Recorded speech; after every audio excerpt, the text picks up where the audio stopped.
Hi, my friends. Welcome back to my channel. Thank you so much for joining me today. My name is Jessa, and it is very nice to see you. And today we're jumping back into Disco Elysium for quite possibly the final time. And that is very, very terrifying. Very, very exciting too, but mostly terrifying because honestly, if I wasn't filming this game for you lovely folks, there's a good chance I'd be putting off whatever's about to come next for a while, because I have that bad habit. I am who I am. But we're not doing that with this game. I'm gonna be good. No. I'm well prepared for this today. I have plenty of water, plenty of coffee, and a lovely, lovely cat snuggled up right next to me. My beautiful girl, Queen Mad Eye, who I constantly talk about on this channel. She is also the current icon on the channel. Just this morning, I was let know in a phone call that she very likely does have cancer. So I'm not in the best place ever, but I'm happy to be here with something to distract myself, and I'm so ready. So, are you ready too before we get started? Something to drink, something to eat, something to snuggle on, maybe somebody to snuggle with, like maybe your animals if you have any. And if you are as ready as I am, please hit the like button, consider subscribing, maybe hitting the hype button too if it's available to you. And let's get into this beautiful game. Shall we? Okay, we've made it. Now, I see we're wearing the world's stupidest hat right now.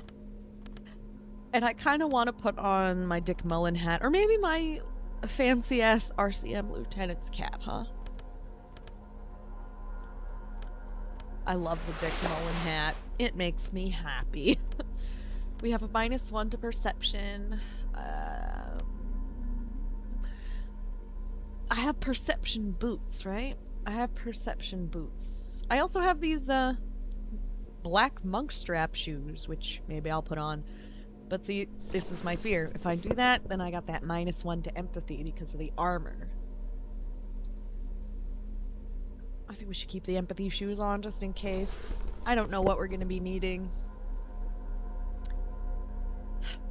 But we've got a horrific necktie on. We've got lots of encyclopedia going on. -1 to perception, which doesn't feel great, but I think we're okay. I don't know what else we could do here, or should do here. I mean, who knows what we're about to face. Alright guys, you ready? What exactly are we about to encounter in here? Or out here? Oh, the other side of the island, I suppose.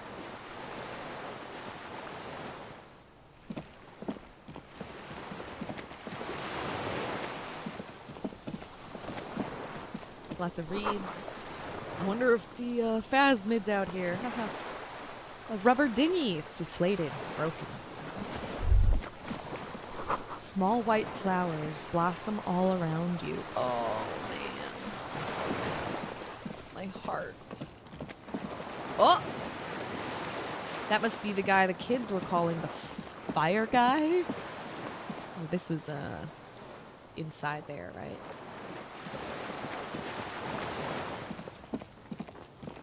I see you over here, fire guy. Anything I can do or interact with or look at around you before I talk to you? Nope. That whistling sound is uncomfortable. Kind of hurts my ears. Ugh. What's up, fire guy? An old man wearing tracksuit trousers leans on the frame stock of his rifle. He gathers a big ball of spit in his mouth. Ew. Then spits it out into the extinguished fire before him. He raises his black eyes, hooded by creased eyelids, to meet yours. Unclouded by cataracts, his eyesight is sharp. He's practically tearing up from spite. Hatred got the best of him a long time ago. This man hates everything. Hates everything. Jesus.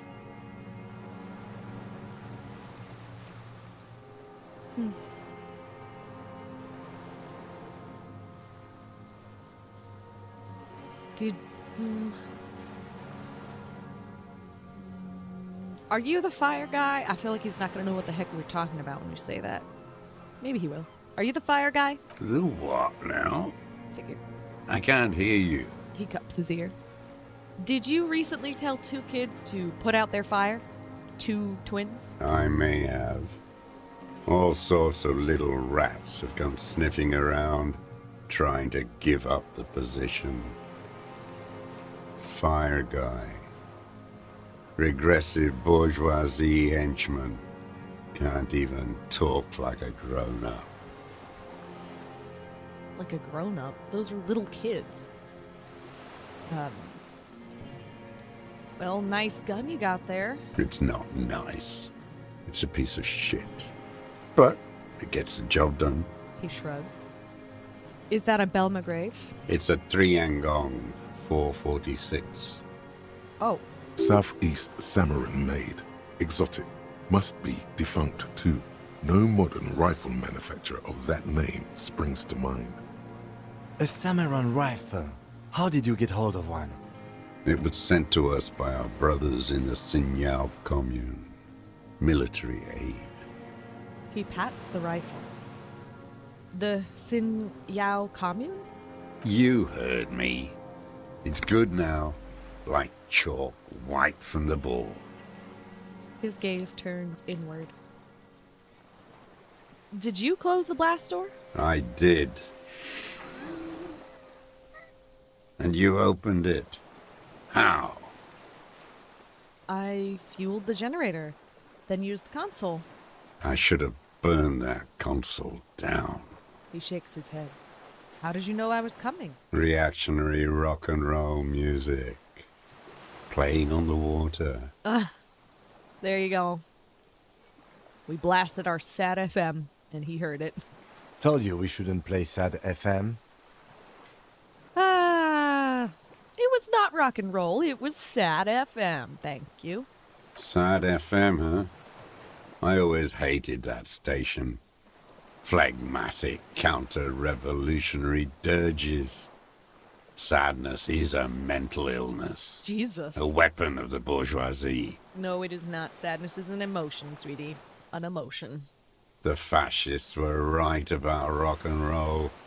It is degenerate. Hip gyrating, mental illness music. Sure.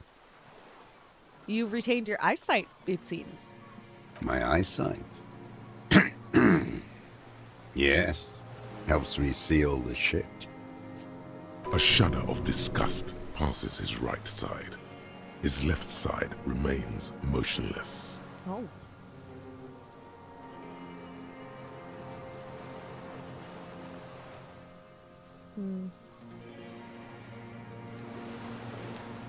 Sir, I need you to put that gun down so that we can talk further. We're with the police. The lieutenant pulls his pistol from the holster. You are a glorified night watchman. This is a service rifle. I can only lay it down before an enemy commander of corresponding rank. Oh, jeez. I suddenly wish I had put on that little authority hat. Because we've got an authority check to make here. A challenging one. We've got a 58% chance of making it, but...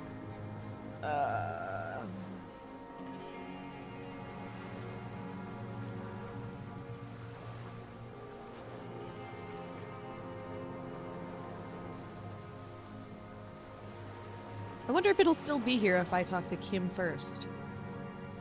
Kim? Turn to the lieutenant. The lieutenant aims his pistol. No, square not what I at meant. the Not what I man's meant. Not what I forehead. meant. Not what I meant. Put No. it down now, sir. Okay. Or you're gonna blow my brains out before you question me. To hell with it. It's a walking stick anyway. Now I feel like an asshole. It's out of bullets. The old man lays the rifle down carelessly, then looks at it lying there. Like an amputated limb in the sand. Pick up the gun laying in the sand. His gaze follows your motions. The rifle feels surprisingly light in your hand. frame stopped and patched in places with tape and wire. Inspect it closer. The rifle's in a shabby state, like a crutch that's seen too much travel. Hieroglyphs are embossed into the forearm, made of walnut. On the butt, you see Vespertine writing, burnt into the wood. Triangon, 4.46 millimeter, made in Sinyao. It's as he said. It's a triangong made in Sinyao. No one said it has to be a Belmagrave. We Oh. were just guessing. Good point. The lieutenant does not take his eyes off the old man. From ballistics, it could easily have been a triangle, too. Oh. It doesn't matter if it was made in Shanti Shanti. Oh. All it has to do is use jacketed ammunition. And it does. Okay then. Goes to show how much I know about guns. So this uses jacketed ammunition. 4.46. The right type and the right calibre. Lieutenant nods, glancing at the gun. He's liking this. Stow the gun. The old man keeps following your motion with his gaze. His right arm twitches suddenly. This looked very much like the murder weapon. It could be used against him to get a confession in time. Who are you? My name is Josef Lilianovich Dross, Political Commissar of the 114th Anti-Aircraft Division of the 4th Army of the Commune of Revachol. That is a long title. I am a deserter, a partisan, and a prisoner of war. This is my termless surrender. His eyes turn to the reeds again, dull and dead. The commune of Revachol? Do you mean the ICM? You're a holdover from the... From the Insulindian Citizens Militia, the army of the revolution. I was recruited in Jamrock in '07, trained in the École de Contrôle Orient, and consigned to emergency defense duties in '08. I left my unit on the eve of the landing. When I returned here on May 14th, the commune had fallen. Still armed and ideologically trained, I wrote a criticism of myself and resumed partisan duties. How long have you been on this island? 43 years. No. I've been on other islands too. He looks into the fire. A wisp of smoke rises from somewhere between the charred logs. I was in Resurrection until they turned it into a spa in 18. Then I was an E-48, a nameless sound, until the sea washed over it. Then I came back here. That was 22 years ago. Huh. Wow. Again, you've been hiding here for 43 years? 43 years and 10 months. That's dead fast. Feels less insulting than saying that's insane, you know? It's not how a human being should live. But I had to. I couldn't just forget. I couldn't just forget what I saw. He grimaces, clearly in pain. He just couldn't. You couldn't. You couldn't give up. He nods, but he can now.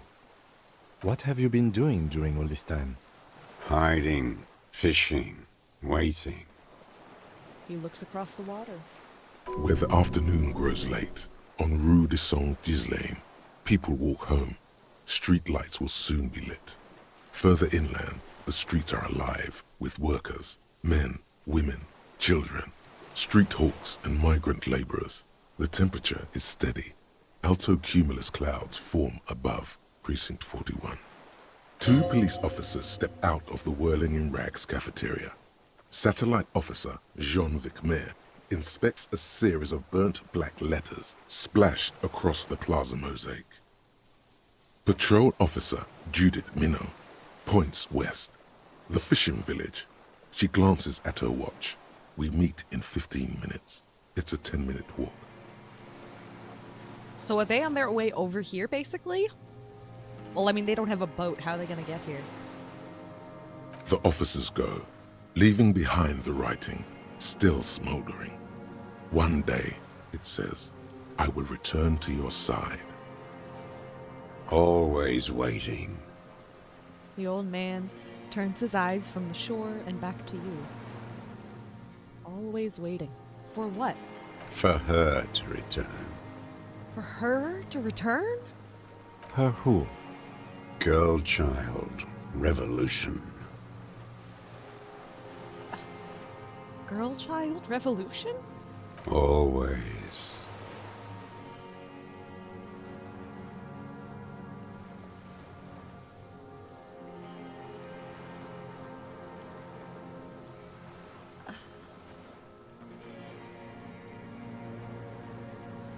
I'm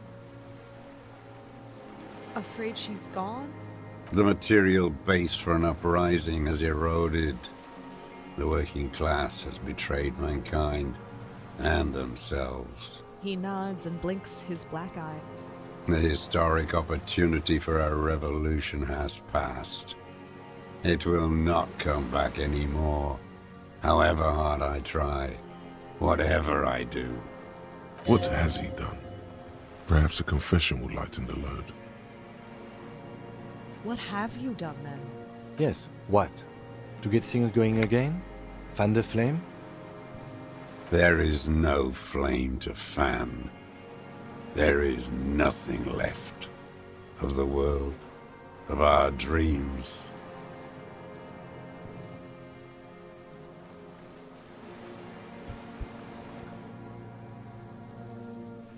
So you said you deserted your unit. I was just 16 years old, 15 when I volunteered.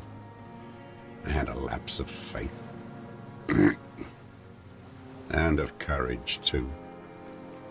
A lapse of faith, huh? You could say I misunderstood the historic role of the proletariat and thought Mazovian socioeconomics were fallible. For a second, I doubted the irreducible laws of historic materialism. A second is all it took For what? for reaction to take hold. What is reaction? Petty bourgeois terror. It's in all men.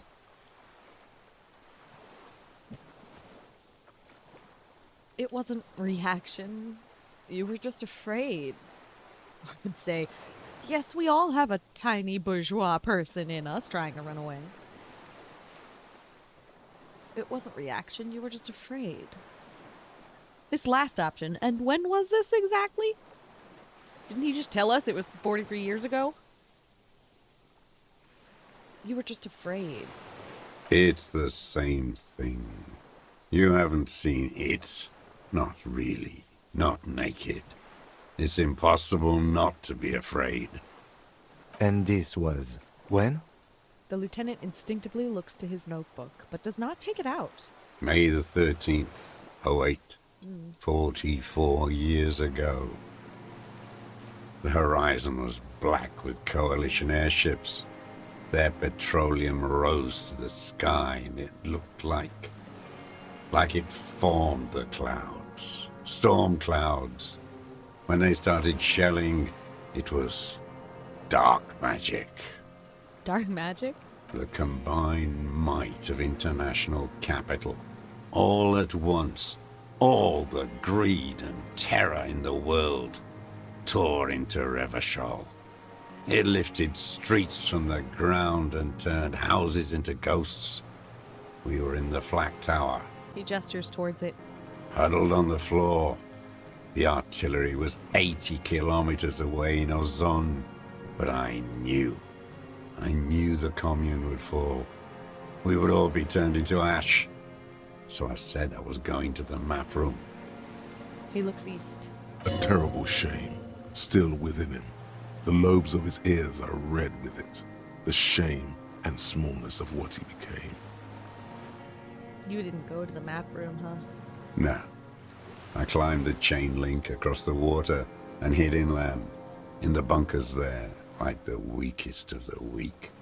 A mouse, frightened at the ordnance all night, and the sound of the rotors in the morning, whirring. He looks at the sky. What was that? Airships.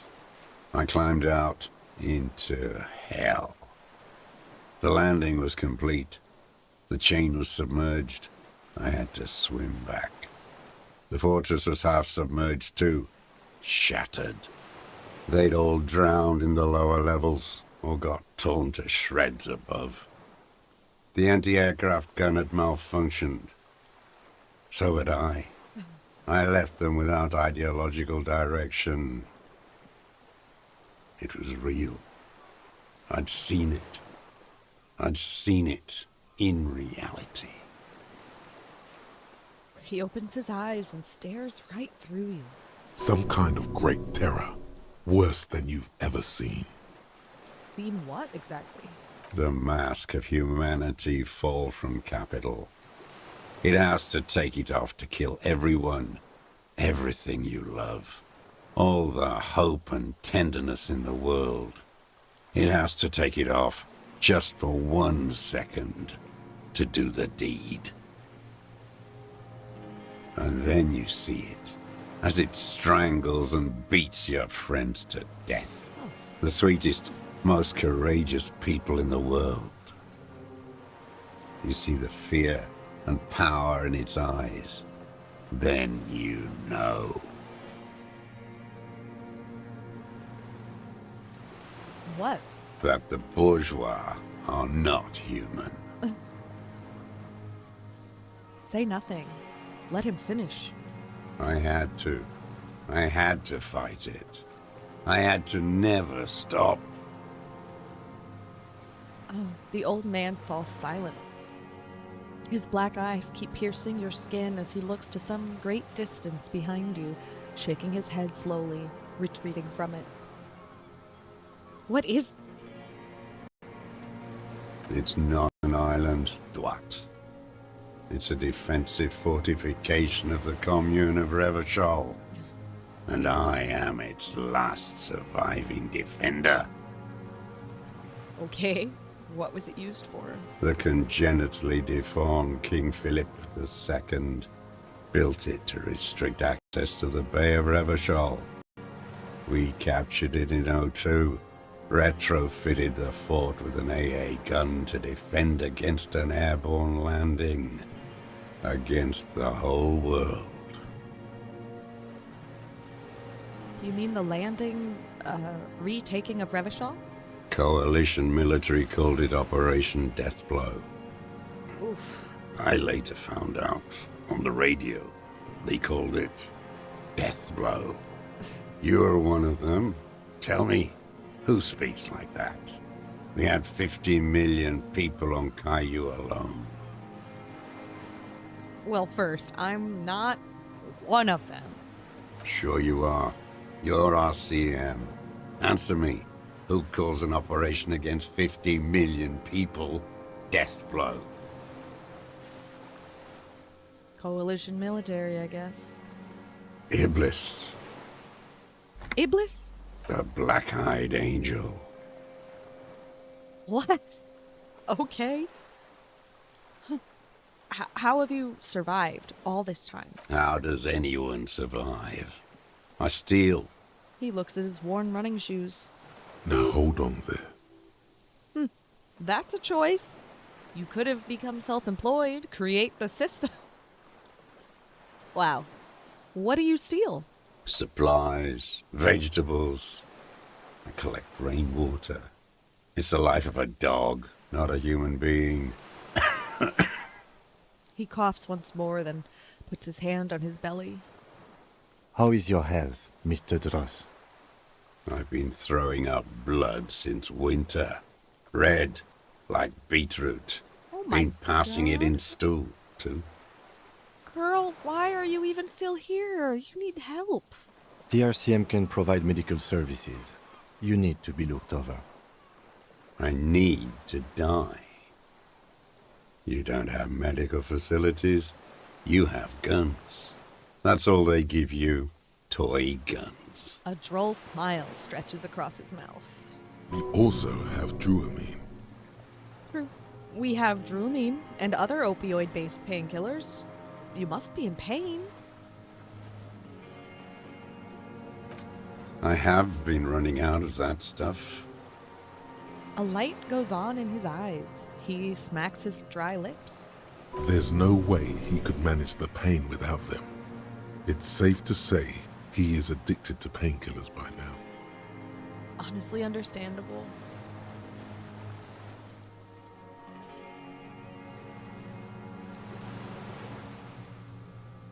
You like the Druamine, don't you? It's the little joys. A dark joke, a sunshiny day, morphine. A crooked smile appears on his face. Man, this is a serious situation. You need to be looked over, and we can do it. There's nothing to look over. The triage is in, and it's black. Administer morphine. Moribund. How have you coped? Mentally? I haven't. I have holes in my brain. Years missing. Others filled with pain only. A decade of...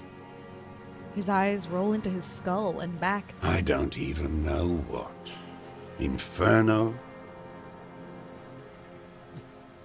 Oh. You notice the lieutenant is about to say something. I would imagine it gets tremendously difficult, mentally, to live in isolation. Traitors. It's better alone. I watch the people of this city turn the lights back on more and more each year. Ruins, glimmering in the dark, like a fucking merry-go-round. It's disgusting. He looks down at his shoes, his face parched from the sun and the wind. There's a wince of pain in there somewhere. Are they not heartbroken? How could they have moved on? How have you concealed yourself all these years? It was hard in the Thames. I didn't have partisan training. They were searching for stragglers, those bloodhounds. Floodlights on the water at night. He closes his eyes. There were posters, campaigns. We communards still hoped, and they needed to snuff that hope out. The East capitulated. Martinez and Coal City were turned to dust.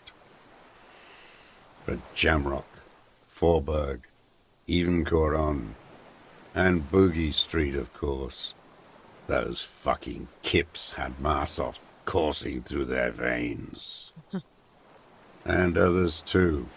Some cordons of Revachol was still fighting. There were cells.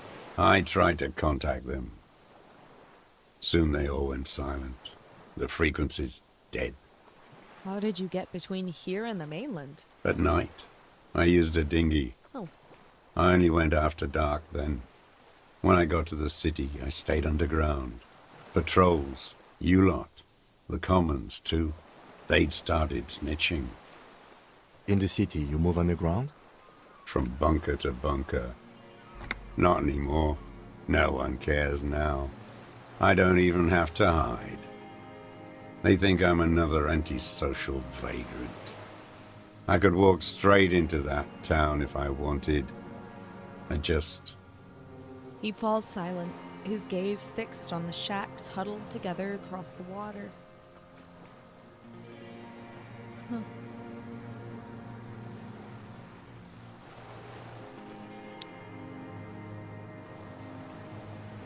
The weapons cache under St. Ghislaine 22B, point to it, in the basement. Have you been there? So you finally found it. There must have been a small squadron's worth of arms in there. Elmer Graves, right? They were. Useless now. Yeah. Rusted away. So you've been there? Sleeping. Some nights, ammo scrounging on others. Those McGraves were shit, even before they corroded. Some had bullets in the chamber, however.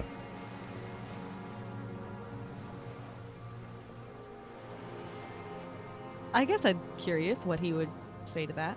Why don't you just walk there? I mean, it seems hard to walk across all that water, but you know what? Sure. Why don't you just walk there? I don't want to. They're all traitors. Pigs, rabbits, and Right. dogs. Men without ideals are only animals. He does not want to see life moving on. People forgetting, drinking, laughing. Wow. That is a man determined not to move on. I hope Harry can maybe look at him and learn from that. How hard it is, but how important it is to move on. To look around and see that the world goes on, at the very least.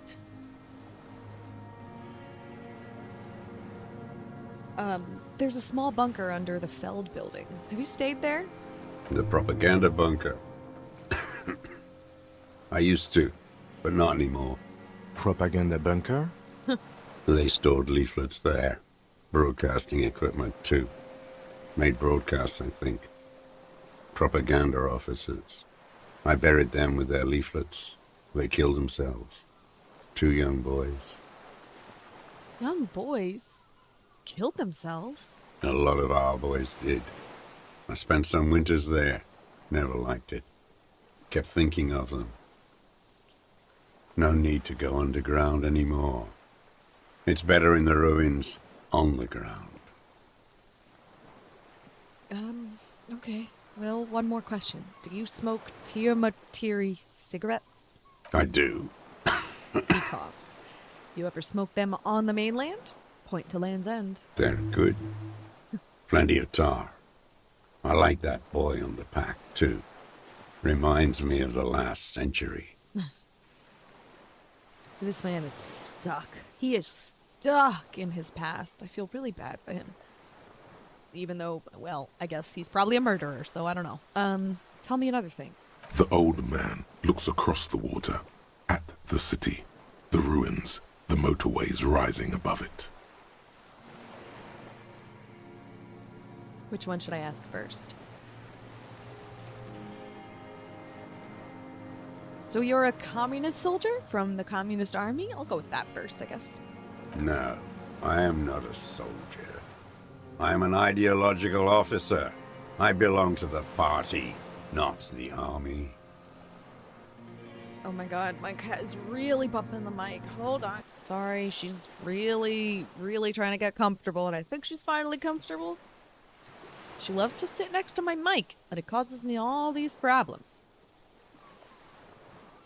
But, you said you were trained and assigned to the Defense Corps.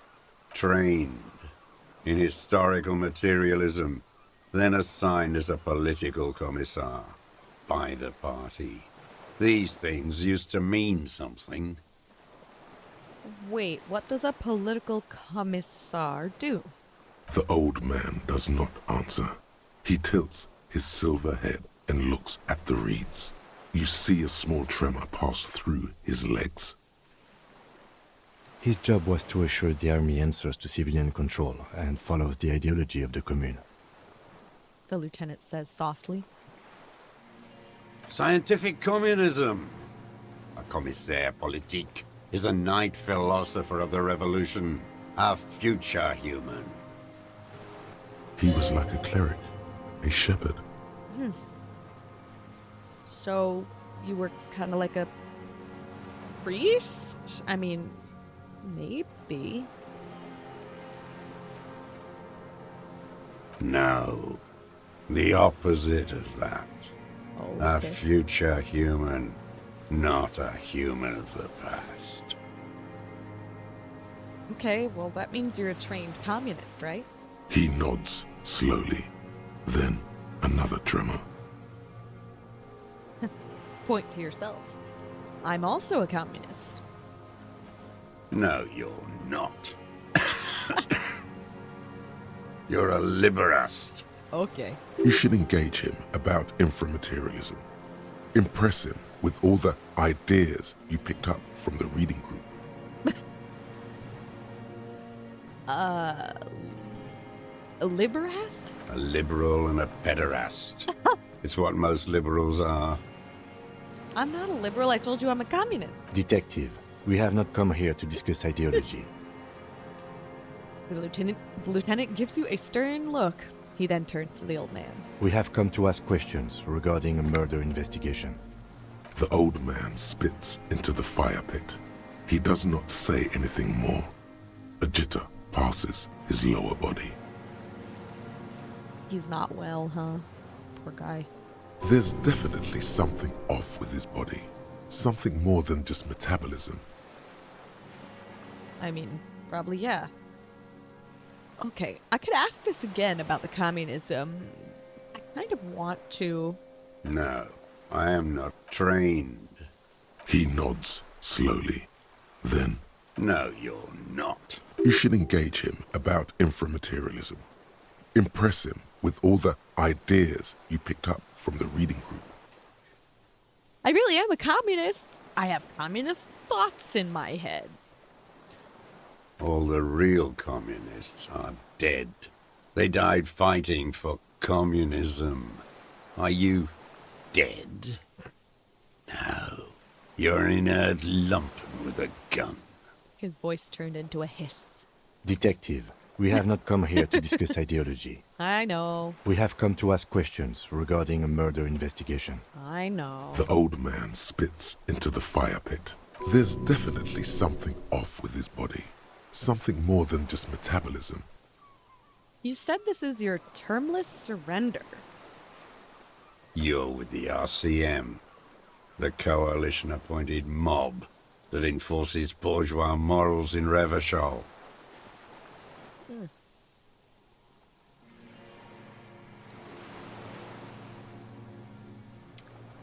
Ooh, that's kind of fun. Crazy, though. I know what it looks like, but I have secret plans to turn the RCM into a Mazovian revolutionary unit. We're not coalition appointed. We just try to help people. Technically, we are coalition appointed whether we like it or not, though. You know? That's right, we're with the good guys. That doesn't sound like a good guy thing, the way he phrased it, so that wouldn't be a nice response. We enforce the law. We keep these animals from killing each other. Oof! We're really gonna go insulting citizens because of the fact that we're enforcing the law? That's pretty fucked up. Dehumanizing the people you're supposed to be protecting is fucked up, man. This is the whole reason why police never do their goddamn job. Anyway, I kind of like this. I know what it looks like, but I have secret plans to turn the RCM into a Mazovian revolutionary unit. Sorry, Kim. Rock and roll posturing. You're the RCM. You represent the Moralist International, the enemies of humanity who took this city. I represent their adversary, le Parti Communiste Insolente. Take me to them as a prisoner of war. I have relinquished my weapon. I can no longer serve.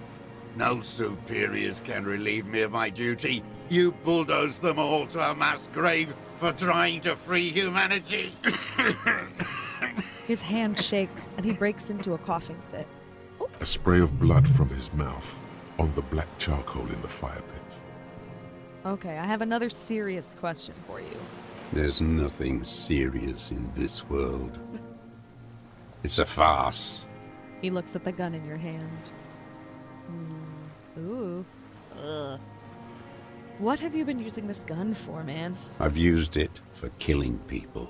No shit. Here we go. A trail of blood. The lieutenant smells it too. Killing people? It's a gun. That's what they're for. You want a moralist euphemism? Defending your family and your property. I haven't done that. I've used it to kill people. Interesting. During or after the war? There is no after the war. Class war is never over. He shakes his head and smiles. his teeth rotten black. So he's continued killing after hostilities ended. Okay. Yeah, because he's stuck there. He's stuck in the hostilities. Hostilities never ended for him. Go in straight. No euphemisms. He doesn't like those. No. Be careful now. Slow and steady does it. Great. Make him repeat it first. Great. We've got parts of our brain arguing with themselves. Love this. Don't mess this up. Remember, he wants to tell you. Get personal. Get personal? All right. So, we've got 4 options. Well, number 4. Wait, so which one do I say then? All right. So, you're saying you've killed people after active fighting stopped. Did you use that gun to shoot and kill a colonel of the security contractor Krenel? Or, I know you want to tell me, have you killed anyone with that gun in the last week or 2? Get personal?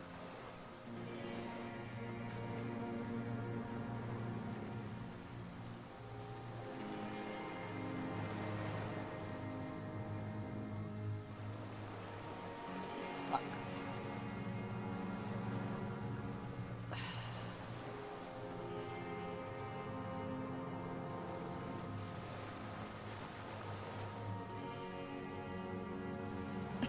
Well, now I'm feeling drawn to the last option. Wait, so which one do I say then? Nothing comes to you.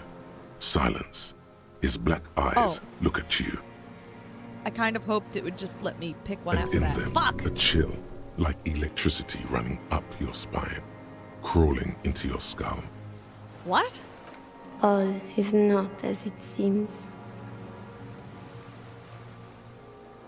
Detective. The lieutenant turns to you with well-disguised impatience. Damn it. Ask it already, Okay. he wants to say. Okay, you're right. All is not as it seems. Jesus.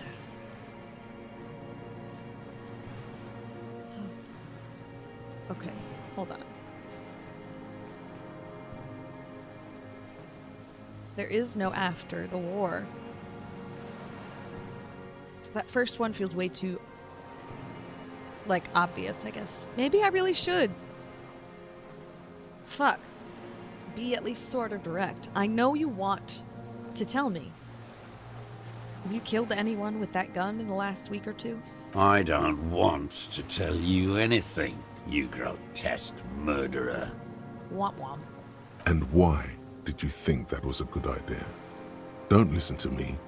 I'm wrong all the time. You're not wrong all the time. What? You've been wrong a couple times, I guess. Fuck. Oh my god. This game is really good at twisting my brain in knots. Making me question all my decisions. Such a good game, man.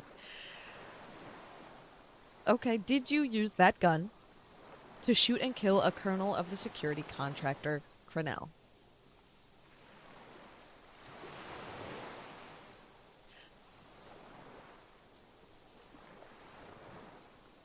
The who now? He leans in and cups his ear. He heard you. He just wants to hear you say it. You're in. Am I? Okay. Let's see.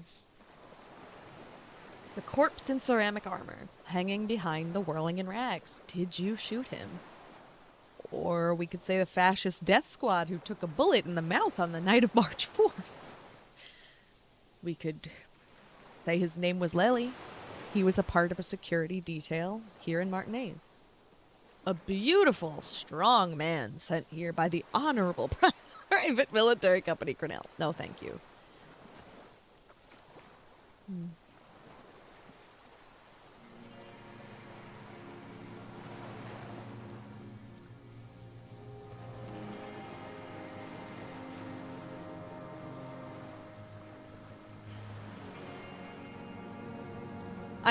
I kind of want to say number 2, but the fascist death squad, it's one person. Not much of a squad. You know?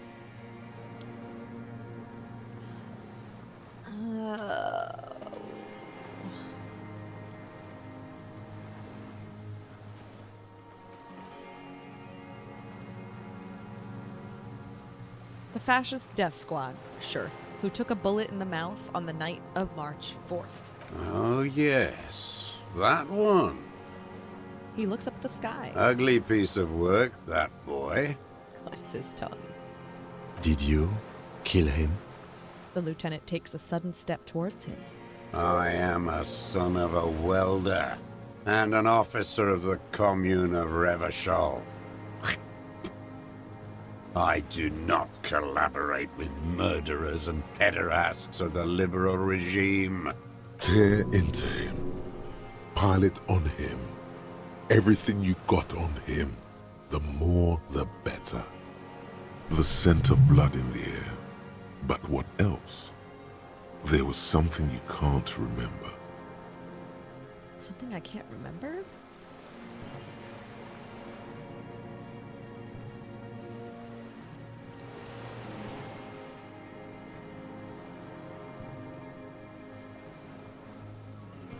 I don't need your cooperation. I've got this. Show him the Triangon 446. What am I forgetting, though? I'd really like to know what I'm forgetting. Come on. What am I forgetting? Hit myself on the side of your head. That's such a visible thing to do. I don't think he needs to see us looking like we forgot something. I don't need your cooperation. I've got this. Show him his own gun.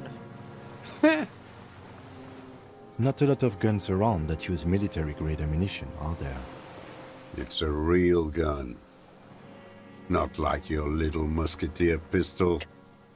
I've seen you prance around with that, jumping hoops for the liberals. You look like imbeciles. Why don't you ask them to give you real weapons? Going against automatic rifles with these toy guns. Of course you got those boys killed. Oh, hey, be nice. We didn't mean to get anyone killed. Damn, he saw you. He's watched it happen. So he saw you. Okay. So what? Don't let it divert you. We saved a lot of them. Their leader Titus, we handled that situation.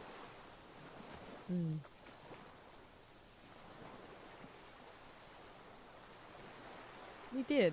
You didn't handle anything. I watched it happen. You let those murderers rip right into them. Got most of them killed. Even the fat one. None of those people mean anything to you. The vultures feed on this city, and you prepare the meal for them. So you watched the fight? Did you like what you saw? The mayhem. It was all your doing, your plan. You got them killed. The lieutenant points to the inland. You don't know anything. A twitch runs across the right side of his face as he stares the lieutenant down. Stop changing the subject anyway. We have the murder weapon. Point to it. You know what? You're right. I'm convinced this made the shot.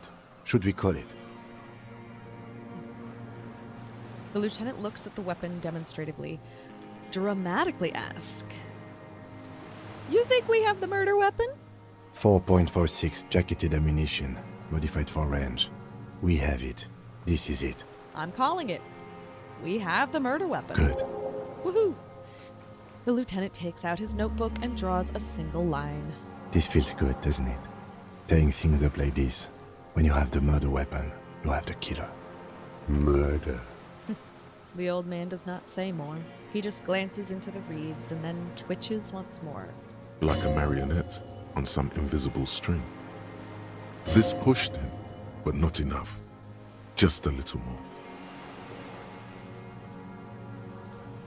We have done the ballistics, you know. Point to the tower. The shot came from this island. I saw you poking around there, looking for evidence. You're damn diligent when it comes to dead fascies. Did you like the view? A jitter passes him. You had direct visibility. There are embrasures in the concrete, specifically meant for a top follower to use. And you had a long-range rifle in your possession. The lieutenant softens his voice. You have been here a long time, Mr. Dross. Too long. You need medical aid. I'm ready to die. I've done my part. It's the best uninterrupted line of sight into that window in all of Martinez. Because it's a sniper's nest, you stupid fuck. No shit it is. Radio Gosh is right. You have worms in your brain. What? Another sudden twitch. Then one more in his right eye. Oh, man. Almost. He almost burst out there. Keep piling arguments. Anything. Well, what am I forgetting? Hit myself on the side of the head. Wait, here it comes. The goddamn Maybells. The dried Maybells on Clausia's roof. Oh, yes. There were Maybells in the grass when you got here, and Maybells on Clausia's balcony. Does that mean that she came over here? Or does that mean he went over there? And nowhere else. Nowhere in all of Martinez have you seen them. Wait, don't forget the footprints. The diagonal prints in the dust in the secret space behind Clausia's bedroom. Now they're gonna come up. Of course. Thank you, Head. Thank you. You got it. Remember, the boot prints were like no modern soul. Good point. Maybe don't beat yourself anymore, though. You're not immortal.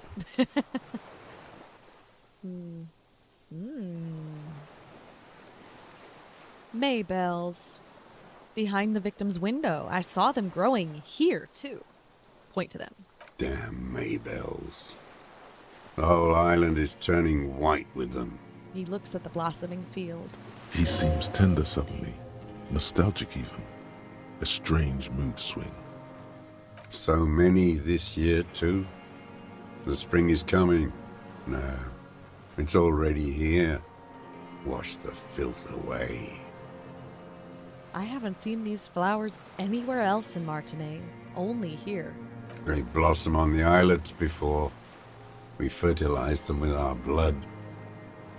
Resurrection was snow white in May, before they ruined it. He looks to the water. South, the Bay of Martinez is dotted with little freckles of islets, turning green, with white flowers in white snow.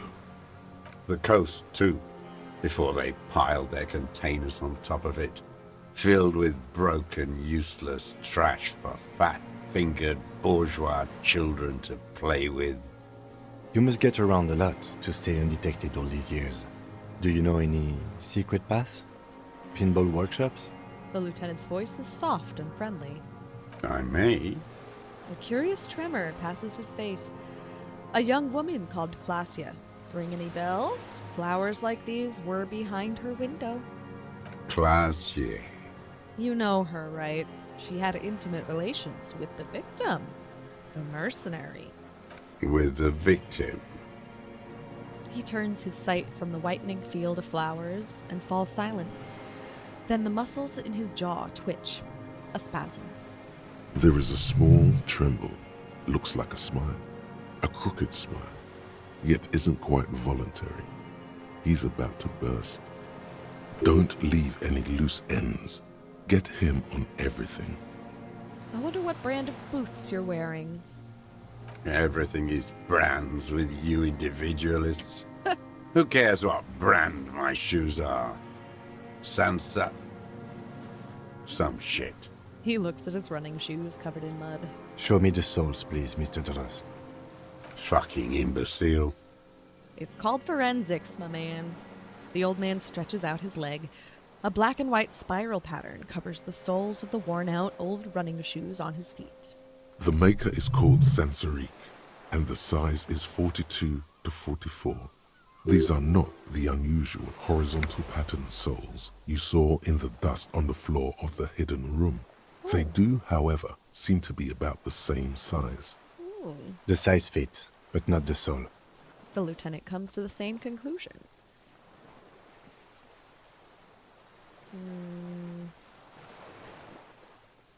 This is a crazy red check. Okay. It says easy, and we have a 58% chance. Wait, maybe it's simpler than that. Sire, he doesn't have to be wearing them right now. People change shoes. It doesn't mean you weren't there. near the room the victim died in, sneaking around. Racking those brains, are you? Desperate to report something back to your masters? They must have really loved that dead fuck. He squints at you, black pearls gleaming with hatred. The lieutenant gives you a quick sideways glance and nods to acknowledge. The prints were his. You can see it in those eyes. He can't keep them from flickering, looking for something. The old man stares at his own prints in the ash around the fire. Silent suddenly, some strange process within him. A gush of wind. Seagulls in the distance. You know who he was. A coalition-trained murderer. Armored and armed. He wasn't human. The blunt end of a hammer. Dripping with blood.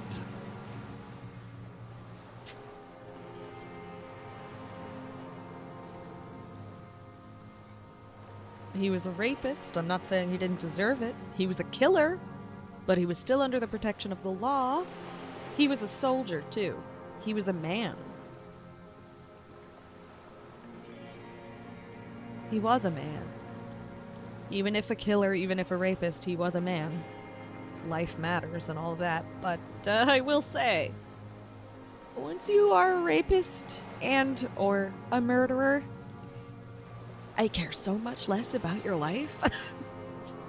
He was a rapist, and it doesn't seem like he raped Placia, I think. It seems more like he was engaged in nasty, horrible, evil, rapey activities in the past, like with his good friend, the guy we killed, whose name I forgot. Fucking asshole. Don't think I didn't forget that horrible story he told us. Ugh. Ugh. He was a rapist. I'm not saying he didn't deserve it. Beating us to the ground. Moaning with joy. You hounds get so thorough when a company-trained killer dies. I haven't seen you on this coast for 40 years. You know, maybe I should have killed one sooner. He breathed in with strange animation. Got your attention. Now you stop beating druggies and prostitutes in your basement. Now you come to investigate. Not when they die by the hundreds. He looks you dead in the eye, pupils shaking. He breathes through flared nostrils. So you shot him. So you killed him. He did kill him. If he shot him, he killed him. So you killed him? Oh, the inhumanity. One paramilitary less in Revachol. You can almost see him squeeze a tear out of his eye. His fists begin to tremble from the anger. The lieutenant raises his right arm to hush you. Hush. He does not need to be pushed anymore. The ball is rolling. While the lieutenant listens, holding his breath. Just nod. I had them in my sights. Both of them. Him and the whore. I was breathing with them, in phase. And I pulled the trigger and flew on the air until I landed in his mouth. That is the only way he knows how to identify himself as, like, a weapon, because he hasn't had much of a fucking life. He said he was, what, only 16 when he's running away to this island, and now it's been 43 years. Does he even have an identity? Just the way he said that. I pulled the trigger. But he said, also, I flew on the air until I landed in his mouth, as though he himself is the bullet. He begins to smile. I didn't think I had a shot like that in me anymore. I did. I saw him kneel there with his mouth full of death, and that stupid look on his face. And his dick still in her. The smile quivers. Then what? Nothing. I went to sleep.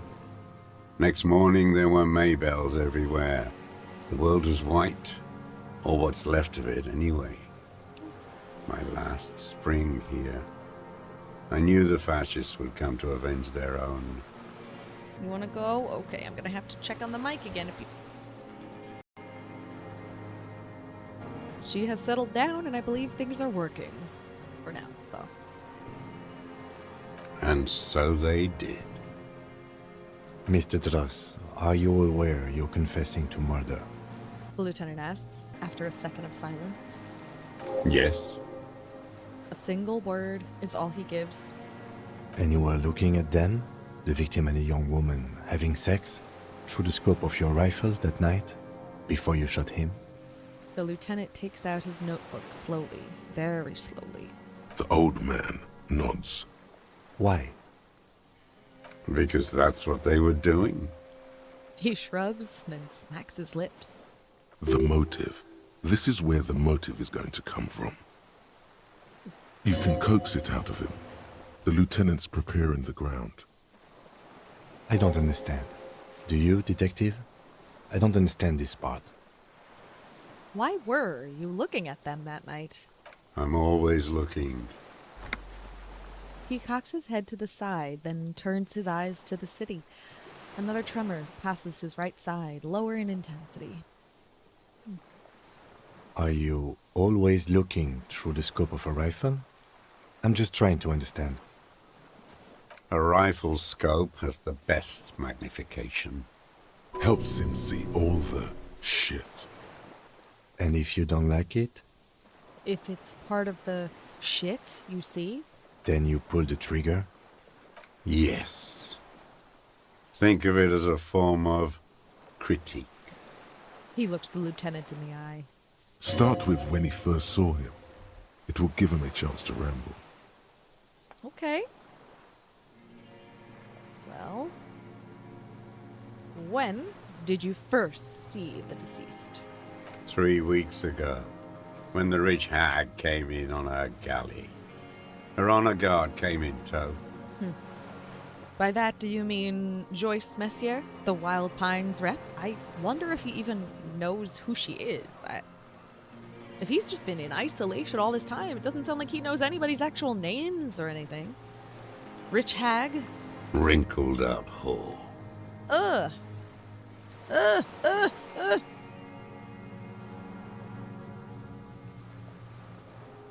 What is it with these whores and pederasts? Aren't you a communist? Black sexual morals are a bourgeois ploy. What? As to pederasty, the party legalized it in '04. My party, not your liberal masters. He spits it out on the dying coals. So don't you sermonize me, you racist shithole. It's still bourgeois when the bourgeois does it, fiddling with their sexual organs. Some strange glandular process takes place in him at the thought, like yeast rising. If this man escaped, like, deserted, if he deserted when he was only, like, 16, sexual repression could be some tiny amount of the motive. Maybe not the motive necessarily, but it could be fueling a lot of his anger. Some of his anger. And anger, too, in addition to loneliness. Loneliness. The lieutenant coughs.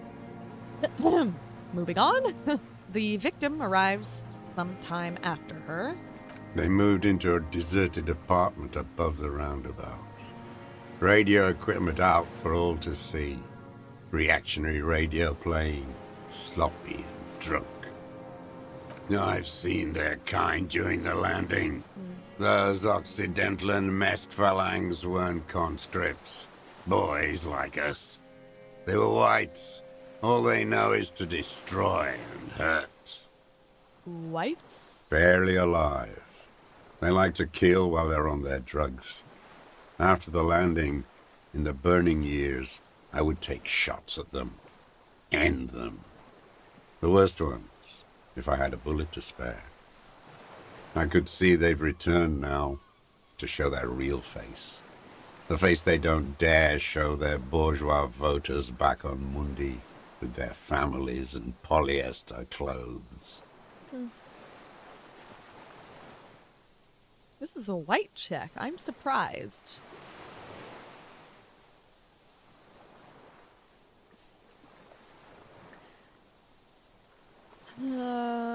What specifically did you not like about what you saw the night of the murder? Them fucking. I didn't like that. Wow. He looks at the charred wood.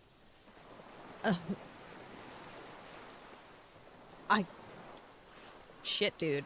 I guess he's not armed. I was gonna say, I don't necessarily want to provoke him by accusing him of being jealous, because a lot of people, particularly men, can't stand being told or asked if they're jealous.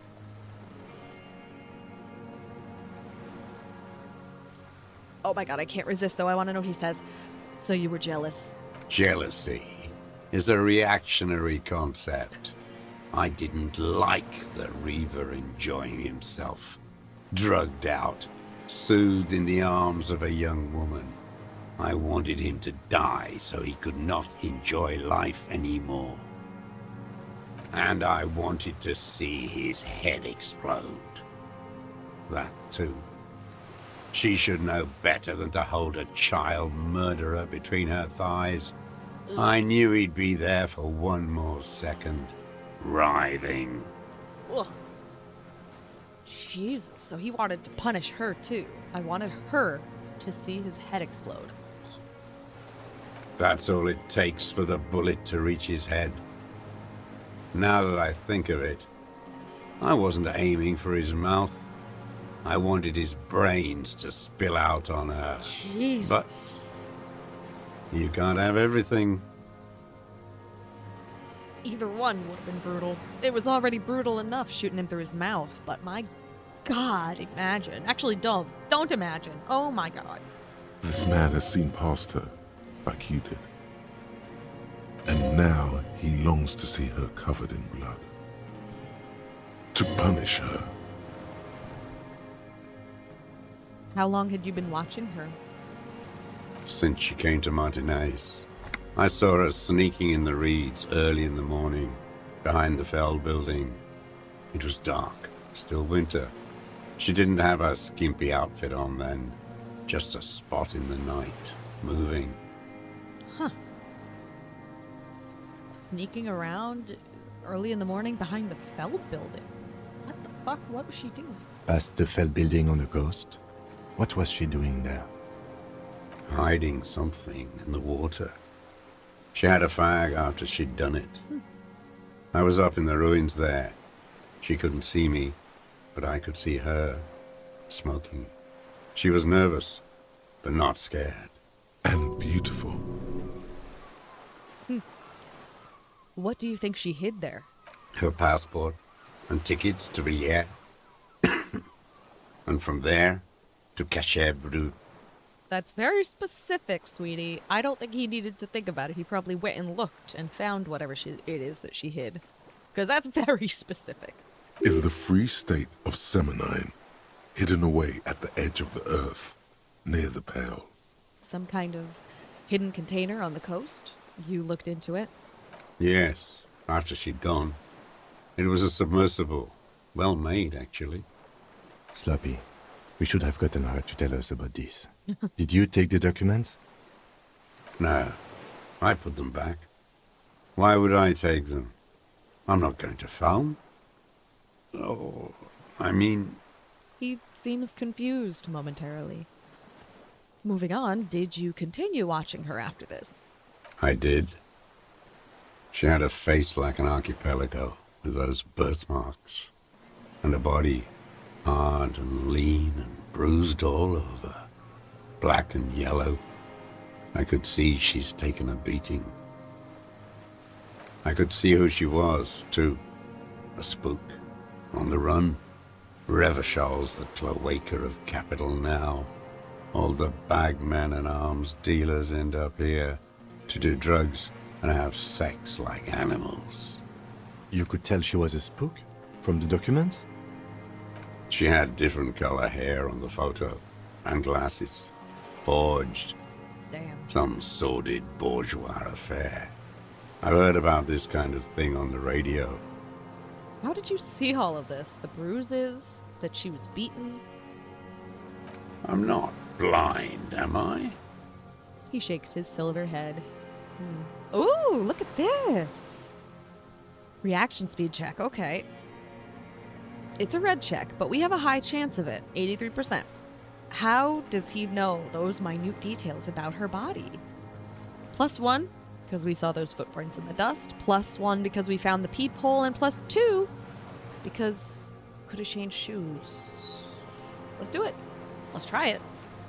How does he know those minute details about her body? It quickly comes to you. The bruises on her body. Any chance you've seen them through a hole in the wall? Oh, yes. Cutting those drugs of hers into little lines with a knife. Masturbating. He smacks his lips. Everything in him fills with impossible longing, all at once. Did you make that hole? With a clip point knife. Good for listening in, too, for hearing the moaning and the snorts. You ever see her through a window on a roof? Like that, too. Yes. Bending like a bow against the glass. You've been through the secret route behind the whirling in rags. Those were your footprints there. You just changed your shoes. I've been through all of Martinez. Every nook and cranny. That too. Yes, that too. The things they did in that little room. What she'd do to feel good. Funny the way light works. He shakes his head, almost in awe. The way light works. You turn it on inside, and it gets so dark out, you can't see a man looking in. I learned that in the 20s, when they were still hunting me. I've seen people do some shit, but... He keeps shaking his head. You hear the familiar scribble of the lieutenant's pen. A quick glance at you. One more loose end down. We're doing this, detective. We are. How did you get in there? The hidden pinball workshop. I can just walk in there now after a good wash. I told you, they think I'm an antisocial. Closing hour is a good time. The kitchen's empty. You had to open the steel door in the kitchen? How? I got that open a long time ago. Some bourgeois game merchant lived there. I don't know, 15 years ago. He left spare keys all over, and I took one. Then I saw her turn the light on one night in my scope. He points towards the whirling in rags. Andy found use for it. A spare key, like the one hanging behind the Union Box window. Hanging behind the Union Box window. So, yeah, he said that this dude left keys all over. That's wild. I wonder if there are other keys all over that we could find, or if that's the only one. Anyway, you wanted to punish her, so you killed him. You had feelings for that woman. I mean, he didn't interact with her, it sounds like, but you know what? I'm too curious what kind of response he'd have. Motherfucker.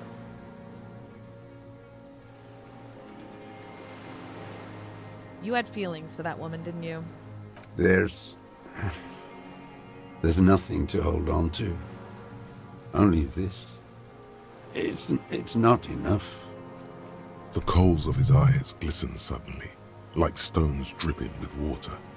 Is he crying? Man needs to feel something else. In this fight, it helps if you have your eye on something there. It's weakness, I know. He looks to the city. There have been others? Yes, over the years. It's not unproletarian to feel something. Oh, it's human to feel something. Was that why you left the dried flowers behind her window? No. He starts to shake his head again. A sunflower on a withered stalk. Oh. Why then? I don't really know. I was there one night and she was crying, like a child, in the corner of our room on the floor, like she does sometimes. When was this? The day after I killed him. And you brought her Maybells? Yes. I don't know why I do the things I do anymore. He looks at the charred logs. I don't know either, man. I was gonna say the thing about, oh, so you killed him basically to punish her. Which does feel like part of the motive, but it sounds like there's also a weird amount of sorry for killing him in the gesture of bringing her Maybells. You know what I mean? Like an apology, like a really weird, fucked up apology. It's as if something put the thought there to leave the flowers. What? As if something put the thought there to leave the flowers. Something put the thought in you? A compulsion. I would say you wanted to console her, because that's what it feels like, but I kind of want to listen to volition. It's so weirdly vague. Something put the thought in you. Again, piquing my curiosity.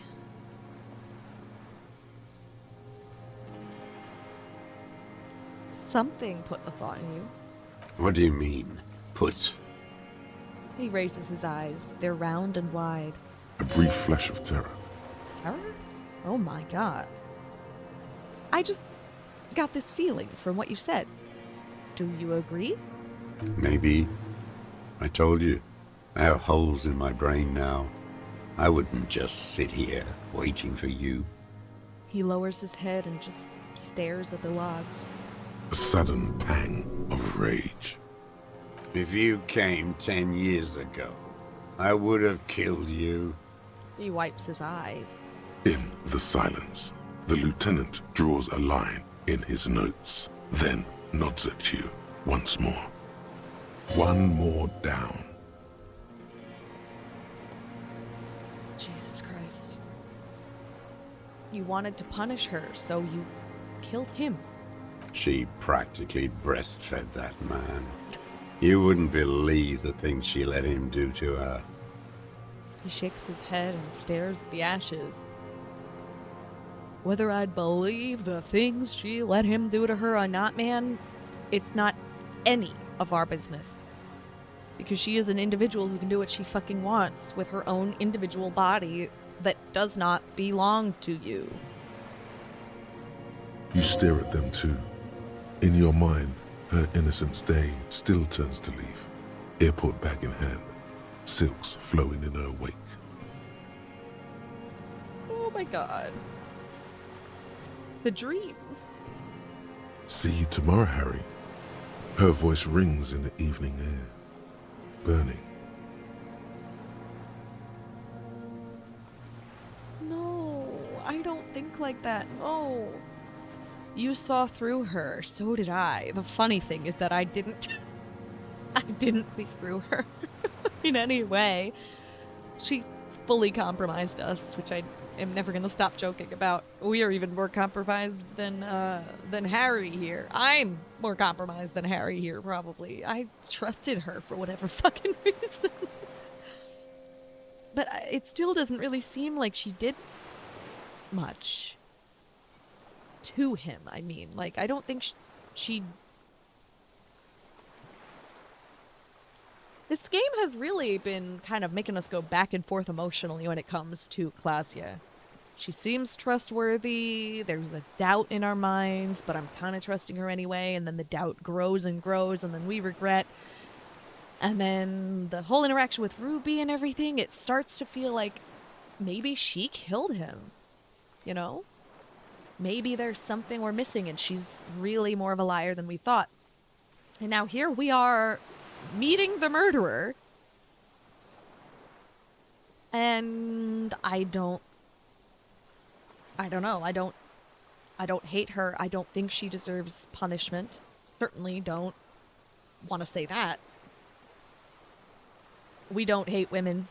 We don't believe Claudia deserves punishment. And we also didn't see through her much. I'm not like that. I don't think like that. Men are insane. Shake your head. That could be true.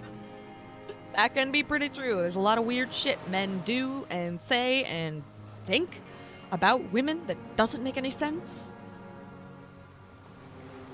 But the context of this line, am I saying he's insane? Am I telling this deserter that he's insane? Am I sort of saying Laylee was insane for doing all those things to her? Either way, I'm not like that. I don't think like that.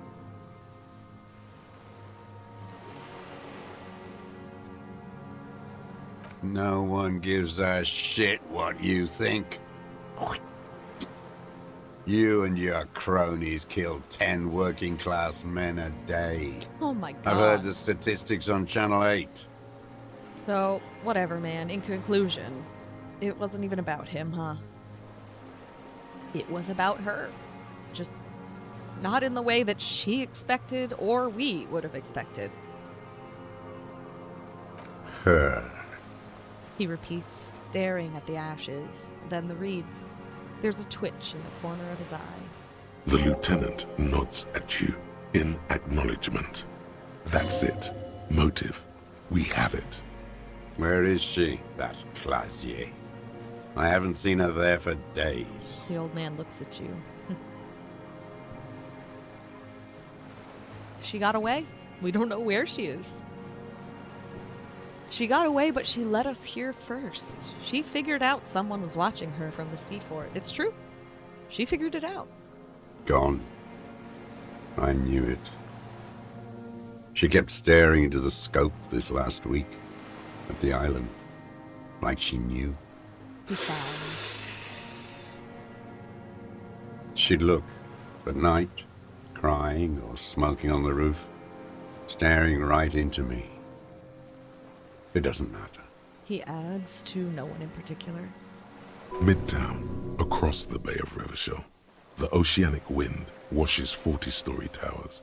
Above them, Lucerne Central Aerodrome, a cocoon suspended in the sky by a web of suspension wiring, encircled by hybrid aircraft.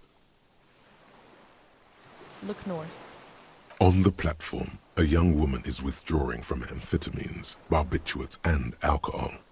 Yet still she smiles among the crowd, among the great ghosts of the city she's leaving, for another, far south. Smaller, distant, hidden, not like the great chandelier she sees sparkle in the night below her. Streetlights, towers, tenements, and water, and across it a dark strip of ruins, barely visible if she didn't squint her eyes. There, on a dilapidated jetty in a nameless village, 2 police officers and 1 special consultant look across a narrow strip of sea. The ruins of a sea fort stick out of the water, built by Philippe II, reappropriated by the Commune, then lost in the landing. He's there, doing what exactly I don't know.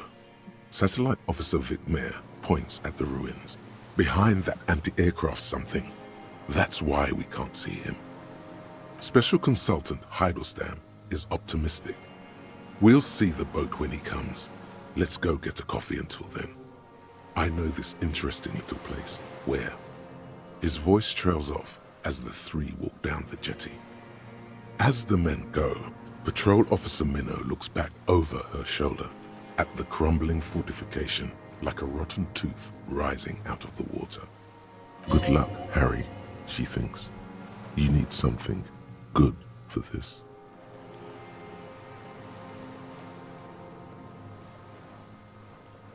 At least someone seems to believe in us. Sorta. We could get more. We've got him talking. The lieutenant uses the opportunity to tell you in a lowered voice. You could get more out of him. He likes talking. Enough. Take him in. Bend his arms behind his back and end this.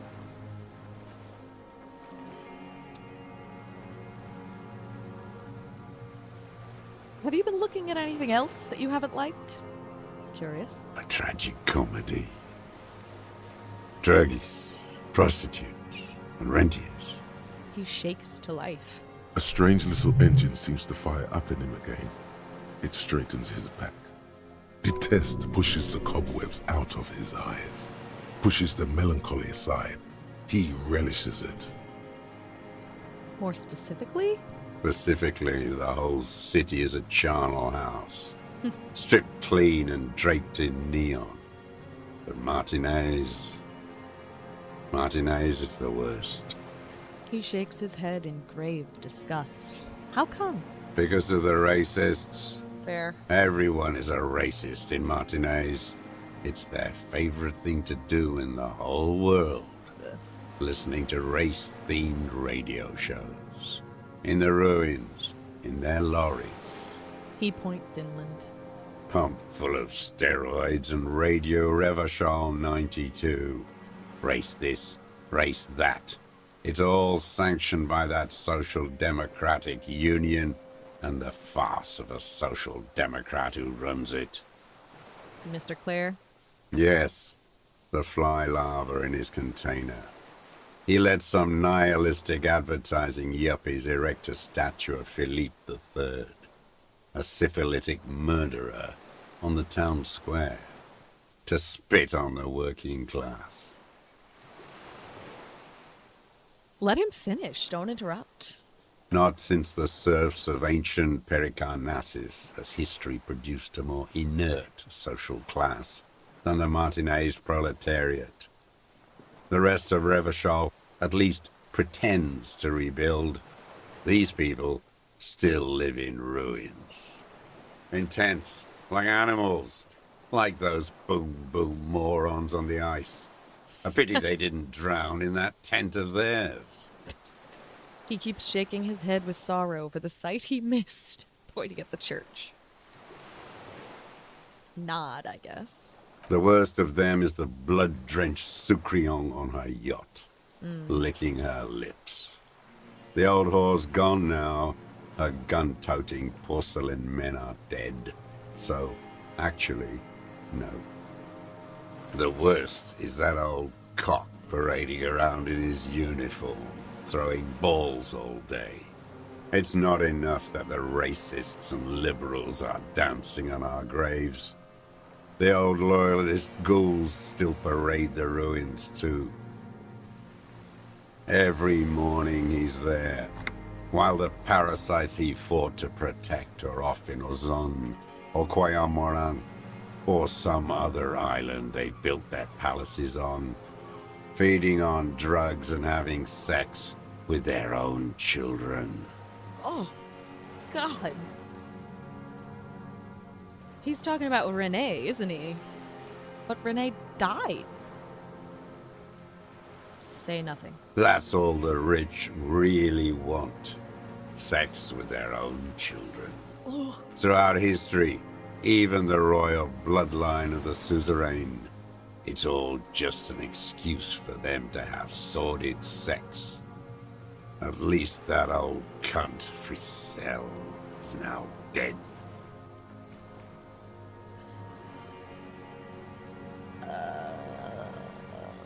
I want to have questions about this, but I'm kind of enjoying saying nothing because he just keeps going.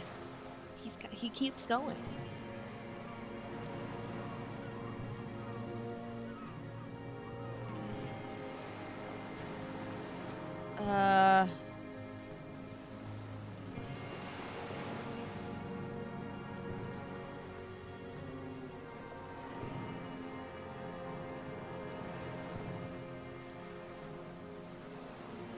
Just nod. We did good when we pushed him under that horse car.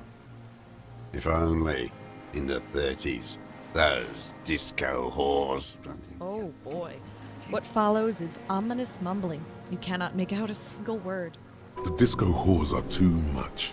Hatred shuts down his brain's language center, leaving only a nonsensical sputter. Ask about that cock on parade too. Make sure you get everything here. I'll try. By the cock parading in his colorful uniform, you mean Renee, don't you? Every fucking morning for 34 years. Throwing that ball. One ball against the other. I've always loathed that game. That is not a working class game. I don't care what they say on Radio June. Royalist ghouls played like it was life itself. Click, clack across the water each day. And that uniform, like a parrot plumage. I won't even mention that he's a traitor to his race. Whoa! A petank maniac race traitor. Nah, I don't know about that. I remember him. I remember him from La Noce. Not him, personally. His make and model. There were tens of thousands of them. I thought we took them all out before the Liberals came to their rescue. We missed one. That one. With his shaky finger, he points to the city, towards the crater near the plaza where a lonely pine tree stands. There doesn't seem to be a single person under the pine today. Not even Gaston. Alone. There's no one there. Fat and plump. Like a pheasant. Just begging to be popped off. He does not hear you. Please, Mr. Dross. Shoot me. A grin stretches across his face as he says that very softly. He whispers with such predatory hunger. It borders on longing.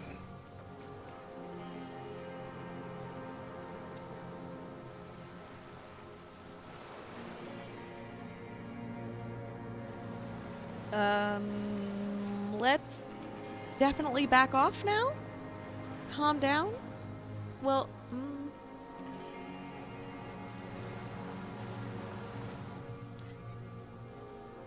as much as I'd like for him to calm down, I'm kind of happy he's going. He's going and going. He's talking.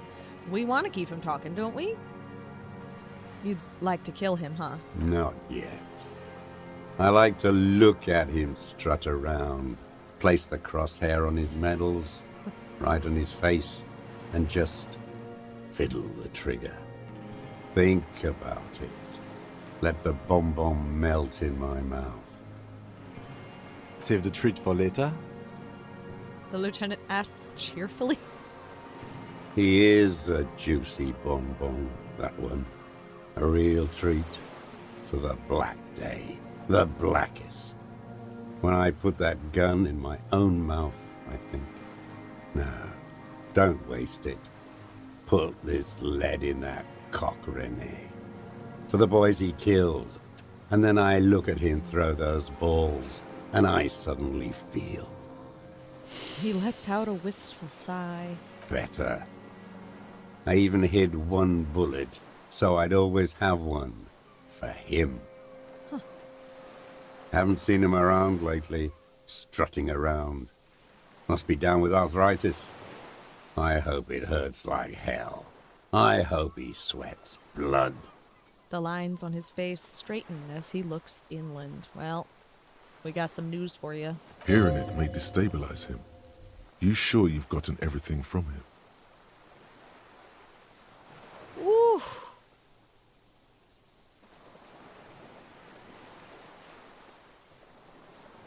I don't know if I've gotten everything from him yet.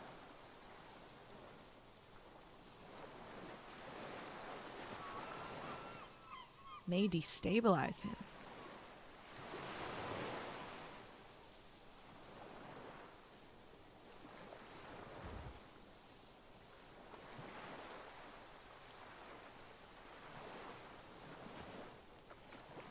may destabilize him, meaning what in this context? I know in general it could destabilize him.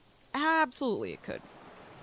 If he's been hanging on to the possibility of killing this guy as, well, like the lieutenant just said, saving a treat for later. I mean, the treat has been taken away from him. He has nothing like that to look forward to now, and that was something that he was using, you know, something to look forward to, so that he wouldn't kill himself. That is very serious. When I put that gun in my own mouth, I think, no, don't waste it. Put this lead in that cock Renee. That is not good. That is not good. His mental health would spiral.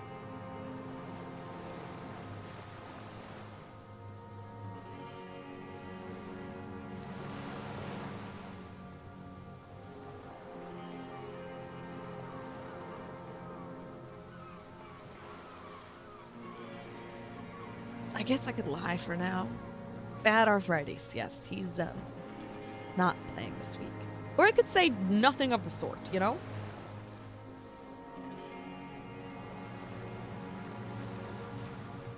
Why do I have a feeling I can probably come back to this particular line of dialogue?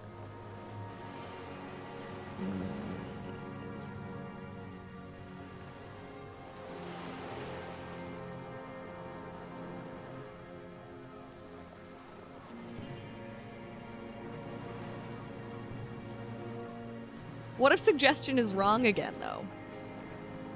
What if it's not going to destabilize him to the point of not being able to share anymore with us? It's hard to know. Can't predict other people.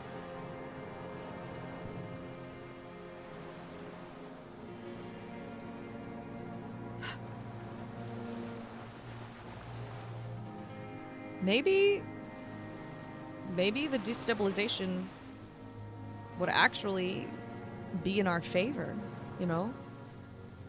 Give up the hope of being able to kill that man he hates so much.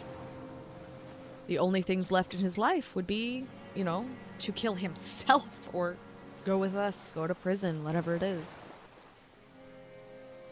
Maybe that could help him with...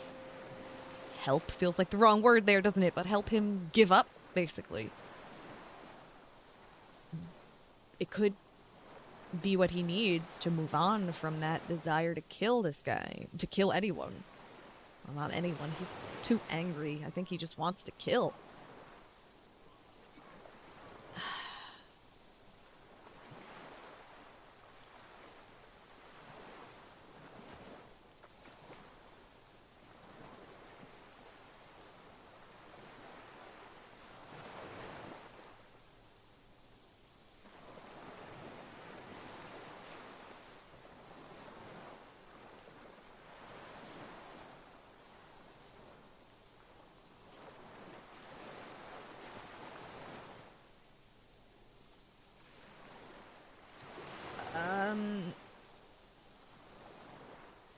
Bad arthritis, yes. He's, not playing this week.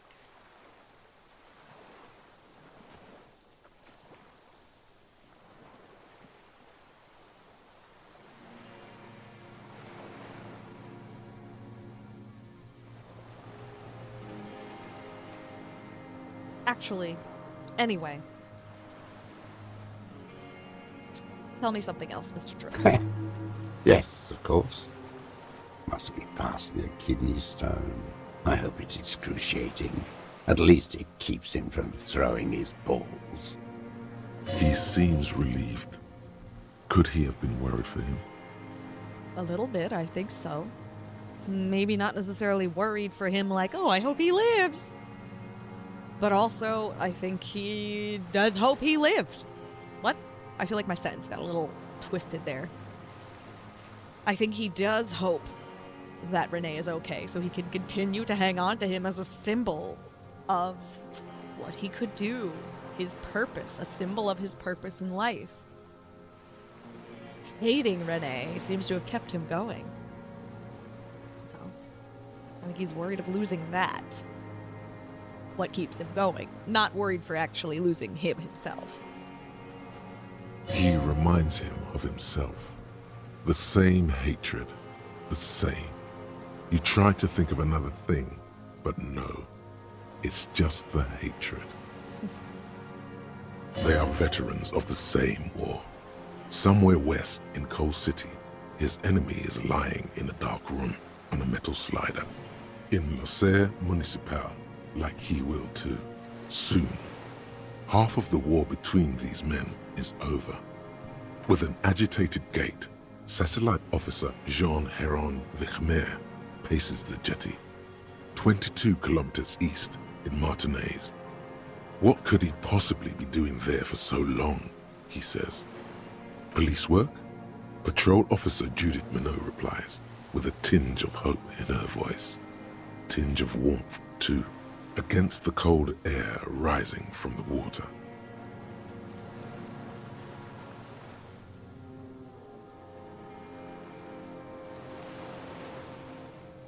So, Disco Horse Horse. is all he says. Even that word has to be pushed through his teeth with great force. The rage seethes too hard. You mentioned the Union is social democratic, and Mr. Clare is a farce of social democrat? Another hideous disappointment. Unions are the real enemy. The true enemy of the proletariat. Placating the masses. So who's a disappointment? Everett Clare? That deformed toad? I wouldn't expect him to wipe his own ass. I mean, the brains of the operation. The smart one. Doesn't Everett run the Union? That mobster toad couldn't run a shithouse. He has no political education. His twin, Edgar Clare, that one's been to one of those East Revachol universities. He talks a big game about uprising and alienation and so on. He's been sweet-talked by this Edgar. They must have met in person for such animosity to have developed. Wow. We're not the first people you've met from the city, are we? You can't live alone. He's stopped poking at the ash now and just shakes his head. The Clares wouldn't miss a man hidden in their own backyard. Not all this time. Nothing happens in Martinez without them knowing. Of course. Don't go straight for Whoops. the kill. An accent. Exhaust everything else first. Soften him up. Maybe the Clares asked him to. Exhaust everything else first. Soften him up. Yeah. Well, have you approached them? I haven't approached anyone. I hid. It was Edgar who came to me. How did he know you were here? He didn't just stumble in like an oaf. He figured it out. Some kids told him about a monster on the island. I told you, he has brains. He points to the path leading to the tower. Stepped right off the boat and walked down where you came. I even kept the door open for him. Thought he was a man of the left, wouldn't rat me out. I was right about one of those things. When was this? 20 years ago. Neither of them could walk now, could they? They were less fat then. Wow. That's around the time the Clares came to power. What did you talk about? Edgar did the talking. Paid his respects like I were a fossil in a uniform. Offered platitudes about the struggle. Flaunted his pink degree. Even quoted Marzov. Never trust a social democrat who quotes Marzov. Oh, and charity too. They love their charity. Offered me blankets and social housing. I still have the gas cooker he brought. Really? And he let you just be here? Let me be here. The ZOC is an unlawful successor of the Commune of Revachol. We took this fortification from the Loyalists. Even the Clares understand this. Oh boy. Mr. Dross, did you kill the Crenel mercenary for the Clares to incite a riot? You know why I killed that fucker, Dwat. As to Edgar, I'm not doing anything for that swine again. Again? Again? What have you done for Edgar before? Tried teaching him some Marzovian socioeconomics. They didn't stick. We parted ways.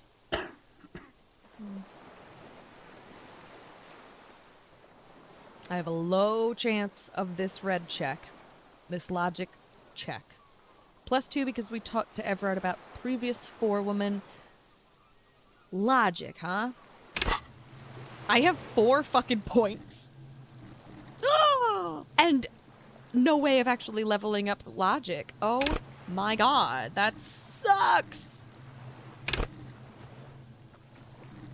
Let me add a point to drama while I'm here, because that's about lying and detecting lies. So I feel like that's gonna be good.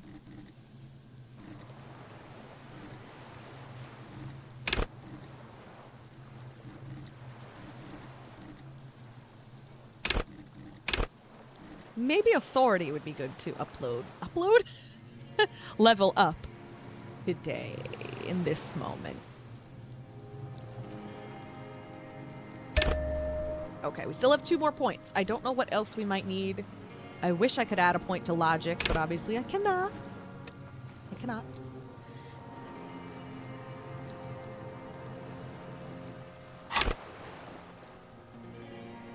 Wait.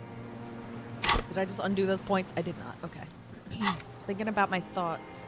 Do I have anything that would add a slot to my intellect checks or anything like that? I can't remember.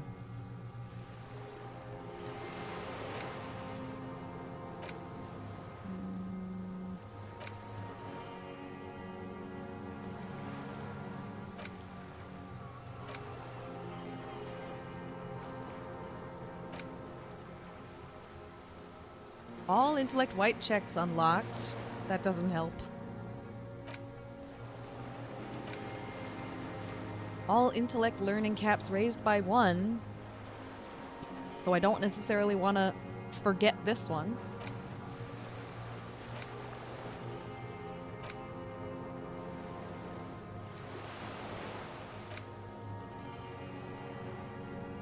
I wish I could raise the learning check. Is that it? Was that what it's called? Yeah, the learning cap. I wish I could add something to the learning cap for the intellect checks, but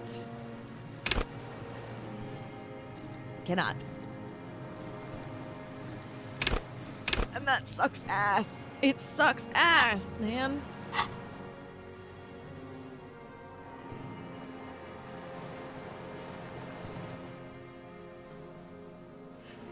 But whatever, I guess.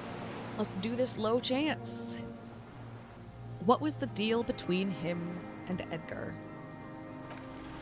The connection comes to you like a splash of cold water. No way. Dark, cold water. I'm getting good luck today, huh? I'm shocked. 20 years ago when you met Edgar, the Clares didn't run the Union yet, did they? Hey. A sputter from the old man. He acknowledges it. Here we go. A twist behind the dark bend. Who did? That bourgeois cow. Tiffin Holly was her name. Licked the rich man's hand every time he came to town. Never seen a labor leader so hot on mutual cooperation. And money. She liked that too. That Holly was a real bridge builder and a deal maker. His eyes glistened suddenly with hatred. Bordering on sentimentality, it drips Oof. out of him, tempered by something familiar to you. A familiar rage. I bet it sounds like a similar rage to the way he was acting towards Classia, so... She was also a woman, wasn't she? Like that Classia. She was. And she was real soft on those money men. Had a Barbara Muscova bag over her shoulder that she liked to bring to work. And then she just disappeared. Called in, they say. On the eve of battle. Ran away. Vanished like a piss stain. He squints and smiles at the black logs. No, that's not quite it, is it? Did she? They say her daughter called in, not her personally. But that wasn't really her daughter, was it? The lieutenant feels it too, in his black gaze. No, I guess it was not. You could swear you see the embers glow again under his eyes on the dust. Edgar had someone make the call. Why is that, Mr. Dross? She couldn't make the call herself. Here it is, the bend in the river. Why? Because she was dead. How come? Because the cow caught a bullet in her right lung. Fell into the canal, grasping her tit, and drowned. Or bled. Hard to say. It was a sloppy job on a moving target. She was going home, waddling, dressed in yellow, drunk like she often was.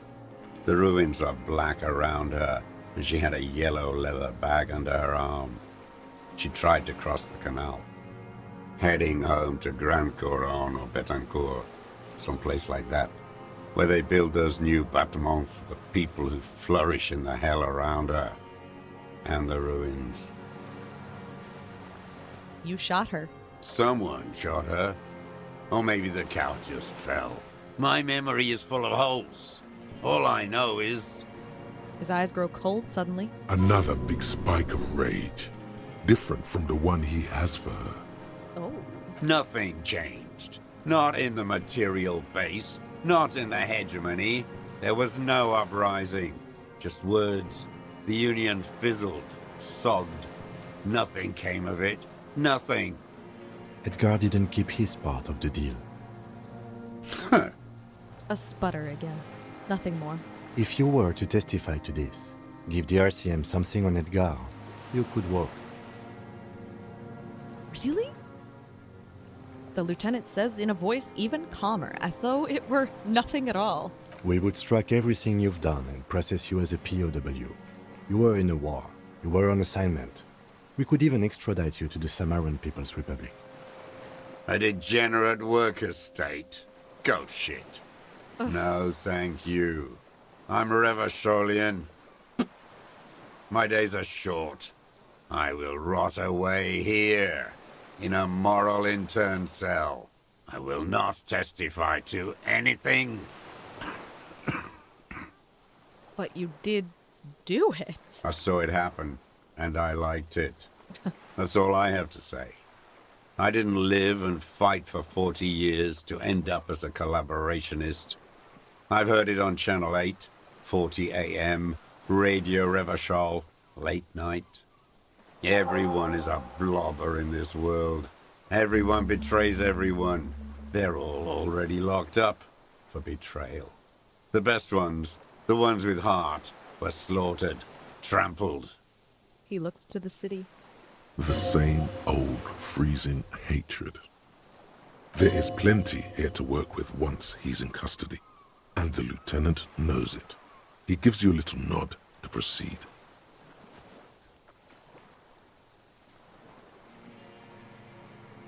I'm glad we talked about this.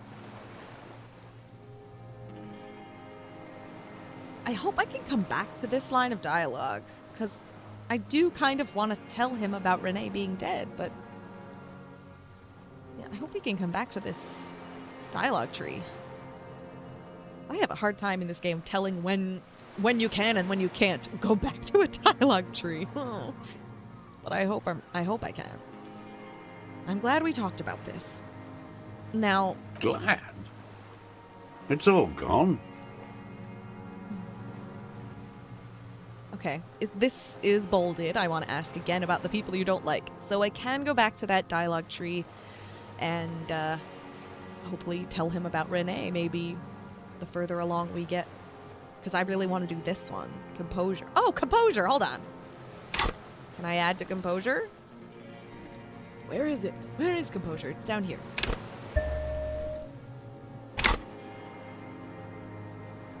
High chance. 72%. That's better. Is it worth doing another one? Because we have 2 skill points here?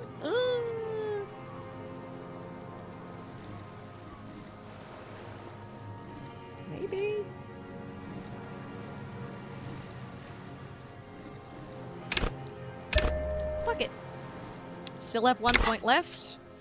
Let's do it. +1, more than poor health. +2, odd flower behavior. So I'm glad we talked to him about the flowers. We now have an 83% chance. Assess his body language. What strikes you about this gaunt man is not the stomach pain, or the cough, or the malnutrition. For a man who's spent 44 years hidden in the urban wild, He's surprisingly okay. indeed, he speaks fluidly. His movements are rapid, It's wild. if erratic. His voice, despite the cough, is there. It is capable of expressing complicated ideas. Above all, he seems animated. Animated? By what? Well, Harry, when a person is alive, they are animated by things like their heartbeat and the blood and their brain working and their soul or spirit or whatever, if you believe in that. Anyway, animated. By what? It's a mystery. This animation comes at a cost too. Erratic hand gestures, thought processes cut off like threads, as he just stares at the logs or the reeds. He also suffers mood swings, bubbling to the surface, unconstrained by his nervous system. Great leaps of emotion, from anger to grief, despair. Dementia? Or wouldn't a foul temper be a byproduct of his life? Honestly? I feel like it would be hard to diagnose dementia just sitting here talking to him like this. Mood swings could be related to a whole lot of things besides dementia. But what do I know? I'm no expert in dementia, so wouldn't a foul temper be a byproduct of his life? Perhaps, but his seems more than that. The inner turmoil takes unexpected turns, as if forced on him in a way. In summary, you sense some underlying neurological disorder. Dementia. You've seen demented people before. This feels similar, yet different. When his thoughts move, they are lucid, keen even, not senile. Yeah, that's kind of what I was thinking. I don't really know about dementia with him. You know, he seems to know what's going on. Is this some kind of substance damage? Like he's addicted to something? Not only the painkillers he's clearly on. Mr. Dross, are you on some kind of psychoactive substance? No. I won't be stuffed full of shit like the rest of this city. He snaps out of staring through you. You said you take painkillers. The lieutenant follows your lead. I take them to cope with pain. The people of this city use painkillers because they have pain. Untreated illnesses, not enough money for a greedy doctor. Oh, that hurts my heart. Too fucking real.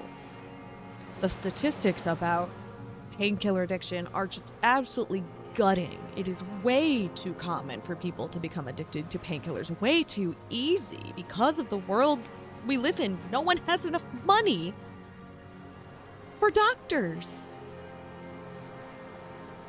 And then doctors prescribe painkillers and then what? Just sort of leave their patients to their own devices. And then when they run out of painkillers and can't afford more, what do you think happens? It kills people. It's not a downer, rather an upper, judging by his snaps. You sure you're not on amphetamines? Like some kind of decadent rock star. He doesn't dignify it with more of an answer. Mr. Dross, are you okay? How's your memory? No, I'm not okay. I shit blood, and I'm surrounded by insane people. He waves his hand, chasing something that's not there. There it is again, erratic hand motions, bouts of rage, and the stomach thing too, of course. Could it be a symptom of overdosing on something? Something even you have not tried? Keep your eyes peeled. So the options we have now is just to put him under arrest or go back to that dialogue tree about Renee, which I think I would like to do. Ooh, God, I'm scared to, though. I want to ask about the people you don't like again. His lip curls into a sneer at the memory. You know, about Renee. Yes, where is he? I hope he doesn't have debilitating arthritis. Or kidney stones. He can still come out to play with balls and get shot in the head, right?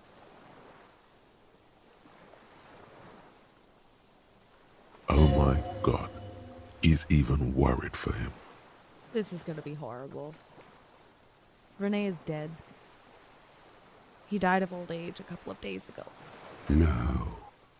Just kidding? Yes. I waited too long. I waited too long and now he's dead? The old communard looks at you, his blackberry eyes shaking in disbelief. I'm sorry, Mr. Dross. I understand you knew him for a long time. The lieutenant says softly. They're all dead now. Fuck it. He just shakes his head. I'm sorry, Fuck you. the old communard says, staring at the ground, seemingly to the island you're on. This is a wild thing to ask, because he clearly did not like the man. He was clinging to the hope that he could kill him one day, but my curiosity at how he would respond to being asked this is too high. You cared about him? All human beings care about each other. I cared for seeing his head explode. Now, God damn this world. A little flash of anger. Oh my God, all human beings care about each other. Wouldn't that be great if that was true? He reminded him of himself. The same hatred. The same. You try to think of something else, but no, it's just hatred. Are you okay, Mr. Dross? My mic keeps shaking. I'm really worried that you can't hear me, but are you okay, Mr. Dross? To go on? You think I haven't seen people die? It's all I've seen them do. Fuck and die. All the other plans we had. To love. To colonize the Pale. It's all fucked. He's not okay. This is just another black day in a row of black days. Something strange is keeping him together, making him endure. Glad we talked about this. Now, Glad we talked about what? another erratic gesture. He's trembling. Well, before we put this man under arrest, I need a moment to check my mic, but also to compose myself. Where's my +1 to composure when I need it? God damn. My cat is still shaking my mic right now, but it seems to be okay.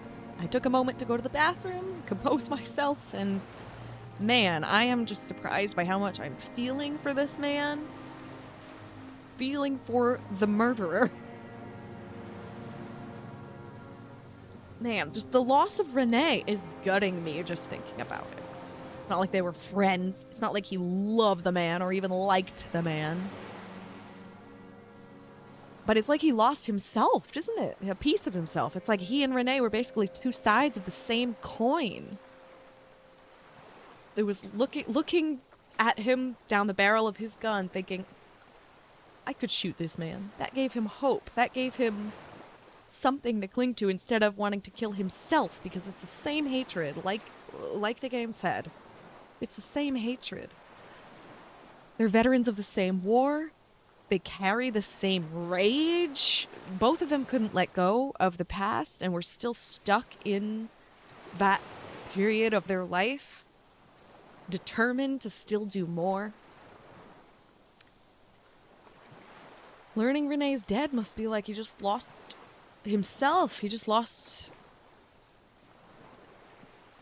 the past. Renee was a symbol of the past for him, of his own past, and now he's got to come to terms with the fact that his life really is over. Oh my god, this poor guy.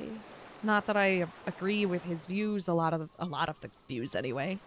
Like the way he talks about women and murder, obviously. But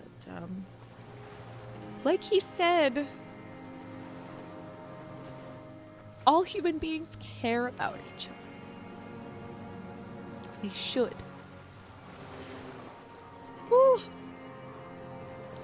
Josef Lilianovich Dros, you're under arrest for the murder of the Crenel colonel here in Martinez. What?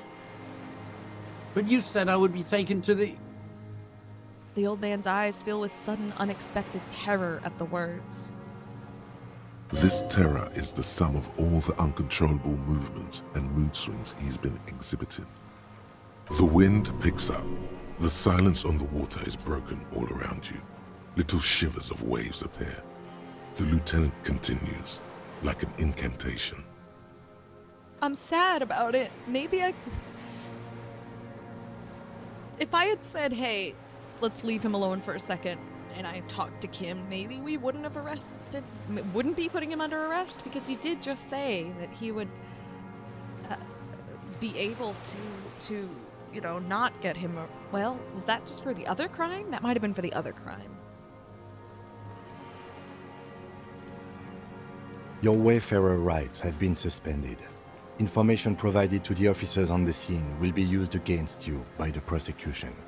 You will be given legal counsel within 1 week and must face court in 44 days. Do you understand?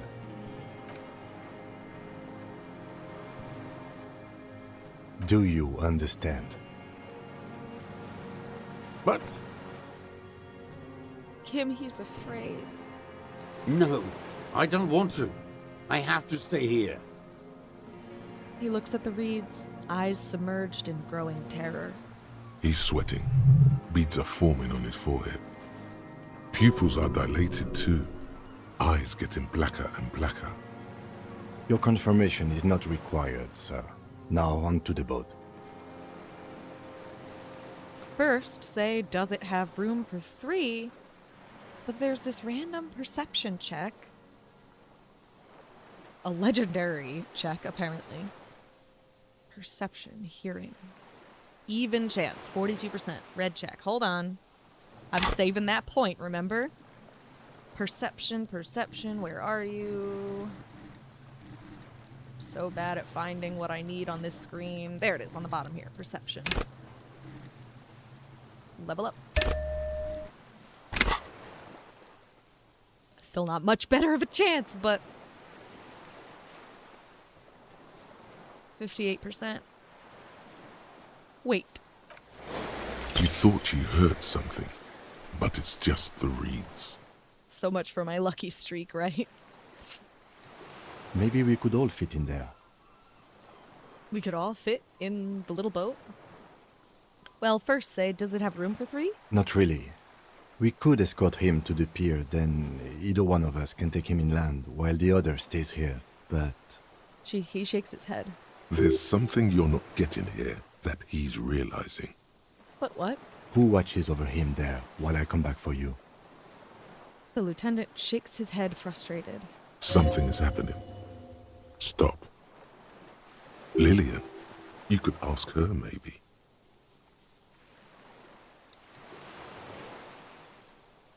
To watch him?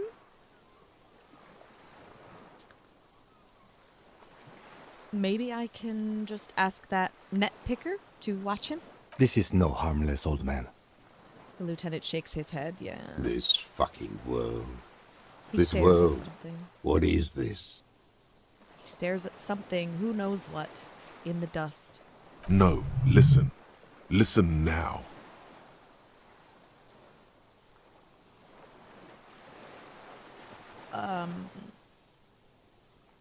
You could come back for me once you've taken him to the precinct.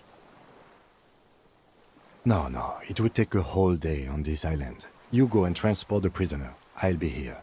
I can escort him to the pier with you. Well, no need to be polite. I can do it. It's okay. This world? What are you talking about? Is this... us? His voice drowns out in a sudden gush of wind. Your skin is crawling suddenly. Oh.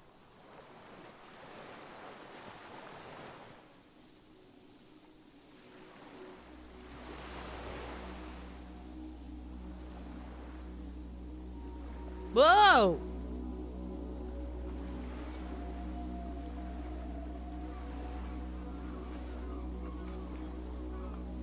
A delicate tangle of arms and legs unfolds from the reeds, limb by limb, to then just stand there, moving its scythe-like arms in ghostly silence. Holy shit, it's the fucking Phasmid. Holy shit, it's the fucking Phasmid. Blink. It's still there, an unfolding mechanism of reed-like chitin, hovering in place. What is that? What are you talking about? The old man looks at the reeds and then at you. The giant stick insect! There's nothing there. He looks confused. The stick insect is over 3 meters tall.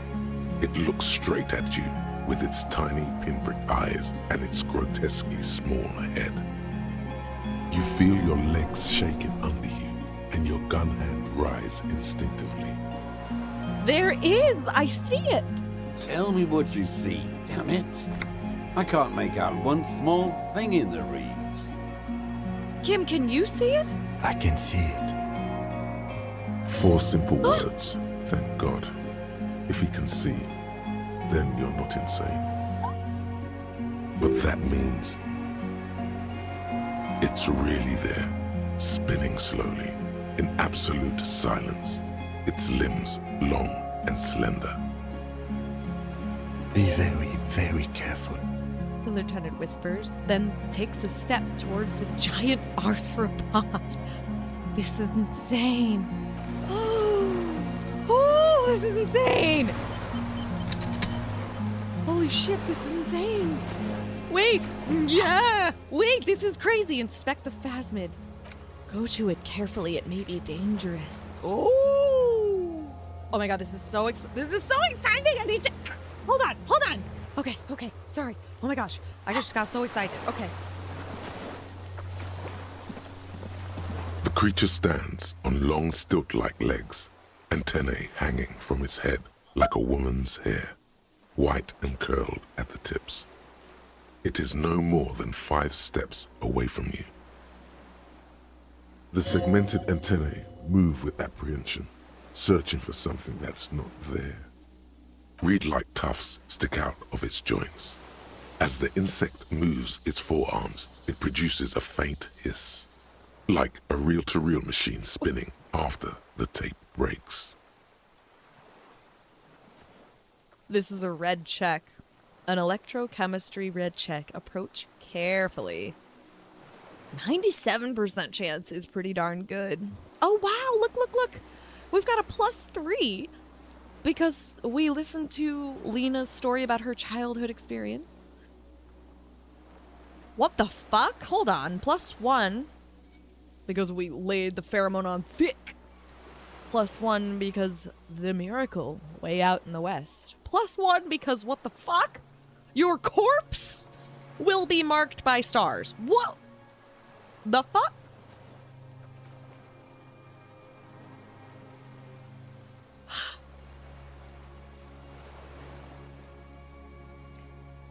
This is the Insulindian Phasmid, isn't it? I really hope that saying this isn't going to cut off my ability to make this check. Because it cannot be retried, it says. Ugh. Approach carefully. Oh my god. Fuck. This is the coolest thing ever. I don't know why this got me so fucking stoked, but I'm so fucking stoked. This is awesome. This is the Insulindian Phasmid.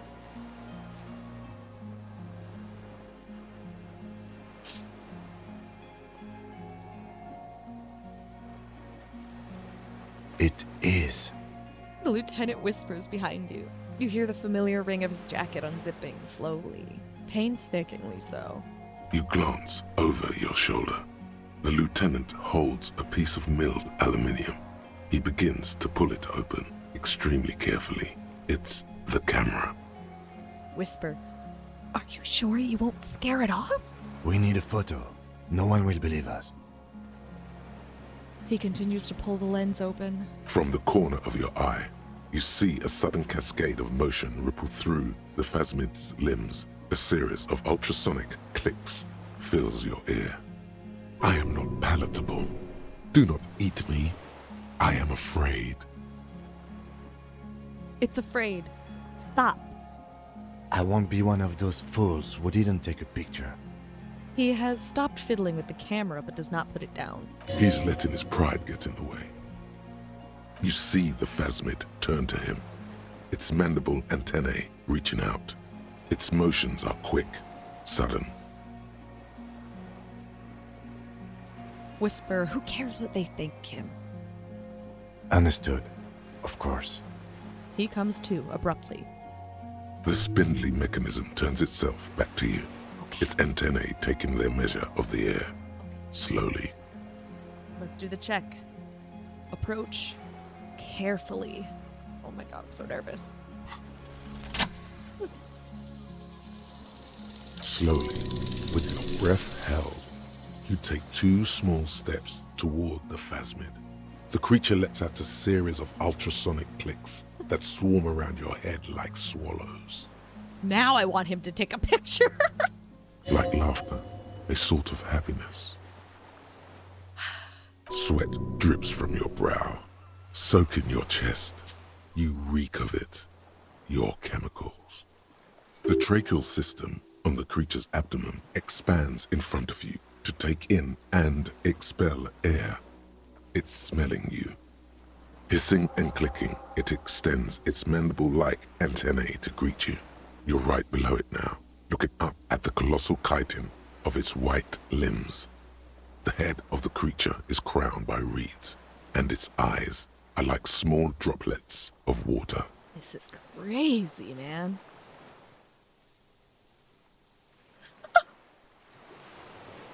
I literally talk to it. Hello, I'm Harry. Oh, that's so fucking cute. Oh my god, that's so fucking cute. Look behind you. It's smelling me. I think I'm gonna go with that one and tell Kim all excitedly. He's smelling me. But I also want to tell him to take the picture now. I feel like now's the time, you know? Okay, Kim. Ooh, which one first? I'm worried maybe I'll miss the chance to take the picture if I don't say it now. Okay, Kim, take the picture now. Okay. With a slow ring of metal, the lieutenant slides the lens open and raises it to eye level. There is no change in the insect's motion while it's being aimed by the camera. It remains fixated on you. In 3. If it moves, you jump back. I'll shoot. Here we go. 3, 2, 1. The shrill flash of the camera cuts the air like the blade of a sword. The phasmid freezes in its bright light. Head turned toward the lieutenant, hypnotized by the flash. It stands frozen before you. What a gorgeous fucking shot. I'm so fucking happy right now. The sweat on your arms feels cold as ice, as if you're frozen as well, in the shadow of this great statue of chitinous marble. I got it. You hear the lieutenant whisper as the creature's shape develops onto photo paper in his hand, a polychrome ghost of white streaks against the reeds and the sky, and you as a shadow before it. Beautiful. For all time. So beautiful. Slowly reach out and touch the creature's whisker. The antennae hang from a great height. With your hand shaking, you barely touch the tip of the left whisker. On contact, the chitin curls into a spiral, like the tip of a poison ivy. Its touch on your fingertip feels cold, ticklish. The sensation is electrifying, resounding through your body. It is surprisingly delicate, the curly end of the whisker, like a young vine. It's even a bit wet. Looks like someone's got hurt in a fight. This antennae is much smaller than the other one. Aww. Be careful, detective. It's moving. Look at your finger. You were right. It glistens with some kind of moisture. The creature in front of you stays frozen. I'm not gonna lick my finger, that's disturbing. But since I'm already reached out touching it, carefully pet its scythe-like forearm? The limb before you is incredibly light, like eggshell. It's much lighter than a reed. You feel a soft push could tip the creature over. Its hollow exoskeleton collapsing. It's about to move. You can sense it.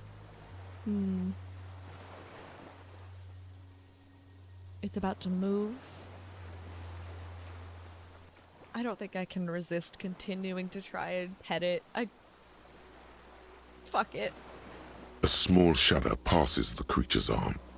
High above you, its black pearl eyes still glisten, mesmerized by the light passing its nervous system. I'm so confused by this option to lick my finger. Should I do it anyway? Lick your finger? It tastes like sugar, very faint. The anthropod towers above you, tufts of reeds pointing from limb and head alike. Odorless, mostly comprised of water. We got it. Back off. Another shudder pulses through the creature's limbs. It jolts back to life, like a record continuing where it left off, in a swaying, praying motion. Wow.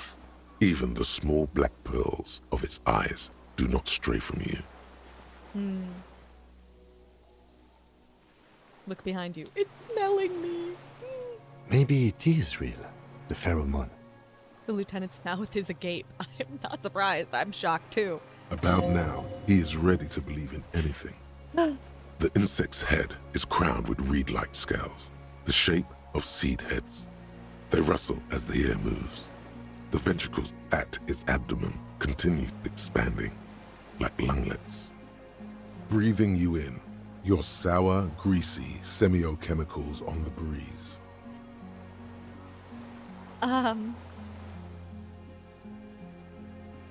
Raise your hand slowly again. The insect stops its stridulation, seeming to observe you.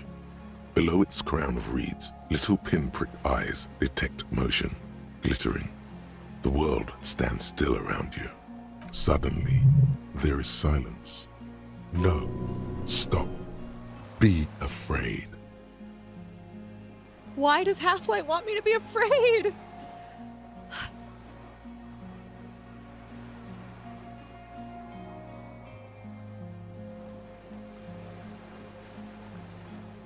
Raise the other hand too. Why am I so determined to ignore Half-Light? Half-Light is usually a useful one to listen to.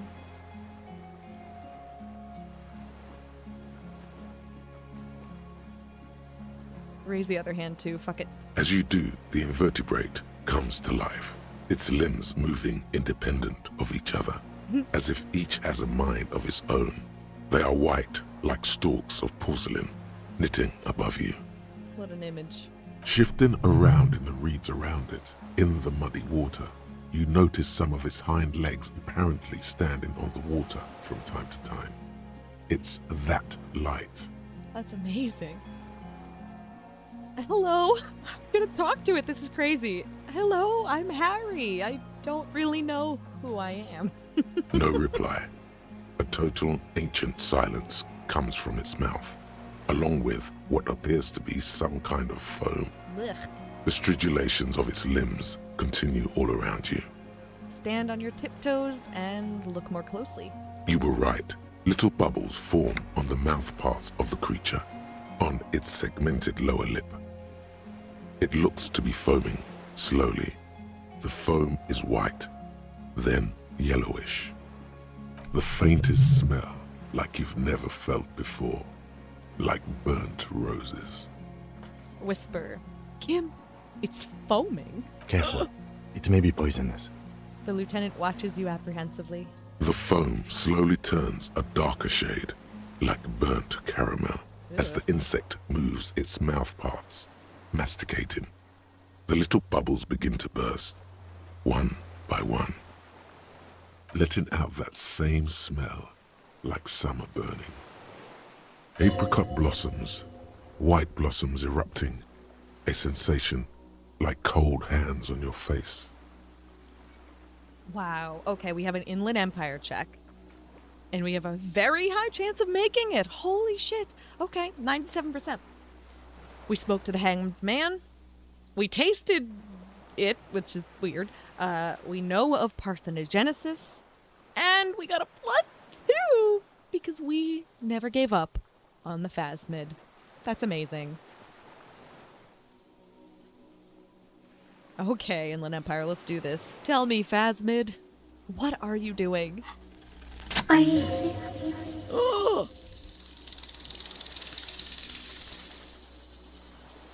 I exist too. Tell me what it's like for you.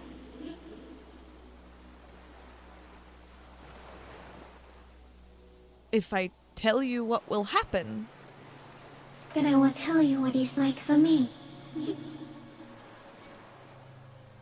what existence is like for me?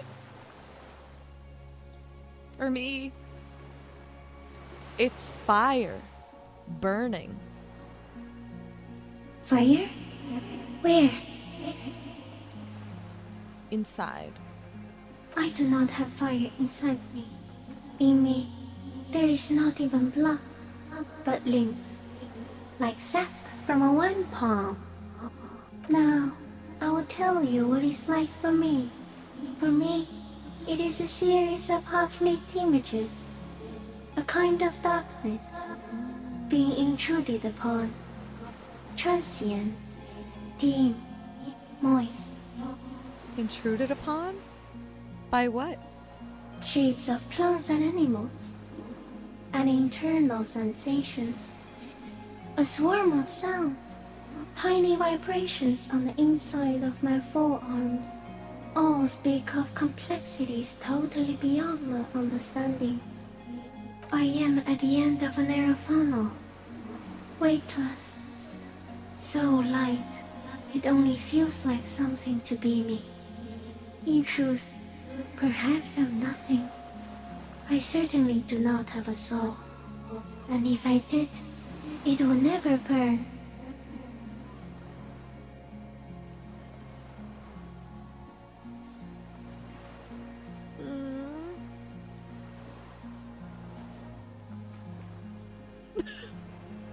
The fuck is happening to me right now?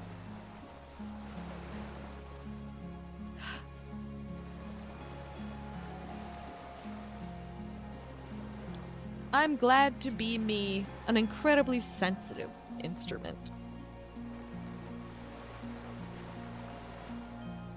Few of us can begin to imagine the horror of you, with all of creation reflected in your forebrain. It must be like the highest of hells, a kaleidoscope of fire and writhing glass, eternal damnation. Even when you're sleeping, and when you wake, you carry it around on your neck, with eyes open that cannot help but swallow more behind the mirror. I feel great, mute empathy for you. It was very disorienting at first. But I'm keeping my shit together. That must be incredibly hard. The Arthropods are in silent and meaningless awe of you. Know that we're watching. When you're tired, when the vision spins out of control, the insects will be looking on, rooting for you. And when you fall, we will come to raise you up, bud from you, banner-like, blossom from you and carry you apart in a sky funeral, in honor of your passing.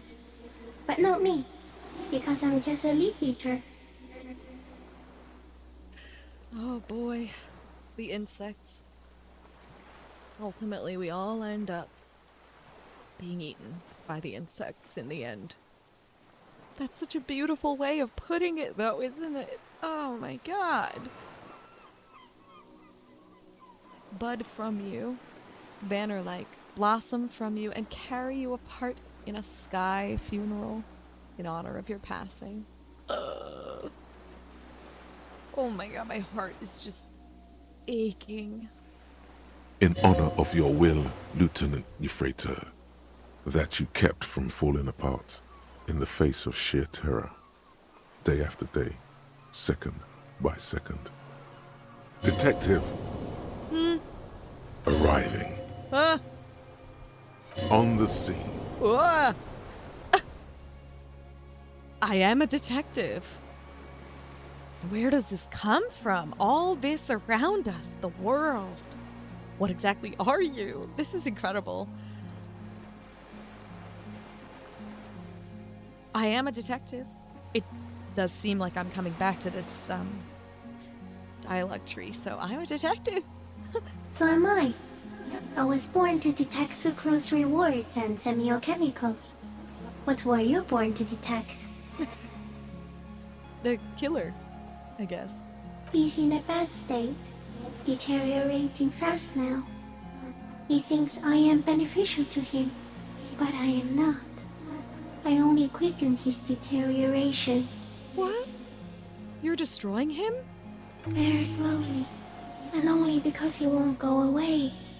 It is meant to keep them from noticing me, to interfere with the pictures in their heads. But he has looked at me for too long, and I am destroying him.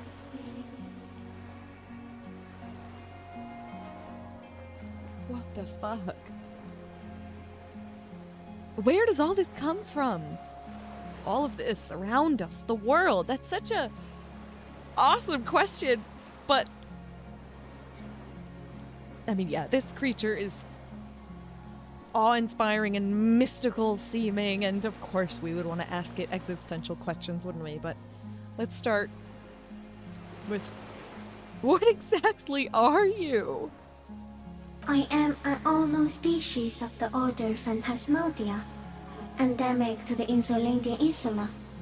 For the last 350 years, I have hidden in plain sight, masquerading as the reeds, molding, cloning myself, unfolding at night to play with trash bins and boys. It may have unknown, dangerous biochemical characteristics that help it maintain its camouflage. No one unnoticed by the first settlers and the land surveyors of the Suzerain. Also, by the soldiers of the revolution and the officials of the occupation. Even the Semenese islanders who came here first, but did not stay, have not seen me. I have stayed hidden through 4 forms of government and 2 scientific revolutions, until I was accidentally discovered by a detective of the citizen militia in Revershaw, district of Martinez, March 51.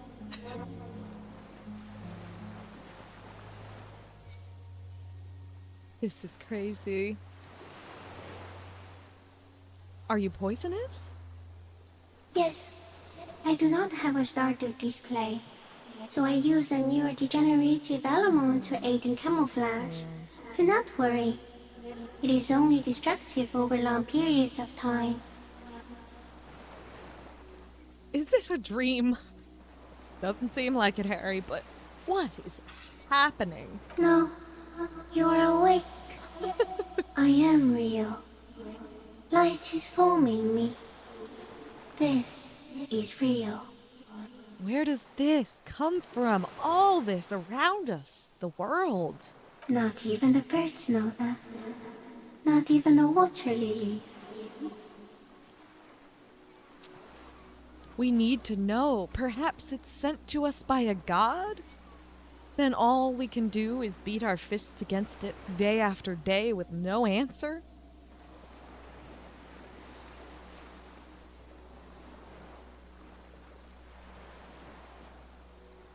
can also eat it. If it's a leaf, you can put it in your mouth. Yum yum. Or read. Yum yum. That made me so happy. Are you the miracle? No. You are the miracle. How? The moral of our encounter is I am a relatively medium life form, while you are extreme, all-engulfing madness. A volatile simian nervous system, ominously new to the planet. The Pale too came with you. No one remembers it before you. The Nidarians do not. The radially symmetrics do not. There is an almost unanimous agreement between the birds and the plants that you are going to destroy us all. Wait, the Pale is human-made? It came along with us? It is a nervous shadow cast into the world by you, What? eating away at reality. A great, unnatural territory. Its advent coincides with the arrival of the human mind. What? Now, doesn't that feel very much like the nonsense that our communist friends were talking about? The fun stuff we learned about in those communist books. About how our mindset and our beliefs shape reality. Feels relevant. I don't have that kind of power, though. You're a violent and irrepressible miracle. The vacuum of cosmos and the stars burning in it are afraid of you. Give me enough time, you will wipe us all out and replace us with nothing. Just by accident. How? We suspect it will be something like the oxygen holocaust that wiped out anaerobic life 2.6 billion years ago, when organisms first started breathing. Only much worse. Worse how? Everything your eyes touch goes back there, behind the nose mirror. What if you blink? Are we still here? Please don't blink. What if he misplaces us all one day, or just forget? What the fuck? Oh my god.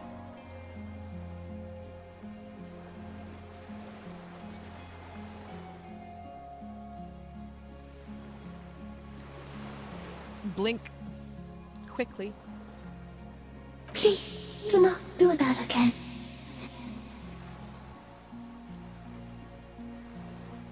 This is the gloaming I've been waiting for ever since I woke up in the hotel room, isn't it?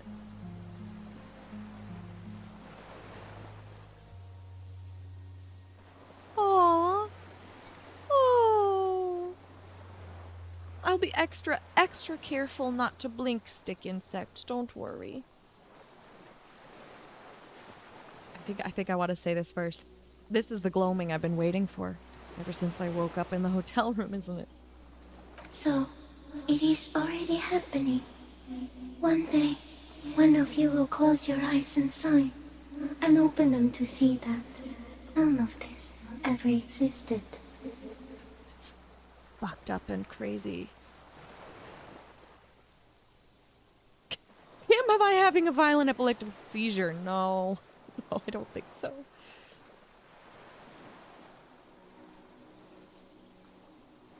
I want to do that dialogue again. Are you the miracle? No. The moral of our... The Pale too came with you. No, it is a nervous shadow. You're a violent and... We suspect it will be some... Everything your eyes touch goes back there, behind the nose mirror. What if you blink?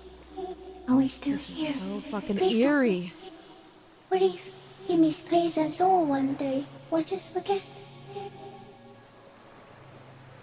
I will be extra careful not to blink, stick insect. Don't worry. Actually, wait. I like that I can come back to this dialogue tree, so...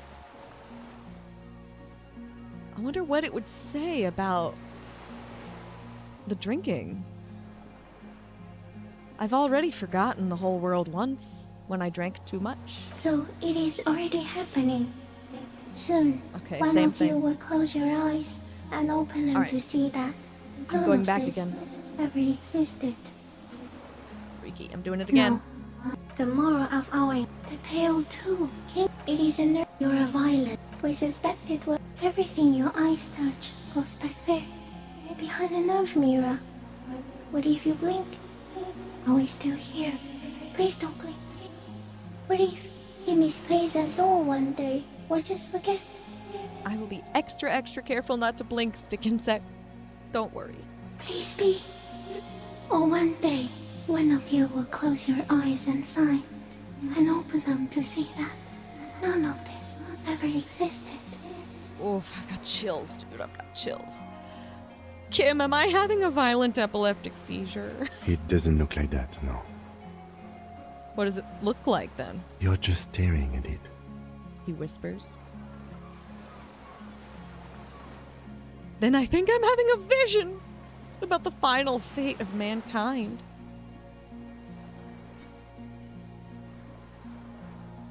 Okay. Is it somehow related to the case?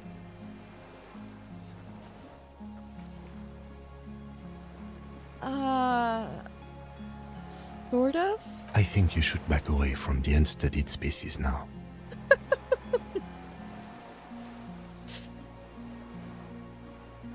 Okay. I have to say goodbye now. I have no more thoughts.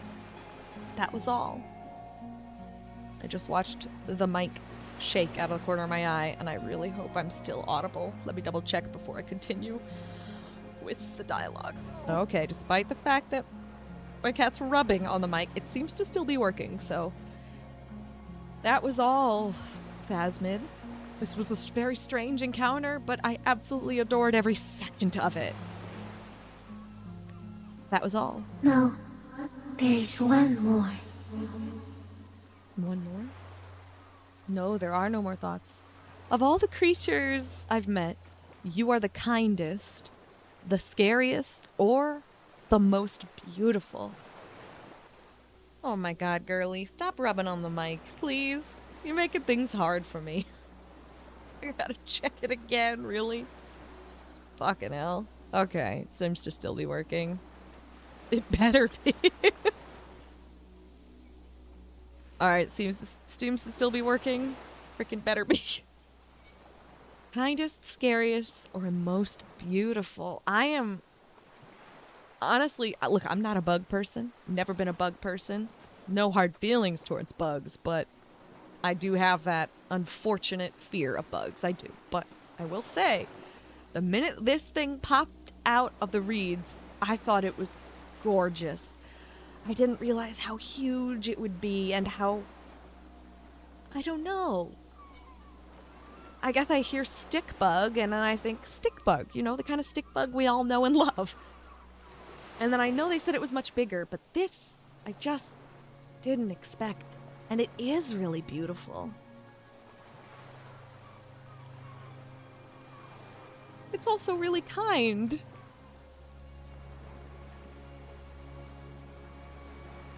Of all the creatures I've met, you are the kindest and most beautiful. So which am I gonna say? I'll go with the kindest. You are the kindest. Thank you. I also have one more thing to say to you.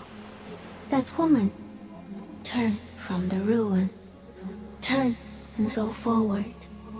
Do it for the working class. What woman? Does it mean Dora? What woman? You cannot lie to me. Behind you, it smells of fires. So awfully far you were prepared to go in her presence. End it.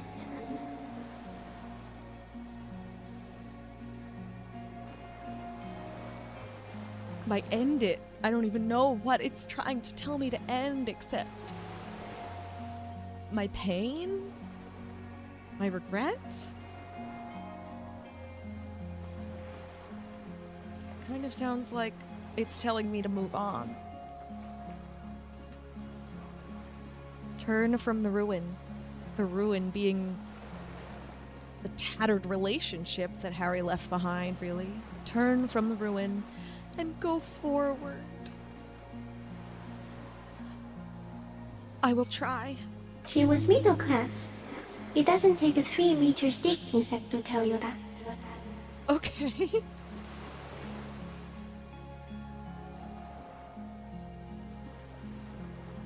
Disengage slowly, I guess. Leave. As you're turning away, the phasmid mirrors your movements, stepping on the water, the long limbs carrying its feather weight without breaking its surface. Look at that thing. This is so crazy. And there it goes. What the fuck? What a weird magical experience. And just like that, it's gone, skating away across the sea's calm mirror like a skipping stone, leaving nothing but circles on the water. Wow. And something under it, in the place it stood, bobbing there, among the reeds, a collection of items. Really? It's gone. The lieutenant looks north with his hand raised to his brow. What's that in the reeds? Looks like a nest of some sort. We should have a look. We should. It can walk on water. That was crazy. Apparently, yes. Like a water strider. Only, I've never seen anything like that in my life.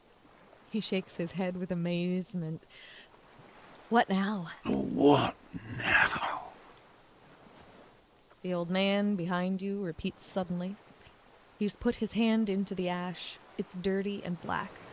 In some kind of strange, semi-catatonic state.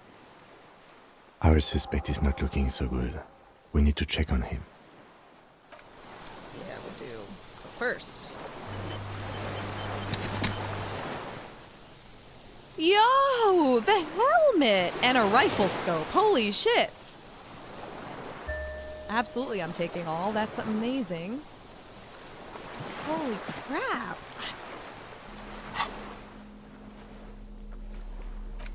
This monstrous-looking, bug-eyed ceramic helmet was in the phasmid's nest. It still has some reeds sticking out of it, and it smells of seawater, but it's otherwise wearable, if not exactly comfortable. Putting it on feels scary somehow. Yeah. And we've got this rifle scope, a common 30mm sniper scope attachable to almost any bolt-action 4.46 caliber. It uses an older-style, non-dotted range-finding reticle. Seaweed is still stuck on the lens, and it's suffered water damage from its time in the phasmid's dowry. And then we've got this gun, of course. This bolt-action 4.46 caliber Triangon is the poor man's sniper rifle. While not the most reliable of firearms, it is relatively precise due to a very manageable recoil, thus allowing the shooter to take multiple consecutive shots fast. This particular piece is missing a scope, though, except not anymore, because we found it. We found it. Wait. We just picked up that helmet. It's making me feel like it might be good to wear. But, I don't know. -1 suggestion, +1 half-light. Do we need that right now? Whatever. Oh my god, what a fucking game. What a fucking game. Oh, Phasmid's gone. Whoa. There we go. What is it? What do you want from me? I can't go. The old man looks around, confused. Something is very wrong with him now. Sir, how could you not see the phasmid?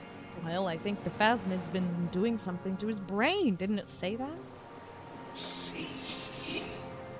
He stares at the reeds and falls silent. Mr. Doras? The man does not respond. He keeps staring, black eyes glazed over and bulging from their sockets, his gap-toothed mouth shaking, with fear and longing, like an addict of some terrible substance. Snap your fingers under his nose, wave your hand in front of his eyes, touch his shoulder gently.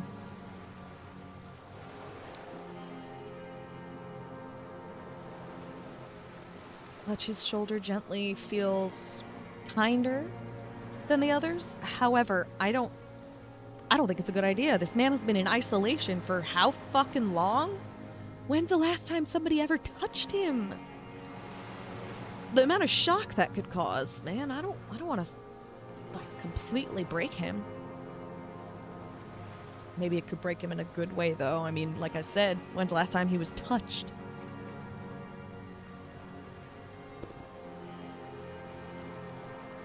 Touch his shoulder gently. The plastic cape feels coarse. A light shiver passes the man. Other than that, no reaction. He feels small and frail.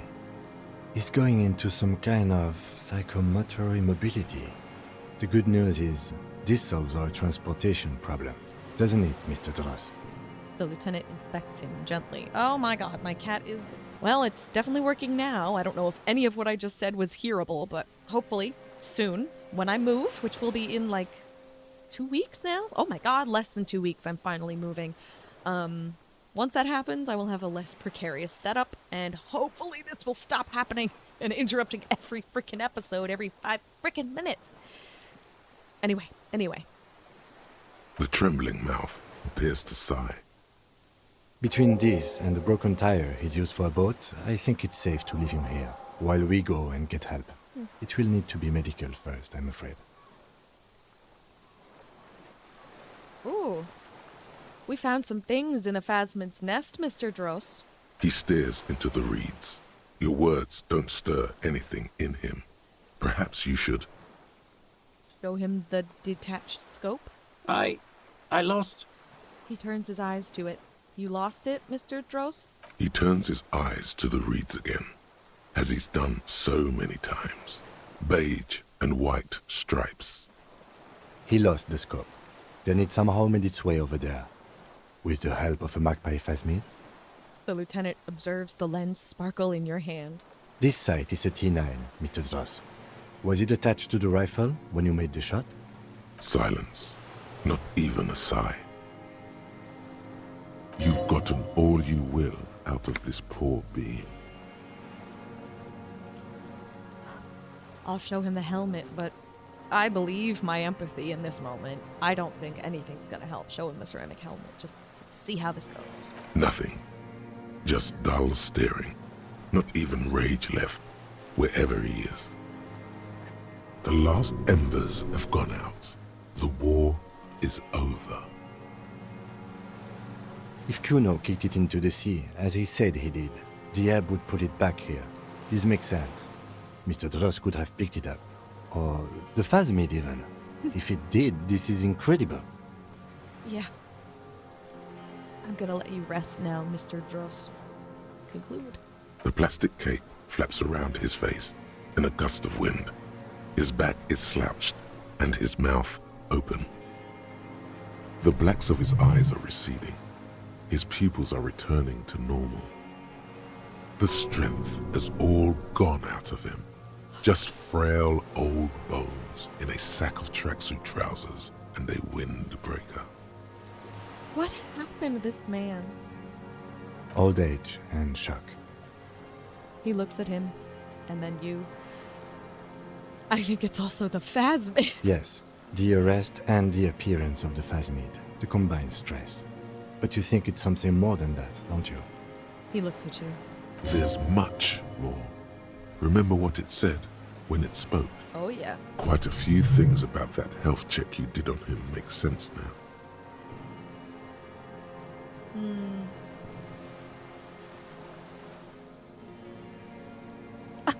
Kim is gonna think we are nuts.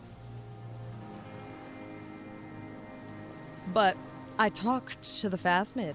It said it's destroying him. He's not gonna believe that, is he? Oh my god.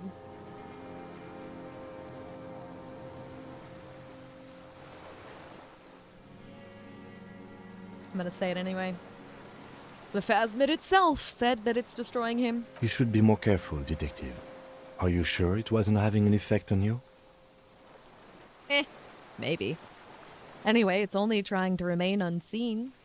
The degradation is a side effect of that. A valid hunch. Long-term exposure to something like that could be neurodegenerative. Also, please be careful when approaching unknown species in the future, Detective. Fair. He couldn't even see it, Kim. All he saw was the reeds for him. That could be part of the shock. But you're right, something is off here. Mr. Dross, He touches the man's shoulder. No response. Yeah, well, this is probably how the phasmid has remained hidden all these years. then how did we see it?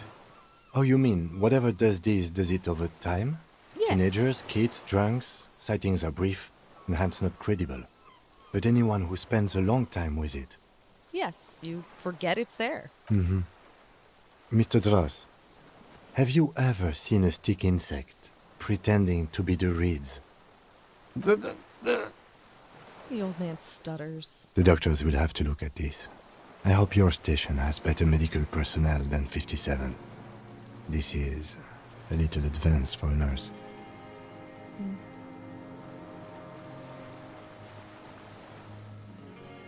I don't really know what is being implied by something hormonal in his relationship to the phasmid. Because I probably has something to do with the phasmid, like, messing with hormones when it's in the presence of others. But with this game being what it is, I don't know if it's trying to imply something else. Before, when I evaluated his state, he seemed strangely animated, didn't he? He was energetic and articulate. After all these years alone, with little hygiene or medication, I would expect worse. Perhaps this animation is induced by something in the phasmid. It does not seem to be animated now it's left. Honestly, I'm ready to believe anything at this point. Maybe it is psychoactive. He looks to the sea. I mean, why not? It's 3 meters tall. He takes off his glasses and cleans them. When he puts them back on, he's still staring at the sea. Could it be there's something hormonal in his relationship to the phasmid, or I think he's addicted to that thing? He could be, although he wouldn't know it. Man, it sucks. He could be addicted to it, somehow. Like a drug? He has displayed addict behavior, and not just to painkillers. His pupils appear to be dilated. They still are. He examines the catatonic man's eyes. It's not just chemical. It's as if he's infatuated with it.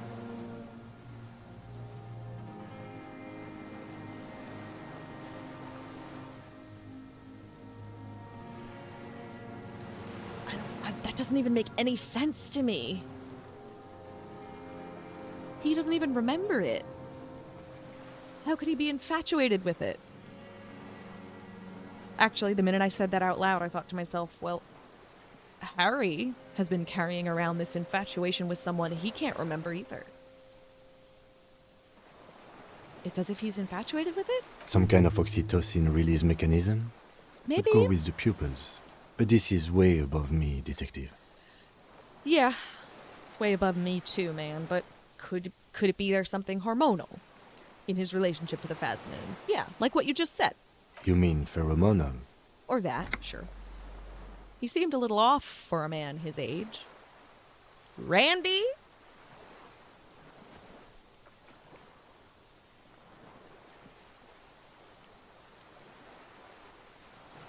Let's go with it. Randy. The scope, knowing of her bruises, his disposition toward Miss Orania. That part. I see what you mean. Yeah. Maybe being around it being the phasmid, combined with his extreme loneliness and isolation and anger. What a horrible toxic combination, for sure. Could certainly exacerbate his hatred of women and his, obsession, his infatuation with them. Particularly women who make him angry, because that's really the only emotion he even seems to be able to recognize in himself. It's the only emotion he's been living with here on this island forever. Anyway, yeah. He's been here for a long time, and who knows how much of it is in its company. He did seem distressed when it finally came to arresting him, like he didn't want to leave this place, and the insect maybe. He looks at his notebook. I have absolutely forgotten to take notes. I hope I remember all of this. This will be one hell of a report. Thank God we have the photo. Hell yeah. He shakes his head in disbelief. I'm glad we got that photo too, man, and boy, what a beautiful photo it was. Fuck yeah. Man, my urge to make fan art is growing! That was very loud and dramatic, and I apologize, except no I don't. No I don't. Never apologize for passion, ever. Hang tight. We should think about getting back to the mainland. To get help. He'll be safe here, if we don't take too long.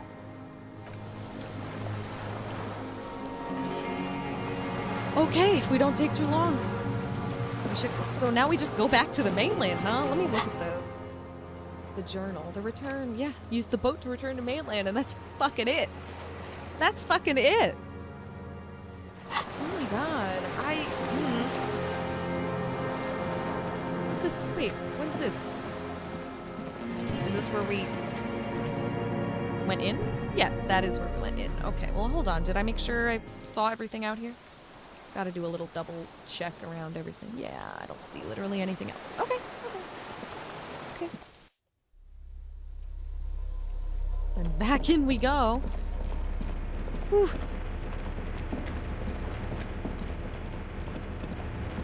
Man, this felt like a lot. Because it was a lot. Warm air from the inside of the building. It's warmer there than it is out here. Yeah.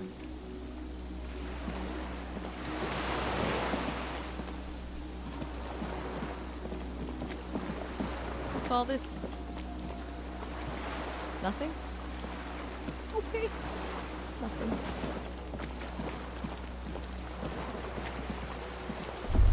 What? These stairs feel ancient. Soldiers' feet ran up them long ago.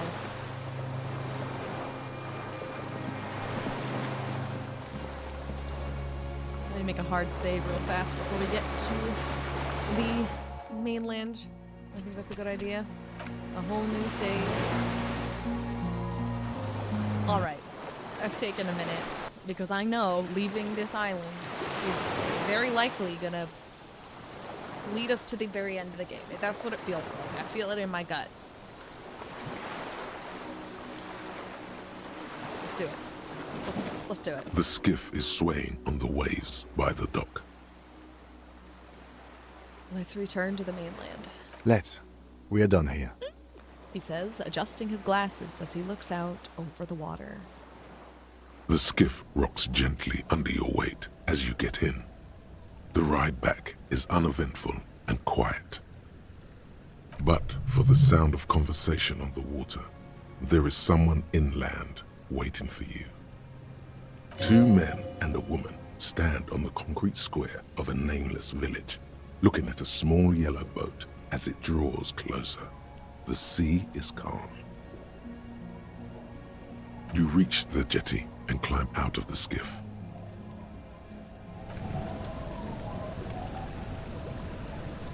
Okay. Where are these people waiting for us?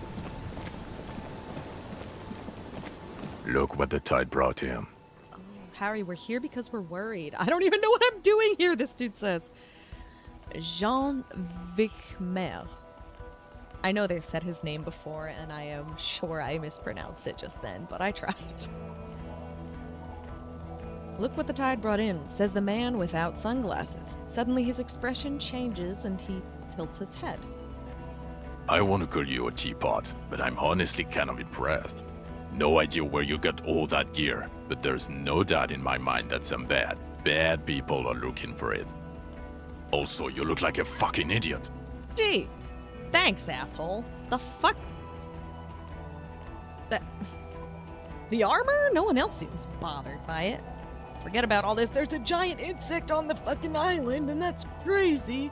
Shouldn't we be more caring about that? I mean, if it were a perfect world, yes, but... The armor? No one else seems bothered by it. Who are you people? I mean, isn't this like our boss? Or one of our colleagues, at least? No one else seems bothered by the armor, you butthead. Oh, really? They don't seem bothered by it? That's because you're a cop in an exoskeleton. Yeah, I'm a cop in a goddamn exoskeleton. And what? Actually, are you? Are you still a cop? There's so much disco going on, it's hard to tell. Vic, calm down. Well, forget about all this. There's a giant fucking thing. We're not forgetting about anything. Look at you. He points at you with both hands. Gee, thanks. And who are you people? You assholes. Pretty sure they're just colleagues, but who are you people? Hello, Trent Heilerstein. I believe Yeah, we've I met remember on your several face. occasions. I remember his face. Why do I remember his face? Why do I remember your face? I'm your goddamn partner, Jean-Vic Comar. Yeah. And this is your special task force. Or says. what's left of it. Gesturing towards his companions. Special Consultant Trent Heidelstein, Battle Officer Judith Minot. Hi. Hi. We've come to scrape what's left of you off the pavement. Hey. Lieutenant Kim Kitsuragi, Prison 57. We've just come from the island, where our investigation led us. He points to the sea fort. We might need your help with something later. He adds, suddenly regaining his confidence. As if he recalled that he's in fact a decorated police lieutenant and not a naughty boy. But this is clearly a departmental matter, so I'm going to leave you to discuss it among yourselves.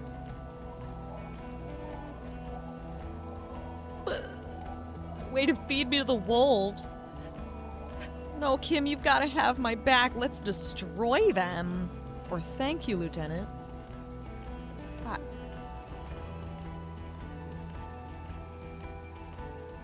Neither of these feel good. I don't want him to leave me right now. I do want him to have my back. But let's destroy them feels fucking weird to say. And also, he's not, feeding you to the wolves, Harry. He's trying to do his job. And let you fight your own battles, too. Oh, but I don't want him to go. I love him.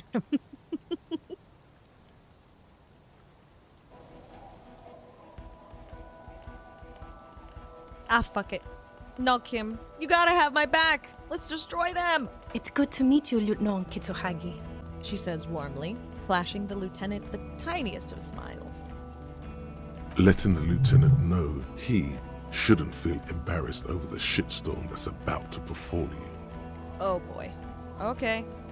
What's this about, guys? Ari, we want to help you. Trent, I believe this is where you come in?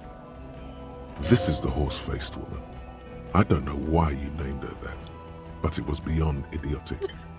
You should never address her using those words again. I agree. I don't quite know what I'm doing here. I was asked to participate as an expert. I think I need to manage your expectations a little. I'm at best an enthusiast in cognitive science. Enthusiast in cognitive science. Okay. My background is in something else entirely. I engage in neurology on a merely theoretical level. In fact, I should probably get going. I engage in neurology on a merely theoretical level. You're not any kind of neurologist. What the fuck are you talking about? Fuck this guy. No, Trent, it's too late. You're part of this shit now. Okay. What have you got to say for yourself, shit kid? He turns to you. Shit, kid, that's not nice. What does he have to say for himself? He left you to catch the bullets. Yeah, you jerk.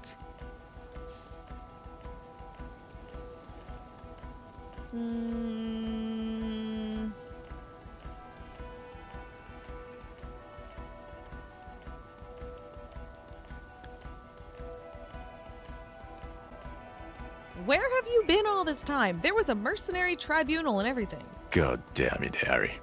He shifts his weight, crosses his arms, and looks you in the eye. You told us to fuck off. You said we're cramping your style. Your detective god. Fuck everything. All we burn. Detect or die. Wait, So you let me face a squad of trained killers alone just to teach me a lesson? The fuck? It wasn't like that. Was it not? Fuck you, Harry. We didn't know there was gonna be a tribunal, did we?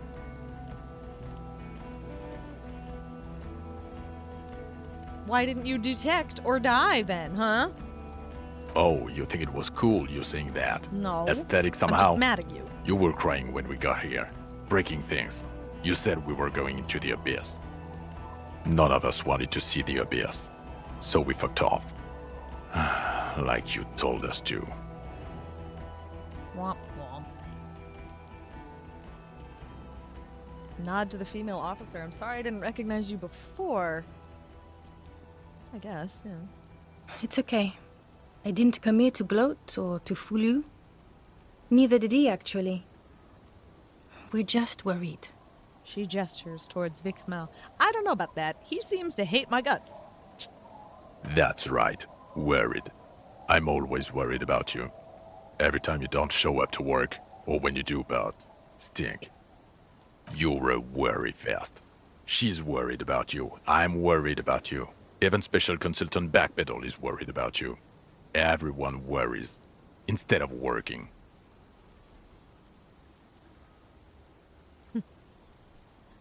How did you even know I was here? The cafeteria manager you fucked over told us where you went. I didn't fuck him over. What? I saved his establishment and he still betrayed me? Strange. He didn't mention that. In fact, the establishment didn't look saved at all. There was a giant aerograffito in front of the building. Yeah, It was on fire. fair. Yeah, I lit it on fire. Oh, he's not gonna like that. Yeah, it was this one junior delinquent. I don't know. It had shit kid written all over it. He squints at you suspiciously.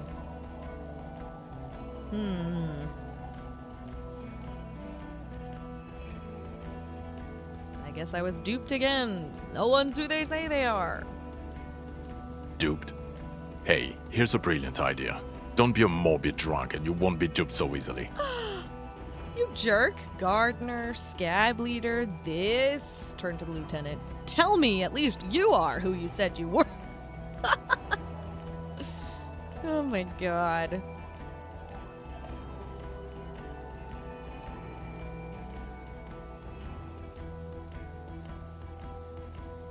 Yeah.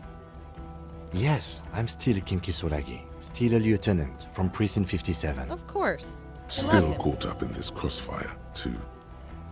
Alright, bro. You mentioned some kind of task force, asshole. Yeah, Major Crimes Unit, under Lieutenant Dubois and Vicomar. Ring any bells? Refresh my memory? Who else is in this? Refresh your memory? It's a goddamn Major Crimes Unit. There's you, me, Jude, Tron fucking Heidelstown, and Guillaume Baby. He stares at you. I'm technically just a civilian advisor. Oh, fuck you. You're part of this shit show. Yeah, first, who's Guillaume Bevy? Oh, that's an interesting story, actually. Guillaume Bevy is a police reporter who joined our team. He was really good. Then he left because he lost faith in your ability to lead the unit. Really? He left because of me? Other people have left too. Good, smart people. People we won't get back. Only me and this really patient patrol officer are still here. And Tron because I'm forcing him to stay. Okay, so what does the unit do? Do? It's a major crimes unit. We clear the desk of cases so Precinct 41 doesn't look like the worst station in town. We are shit tier now, Harry. Because of you. They're your posse, or what remains of it. Hand-picked, hand-lost. The 41st isn't... Sorry, guys. We got a cat problem over here. You want to go down, huh? Let's not jump onto where the mic is again. Yeah, that's better. Go that way. Okay. Bye, sweetie. The 41st isn't... He trails off, not wishing to finish the sentence. Isn't What exactly? Oh, shit tier? Was he about to defend us, but then chose not to? Or... No, I don't know. I don't know what he was gonna say.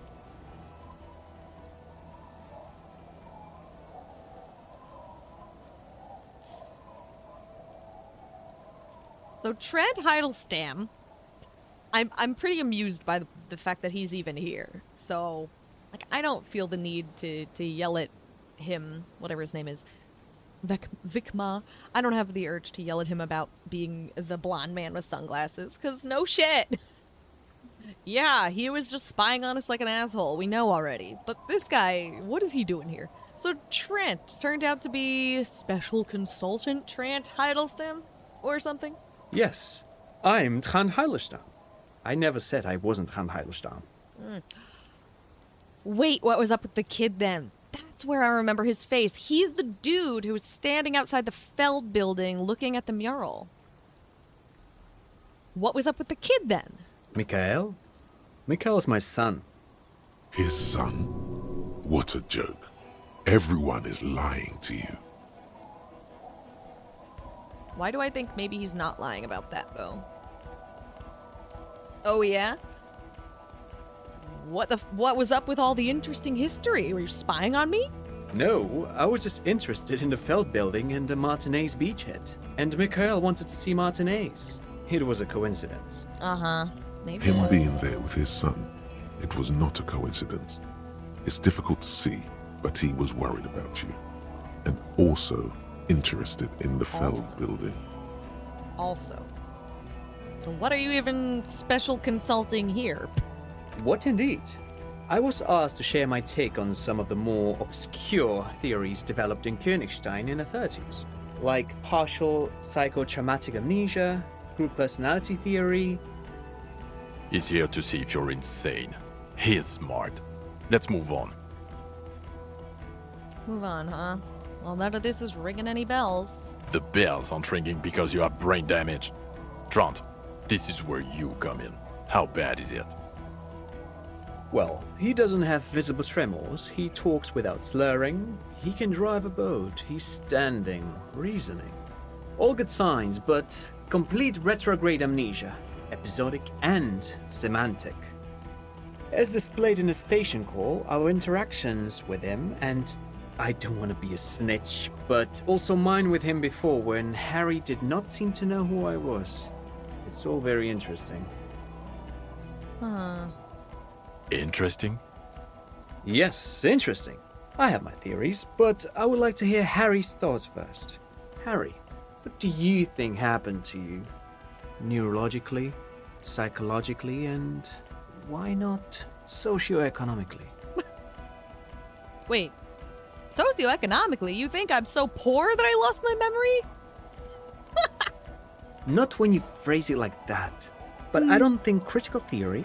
I know everyone thinks this is far-fetched pink academia, but still, I don't think it should be off the table here. Okay. Give me a second to readjust things. Oh, I'm so uncomfortable. What? He lost his memory because of capitalism? No, not like that. I'm not talking Vrede for school here. But Harry, I asked you, what do you think happened?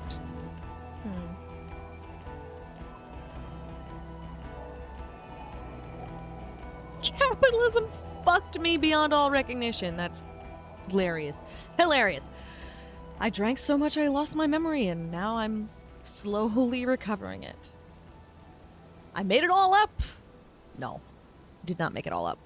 It might have something to do with an anomaly in the church. Ooh, a 2mm hole in the world. Ooh, yeah, that's pretty cool.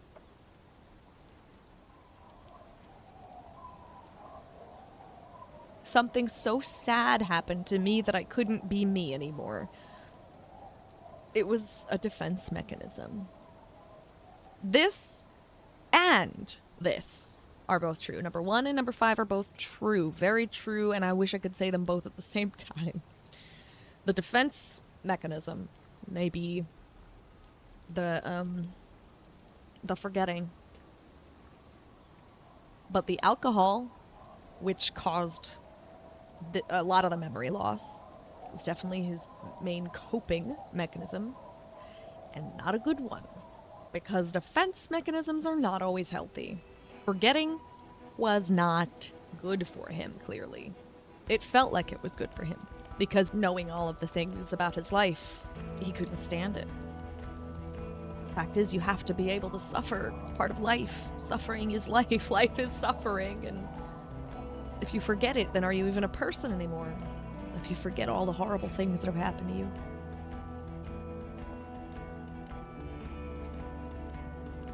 Oh boy.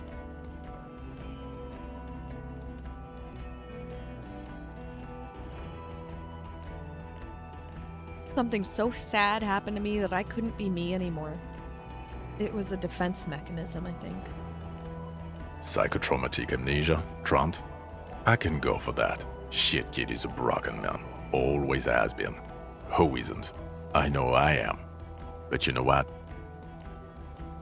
I keep my shit together. Also, I know a person can't wipe their own mind, however traumatic it gets. That doesn't happen. You're lying. Or insane. Or both. No. I'm not lying or insane.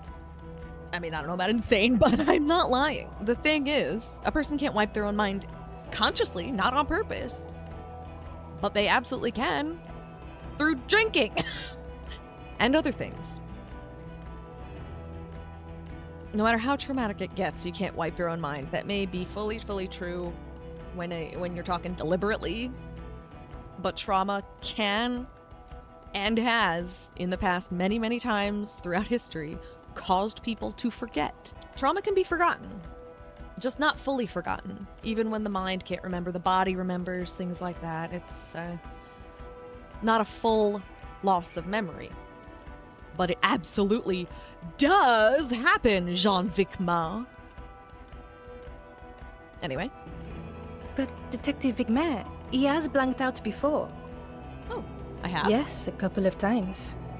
After some of the more serious benders. One was after the two drunks case, the other when we looked into that mural. Hey, I read about those in my ledger.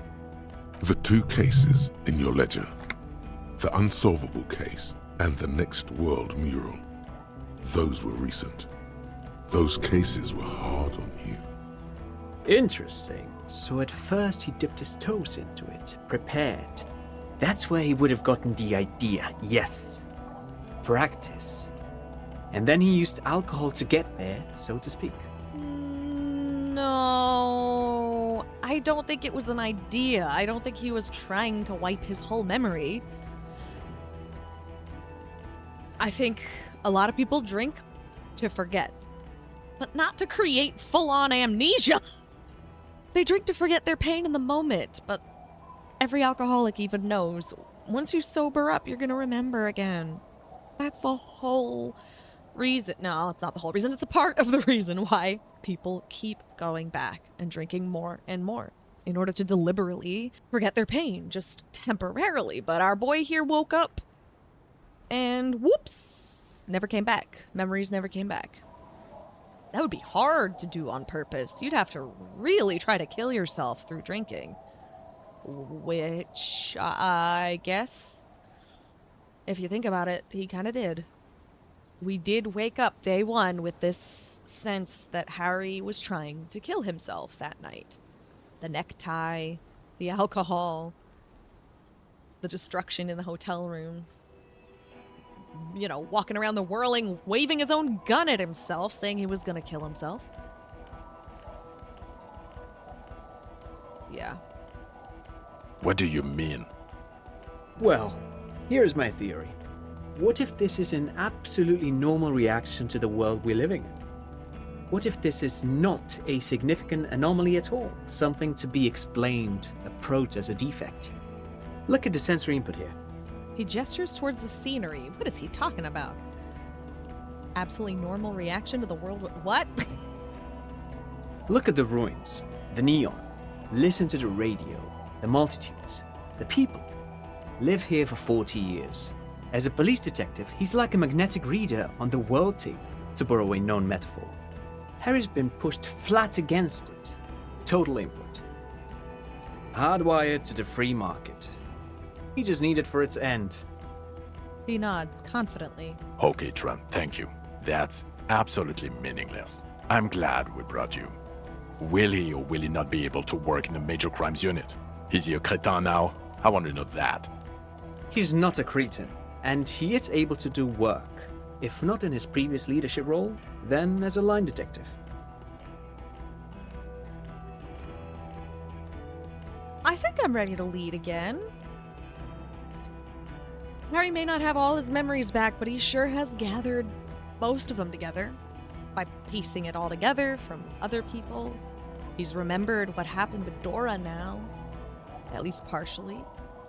He's still hurting. He's still not 100%, but man, oh man, is he trying. We've kept him fully sober for the entire, 9 days that we've been here.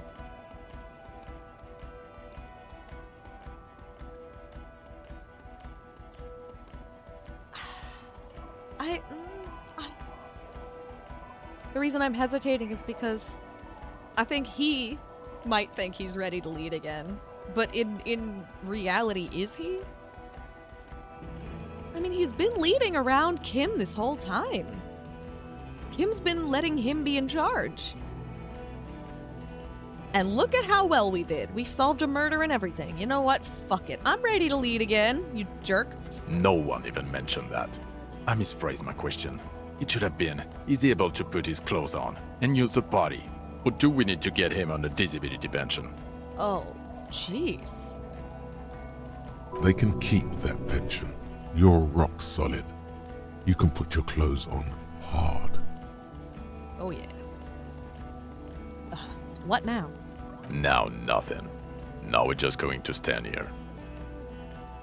Really? No. Now we discuss that. What the fuck did you do to a motor carriage? Why is it there, Harry? He points to the water. Oh. It was stolen by Jacob Irv.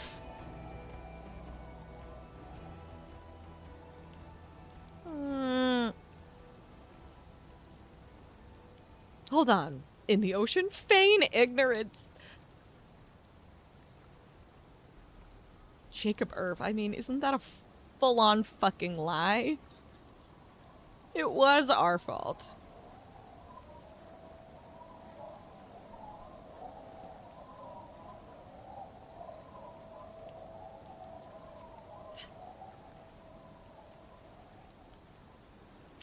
I feel like they probably know.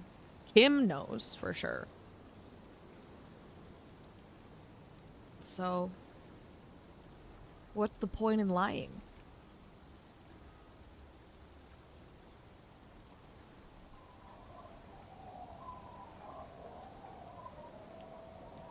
Hold on, in the ocean? Feign ignorance. Oh god, this feels so Yes, bad. in the ocean, under the sea. Our work vehicle, with fishing clams and other sea shit.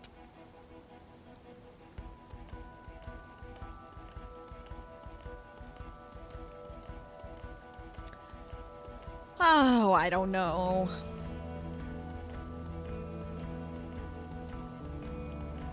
Might as well be honest, right? Might as well? Or is that just gonna end so fucking badly?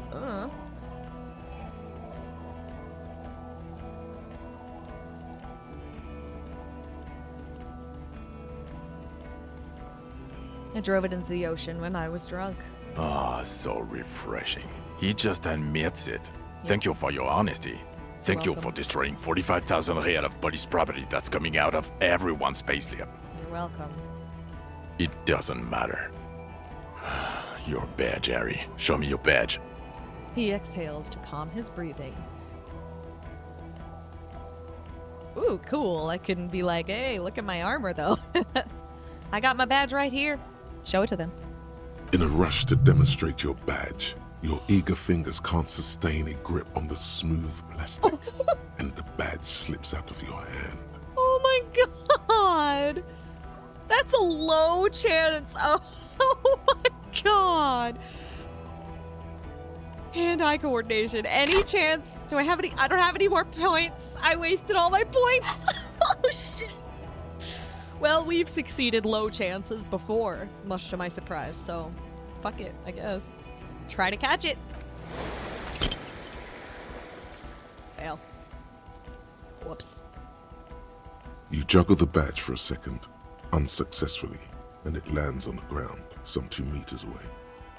Well, we tried, and managed somehow to look like such a fucking loser. Good job, Harry.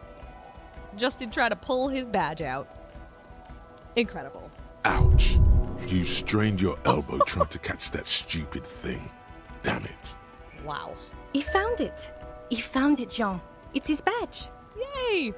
The patrol officer picks it up and gives it back to you, slippery and cold. See, someone believed in us. And your gun? My gun is right here. Yeah. He has it. And he didn't drop it. Mm-hmm. You're drunk like a bum, Harry. Put that thing away before you kill someone. He wipes his brow in mock relief. Dude, I quit drinking. Forever. It's only me in this boring hellhole now. I don't buy it. Why do you smell like a corpse then, huh? He's wounded. It's been a long week, and he's handled an actual corpse. Yeah. Thank you for standing up for me, Kim. Yeah, it's been a bit of a week. I'm sorry I smell bad. None of this matters. My odor situation, it's meaningless compared to what I've discovered.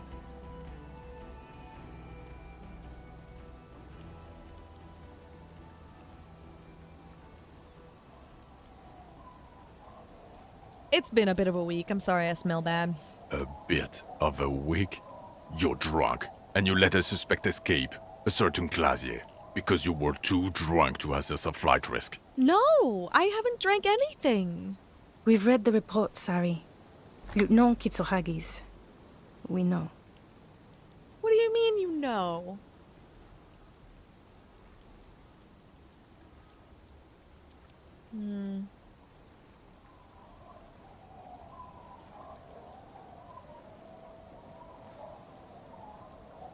Not taking her in was the right thing to do. She gave us a vital clue that led us to the island. Oh, well, if she was nice. I'm not even gonna get into the other suspect, the one who shot herself, in the head. He rubs his face in frustration. Or the fact that you're Everclear's little peony now, doing I don't know what for him. That's small-time stuff. That's nothing. That's a humorous anecdote. Compared to the 7 people who were gunned down, the streets are literally red with blood, Harry. It was fucking mass murder. He did everything he could. We did everything we could. The company hired and vetted mercenaries. Lieutenant Dubois got between them and the locals. Here comes the cavalry. He did so at considerable risk to his person. Remember, he was shot. We stopped an execution, not a negotiation. The loss of life was minimal compared to what it could have been. Mm-hmm.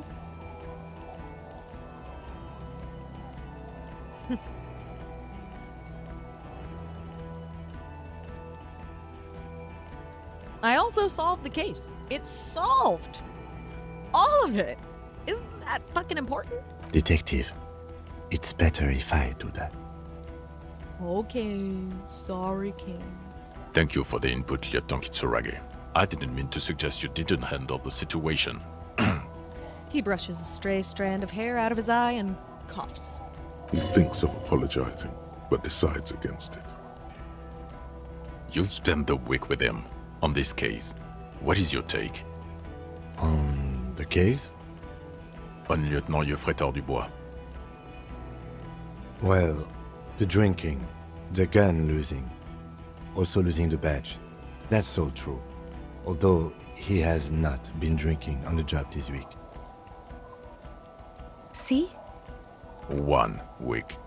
Hey, for someone who drank themselves almost to death, 1 week is unbelievable. 1 week should be fucking celebrated. Harry deserves a fucking party. Also, it's not 1 week, it's 9 days, thank you. 9 days. Then there's the self-flagellation issue.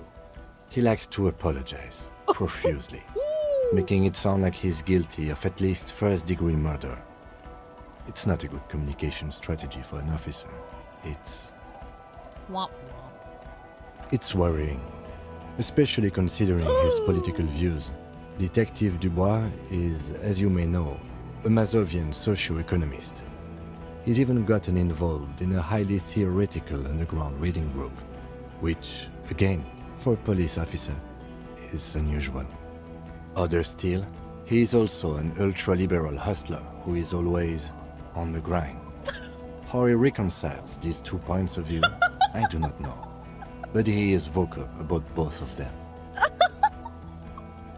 And then there's the motor carriage in the sea, and the constant smoking everywhere, all the time. What? But despite all this, he is a great detective. One of the best I have seen, in fact. Thank you, Kim, for saying that part. But constant smoking everywhere all the time. We had 1 cigarette on day 1, so you are literally not correct on that point, Kim. But whatever, I guess. He can talk human beings into telling him everything. And he doesn't stop. In all the time I've spent with him, he has not once stopped pursuing leads, however far-fetched and tangential. He is tireless, madly driven. Thank you, Kim. Well, except that one time when he stopped to sing karaoke, which, by the way, I have to disagree with you, Mr. Vicmar, was a valiant effort. He really sang his heart out. That is so cute. Okay, he did something. Other than that one time, he has tirelessly worked on the case, and he solved it. We have a confession, a murder weapon, and the perpetrator, locked on the island right now, awaiting transportation.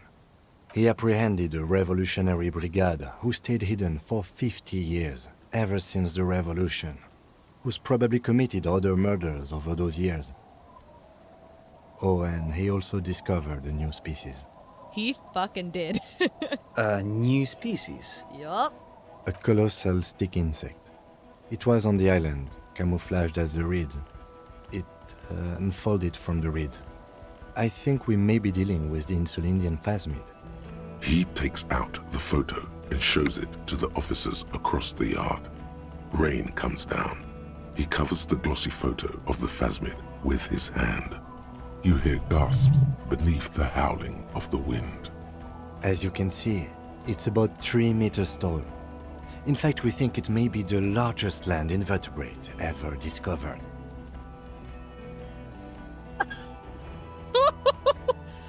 Hosiana.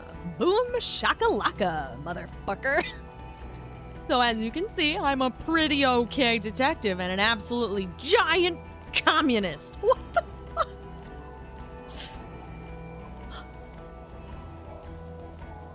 Huh. I'm gonna say nothing. Fucking hell is that? Is this somehow connected to the case? The man cranes his neck, still looking at the photo. It kind of is. Kind of. Detective? He turns to you. Yes. I believe the pheromone it emits may be responsible for the killer's mental degradation, actually. The old man was not aware of the phasmid's presence. Exhibiting a strange, atypical dementia, he fell into a stupor after its appearance. He became near catatonic. So it is connected. I must say, this is absolutely extraordinary. I don't even have words for it. Yes. It really does make it hard to fire the drunk. Yay. His tired eyes follow the photo as the lieutenant puts it away. This is a very, very sad man who has just seen something that's made him forget his sadness. That's how I felt when that thing popped out of the reeds. It was like instant mood shift. Just like, what's the joy of that? Now you make your case. Now is the time. Now or never. Now or never? Oh, God. Okay. This is a lot of different things I can say. Okay, I hope I can come back to this list so I don't have to pick one. I had to pick one the first time. I didn't realize that. I wish I had said something else instead of saying that. Oh, I forgot what line it was now. Oh, I forgot what line it was now. That's not helpful. Oh, well. Whatever.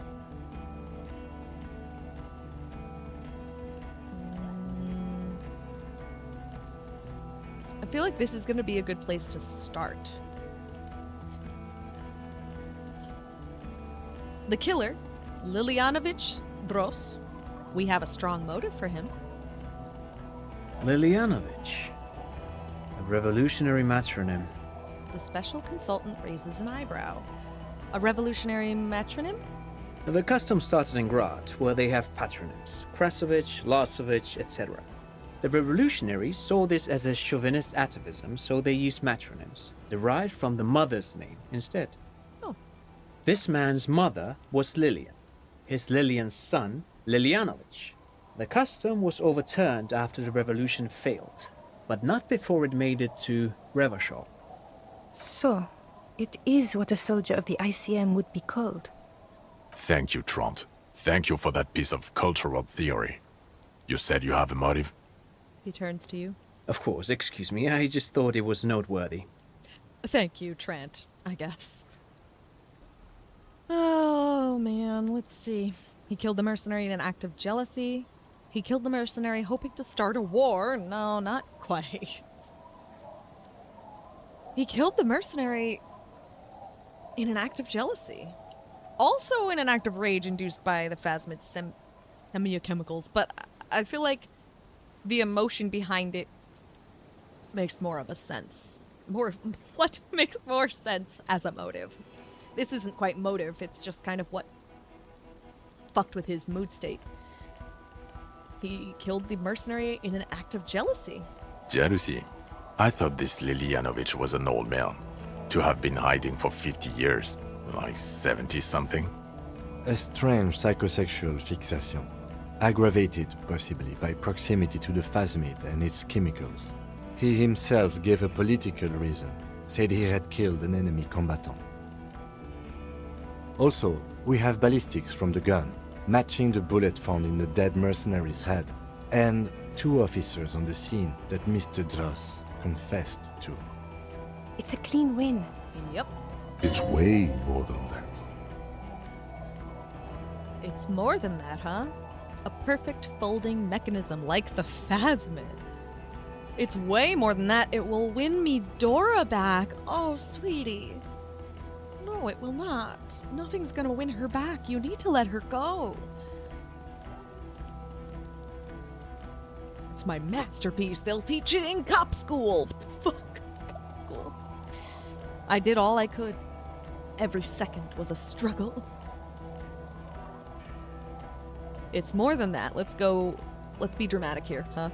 A perfect folding mechanism like the phasmid. Perfect folding mechanism? Get over yourself, Harry. I can still smell the booze on the wind. It's not booze, it's confidence and weirdness. Thank you very much. You don't have to be drunk to be confident and weird, okay? Of course, he's got plenty of precedent to assume we're drunk, though. God damn it. Doesn't it ever leave? It is there. Like in your bones or something. That's so depressing. It will pass in time.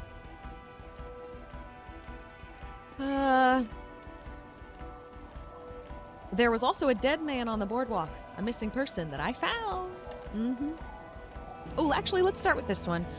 The previous head of the the Union was assassinated by our killer. Yep. This is a conversation for when we are no longer out in the open.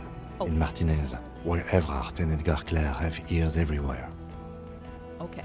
The lieutenant lowers his voice just a little. Understood, of course. But a case against Everard would be big. I would prefer not to partake in anything union-related, for political neutrality. The consultant, too, has lowered his voice. Well, there was also a dead man on the boardwalk, a missing person that I found. Yes, yes. Fallen through a gap in a boardwalk. Drunk. How did you know I found him?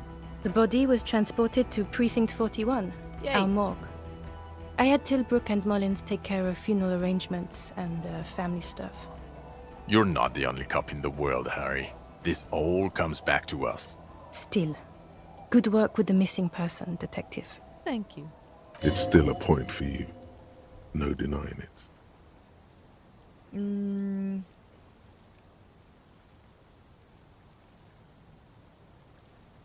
I also fixed the strike situation, huh?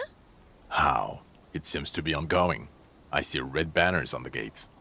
He didn't quite solve it. He cross-pollinated information between the company rep and Evrard, until the rep came to see that the Union desires war, at which point Mrs. Messier decided to... He shrugs. What? Hand clear the terminal?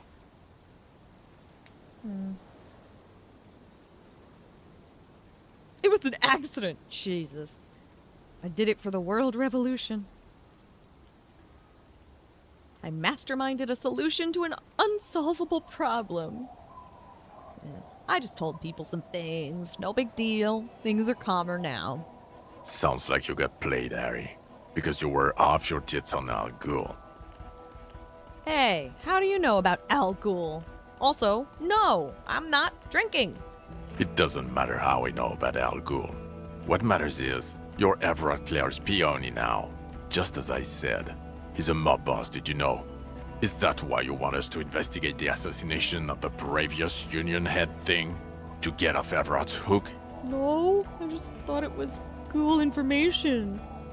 No, it's nothing like that. He was reckless with information, but ethical. We don't owe anyone anything. This allowed us to stabilize things in Martinez. Thank you, Kim. God, calm down, Jean. Seriously. I also looked into the mystery of the doomed commercial area. That was fun. I don't know what a doomed commercial area is.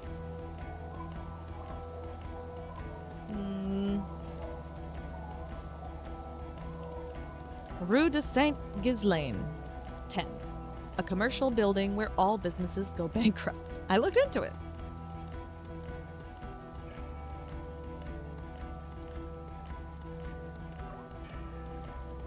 Why?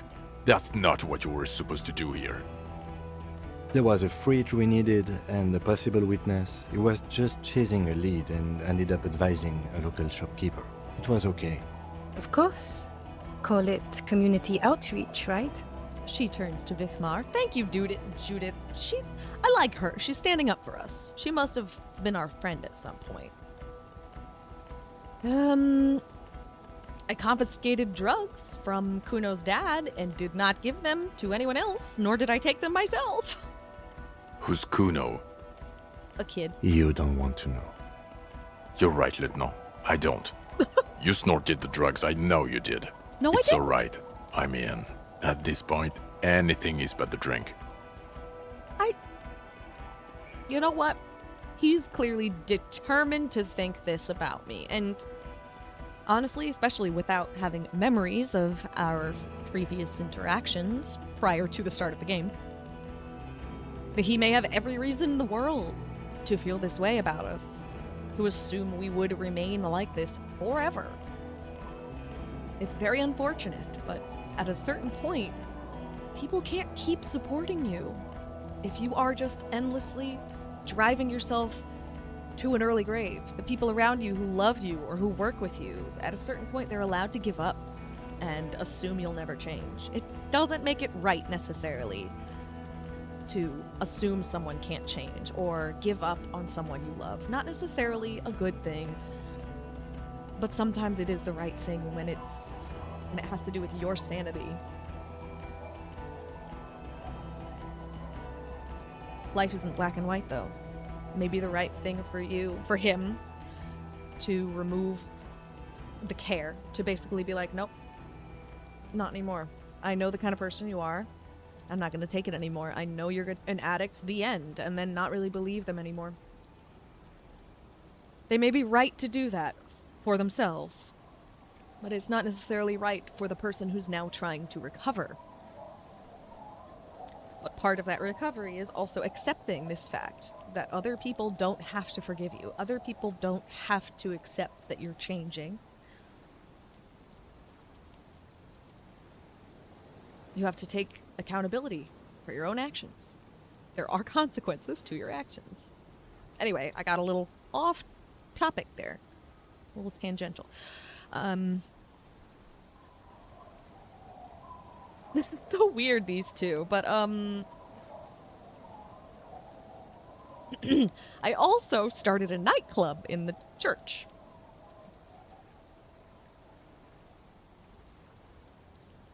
Why am I talking about the phasmid again with the reeds being its... You know what? Let's get the phasmid talk out of the way. The phasmid was female. The reeds are its nest. I don't know why you want to know this, but there you go. Female? What makes you think so? You had to see it. It had the subdued colors of a female. And the nesting behavior too, I think. Incredible. Were there eggs in the nest? Not as far as I could see. There were other things there, though. Mm-hmm. It had gathered items in its nest. A helmet and a scope. Actually, you know, this would indicate it was a male. This is far from anything in my field, but I think such nests are called bowers. They are for attracting mates. I still think it was a female, based on the little voice, but we don't necessarily want to tell them that we heard it talking, because they're going to think we're nuts. I still think it was female. Of course, as I said, I'm only guessing. I didn't see it. It must be robust if it can move a whole helmet with its limbs. Right? He pauses, turning something over in his head. Yeah, it's pretty wild. I think it might reproduce by parthenogenesis.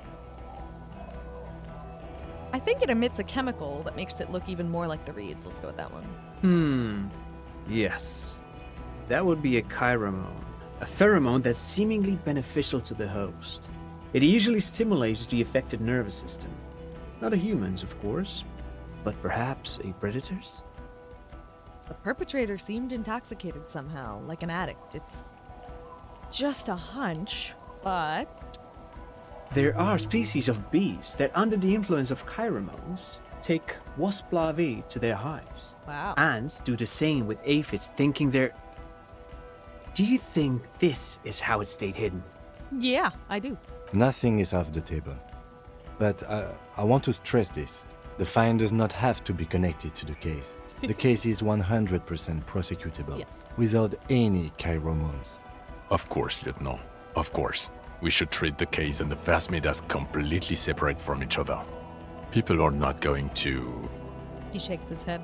They're not going to go for this speculation in the constabulary. Okay. I'll conclude this line of thinking then by saying it had mandibles that completely... What? No. It had mandibles that looked like hair, and it was completely white on the inside. Yes, but also reed-colored, beige and brown, a little green on the outside. After unfolding from a single stalk, it still retained parts that looked like reed tufts on its limbs. Incredible. The PR value of this is exceptional. Carp discovers new species. Maybe even discovers the Insulindian phasmid. No, that's too much. A little bit. This would really help with some of the problems we've been having. Yeah. Absolutely, this is great. This does not say vigilante murderers to me at all. This says science, news, human interest. Yeah. You know, it's a really good thing you have that photo. Oh, definitely. Without it, He shakes his head. You're doing good here. Perhaps only for a moment, but still. Quit while you're ahead, or no. Quit while you're ahead, or no. Oh my god. The nightclub thing is amazing. I want to talk about it. But quit while you're ahead has me pausing now. Because technically the nightclub and the church has literally nothing to do with the case, right? Like nothing.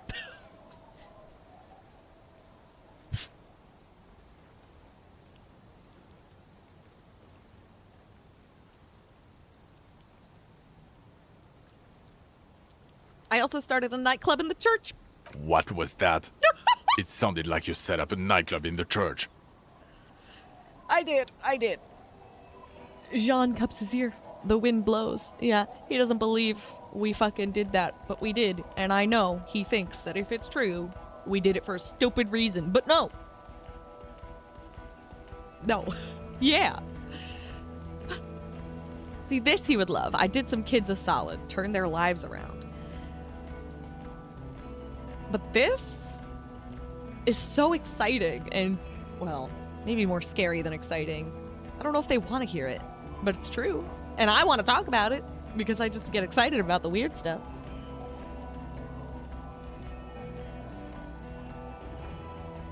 They're not going to believe me. I did some kids a solid. No, I really want to see what they say. Ah! I discovered a hitherto unexplored entropnetical phenomenon in there, too. A 2mm hole in the world. Oh, fuck. I think I can go down this dialogue tree again, right? I think so. Let's start with this, then. I did some kids a solid. Turned their lives around, yeah. 4 kids were living in a tent on the ice. They were going to drown when it melted. It's not optimal, but the building was abandoned, so he put them in there. It's okay. There you go, Kim. It's Thank not you. that okay. Get off this subject now. Okay. The dialogue tree is still open. Yes. But my brain suggesting to me that I should stop the topic. Maybe I'll listen. Maybe this time I will listen. I feel like in my next playthrough I'm just going to be so much more insane. I look forward to seeing what happens when I do tell them about the hole in the world. But I don't think that day is today.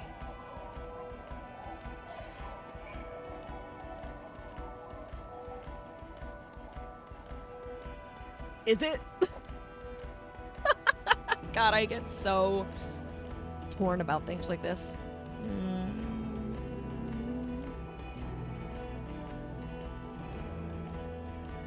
I think I'm gonna listen to suggestion and move the fuck on.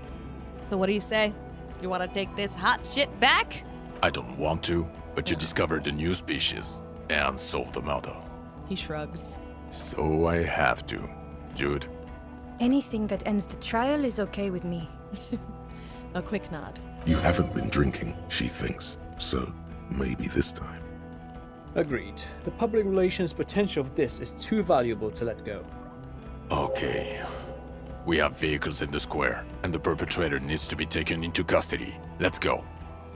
Now you will finally get to know who you are. Really? Okay, wait, I have a few questions before we go about who I am. The man looks westward, impatiently, jingling his car keys in his pocket. Okay. So many things I want to say. I hope I can say them all. Let's start with this. Okay, am I a dirty cop or working... Wait, what? Working for La Puta Madre? No. No?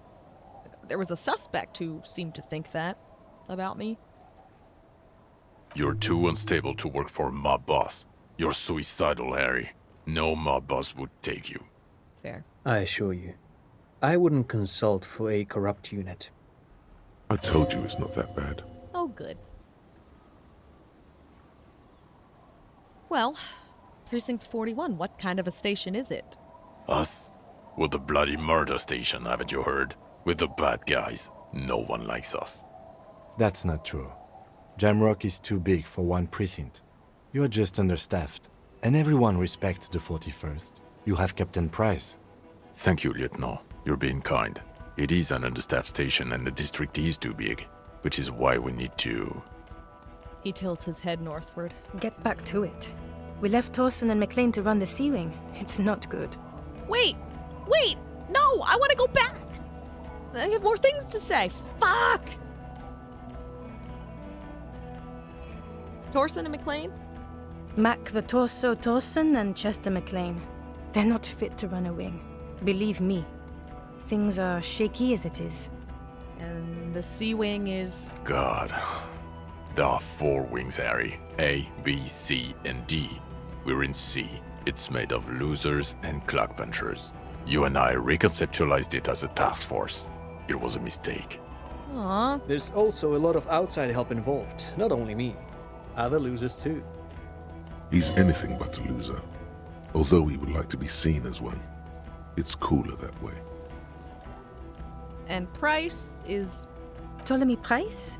He's the son of the old Price, one of the founders of the RCM. Wow. He's one of the most highly regarded men in the force. You're lucky. Somewhere under the curved roof of a former silk factory, shaped like a ladybird with 2 chimneys, Police Captain Ptolemy Price sits behind a heavy wooden desk. Resident medic Nix Gottlieb pours him coffee. It's silent in the captain's office. They speak of change, the city, the tension on the streets. They speak of the events of April and the blood on the streets in May. Did we recently shoot up a church by any chance? So he remembers that. Yes, there may have been a raid on some churches. It wasn't good press. Shooting up churches never is. I was out of town, to be clear. What happened? Why did we need to go there? Our enemies were hiding in a church, to the best of our information. That's it. I'm not talking about this anymore. Your security clearance is shit tier right now. You have to wait for it to go up. He means it. The RCM and its enemies will not be discussed on this coast. Fine, Your fine. clearance will not go up while you're within earshot of the Union headquarters. Oh, I work in the bloody murder station, huh? Okay, it's not the bloody murder station. It's an old converted silk mill with green desk lamps and a coffee corner. A lot of good people work there, hard, every day. Jamrock is the largest ghetto in Rivershoal. Faubourg, technically, but it's divided into 11 districts. Jamrock only has us. The press will blow over. Jamrock is lucky to have you, and it's often considered to be the greatest of the districts. You're lucky to have it. Thank you again, Lieutenant.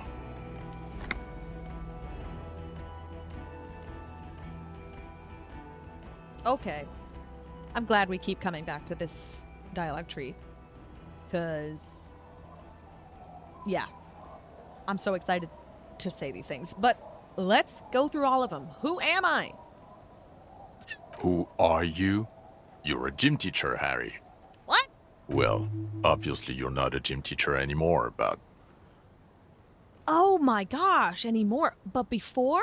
Before you were a cop, you were a gym teacher in Coron. It's getting really cold outside. Oh. Should we maybe... Wow, okay. I guess that explains a lot. Harry, it explains everything. The running around, the jumping, the bicep girth, your inexplicable facial hair. The collection of found sportswear that I've amassed. The fact that you don't seem to know what homosexuality is. And your moves on the church floor, which honestly were just jump aerobics. Also, this guy. Just everything about this guy. Oh my gosh, when was this? When was I a gym teacher? In your 20s or late 20s. You've really let yourself go since then. He looks you over. You said in Coron? I was a gym teacher there? Yes, you taught gym in Coron. I believe that's the term. Taught gym at a high school. You were a high school gym teacher. The smell of sweat and glue. The worn floorboards. Wow. Coron is just east of Jamrock. It was a short walk every morning to the baseball field or the sports building. High school. Harry, your goings-on with Kuno, Andre, Acel, the whole thing on the ice. That's why you are so juvie. His smirk suggests barely contained laughter. Understandable. He's so sweet. Why did I join the RCM then? The regular. You found some chick. She inspired you to fight the big fight. Be more than you are. All that. You, every morning, walking from Voyager Road to teach gym. She, leaving for the academy with her spring coat on. The air filled with the smell of smoke and raspberries and incredible hope. An ocean full of hope. Okay. I see now. I knew it. I knew no normal human being can run like that. He's an honest-to-God gym teacher. Why am I like this? It's not a mystery. Some chick fucked you over. Also, you were drunk. Yeah, not much of a mystery. Except, yes, it is. Yes, it is, because it doesn't start by being fucked over by some chick. It starts in childhood when you're building your ability to form. What am I saying? Build your ability to form? I could have said that so much simpler. When you are starting to form coping mechanisms, coping skills, rather. It happens in childhood when you are starting to form your coping skills and learn about the world and experience relationships for the first time. That's where the mystery really is, because we don't know about his childhood yet. But anyway. You really went with it too. Really maximized the damage. Was she called Dora Dubois? Dubois? It was Dora Engelund, I think. You've said her name, but you weren't married. You were engaged. Oh. Wait, Dora Engerland? Something like that. Half Vazan. Oh. Vasa is where beautifully and impossibly blonde people come from. So we weren't even married. No one is married anymore. This is Revachol. When was this? God, I don't know. 6 years ago? She was way before my time. 6 years and you haven't gotten over it? What the hell is wrong with you? 6 years? Yeah. Or 7. You're not doing too good there. It's an old man thing. 2 old years equals 1 normal year. That and Dora Engelund really tore you a new one. A big one. Who was she? Incredibly bangable. What? She was extremely fuckable, Harry. Gorgeous. A gorgeous bourgeois woman. Wayfish. Like a Welkin, basically. Heartbreak, Welkin. Pain, Welkin. I've only seen a picture, but it's obvious you formed a real spiritual connection with how pretty she was.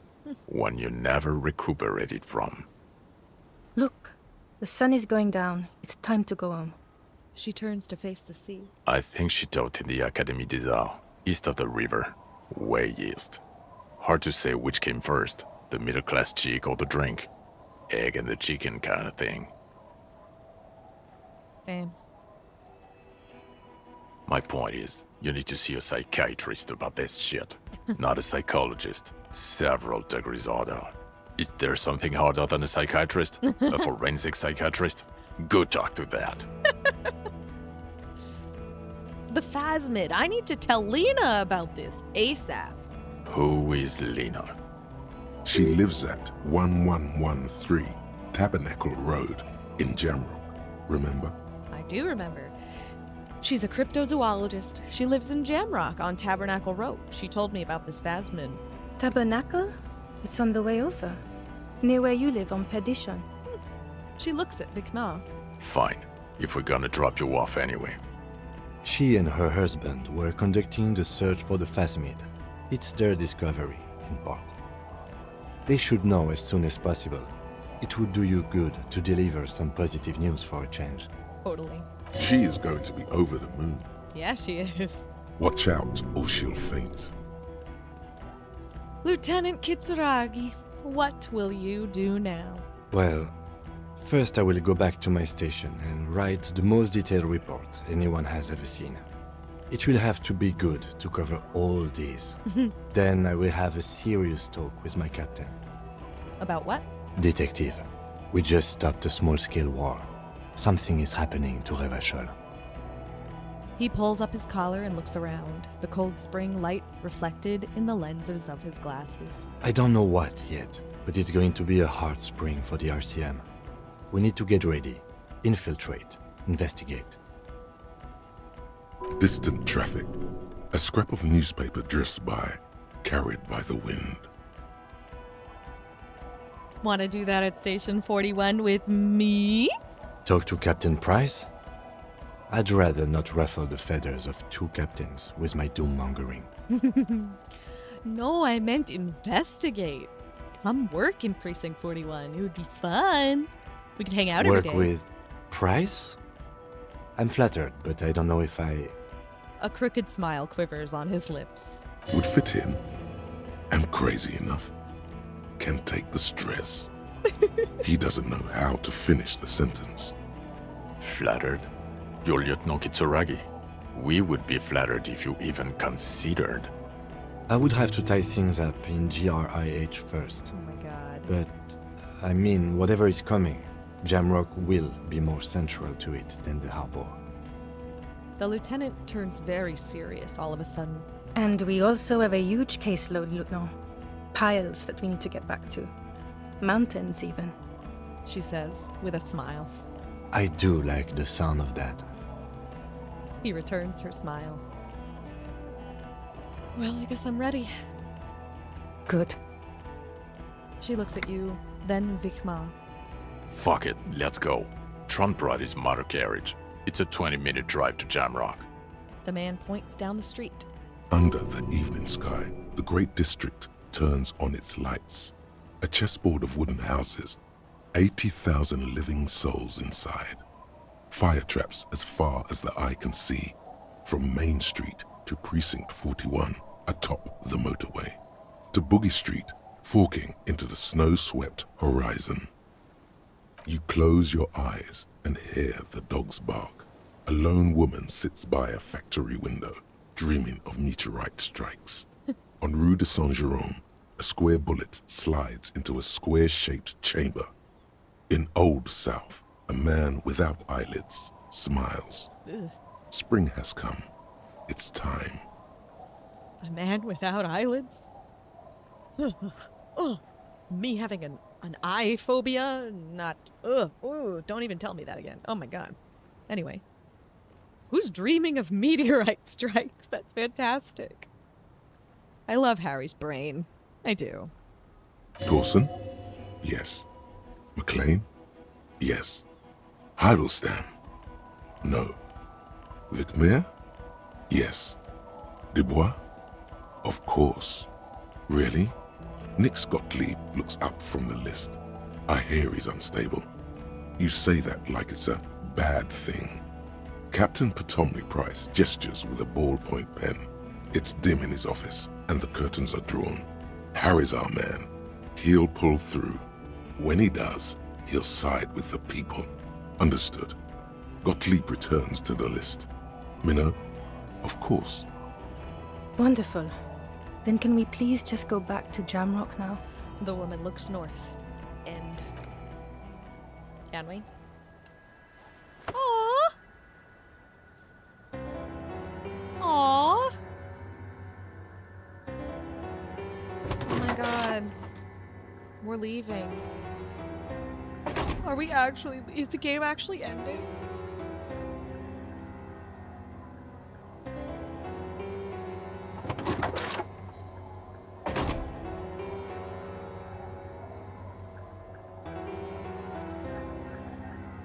I thought he was going for a handshake.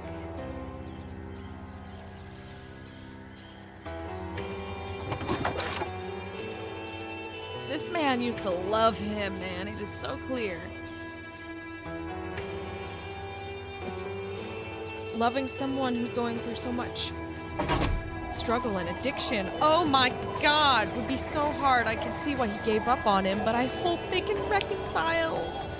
Holy shit, it's really over. I hope Kim and Harry have a good life together. Working side by side, little buddy cop drama that they can write together. I also hope they get married. I hope they become the cutest buddy cop duo at Precinct 41 and then fall in love. I can't believe the game is ending. This feels horrible and wonderful at the same time. I wish I could have, gotten to talk to Lena again and actually see that resolution. I would have loved to see how excited she gets learning that the Phasmid is real and that her childhood memory wasn't made up. That would have been amazing. Would have also loved to see Kuno one more time. Well, what can I say? I think in this game, I would have loved to do a lot of things more. That's why I'm so upset it's ending. Because it feels like a real little town. I want to go back into town and tell everyone things, you know? Tell them we found the murderer. Tell all the people. Tell the kids that things are going to be okay, that we got the murderer, and, you know, dance with the teenagers again, and talk to Lena and Kuno, and make sure his dad doesn't kill him, and... Oh, man. This was wonderful. Poor Harry. He clearly really was suffering, but man, I hope... I keep saying I hope as though they're real, or as though there's a second one, and I know there isn't. There isn't a second game. I know there are some extended universe things, like there's books or something like that, or you guys have told me multiple times in the comments what other media there is in this universe, and yet somehow I've already forgotten. But I know they're out there, and I would love to consume that, because what an unbelievable fucking game. What a fucking world. Oh. I'm sorry, the voice actor who did, Kuno also did Jean Ficma? That's surprising. That is really surprising. Man, what a fucking game. Holy shit, it's a masterpiece. A real work of art. Truly a work of art, this game. I'm absolutely stunned by it. And I don't know when it'll be coming, but I am already in my head planning a whole other video just looking at all the portraits in this game and yapping about them, doing a little analysis. I think that'll be a lot of fun. Don't know when it's coming, because you know how busy life has gotten for me with this surprise move after having already moved. It's been a mess. And then my cat most likely has cancer, so that's not fun too. Life has gotten very, very busy, but here I am still determined to keep the YouTube thing going and to keep indulging my heart and soul by playing video games. This was such a work of art, man. And I know there can be a lot of different endings, or at the very least, there's a lot of different ways this game could go. Like the character of Harry could go so many different ways. I don't know how differently it could end with the other routes you can go. I don't know. But I'm so excited to find out. This is clearly a very replayable game. Very replayable. Despite, you know, on the surface, I could say it's basically a buddy cop game. The plot, I don't know, go solve the murder. It seems like it would be straightforward, out of context with no knowledge going in. But, nothing about this game was straightforward at all. And I love that. I love that.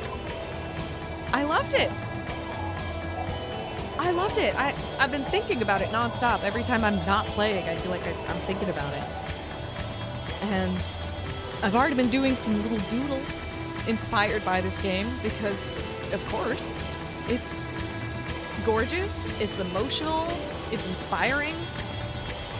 It fills me with both hope and somehow hopelessness at the same time, which is such a fun combination to feel at the end of a story like this.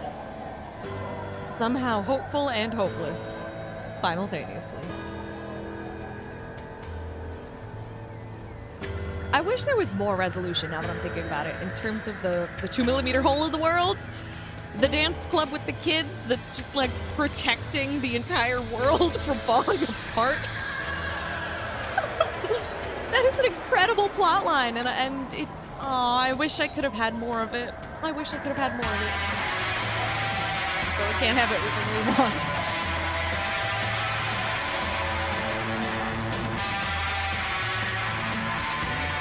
I'm enjoying the music. Big surprise. The music really really does something in this game. Obviously, the visuals are doing something. Clearly.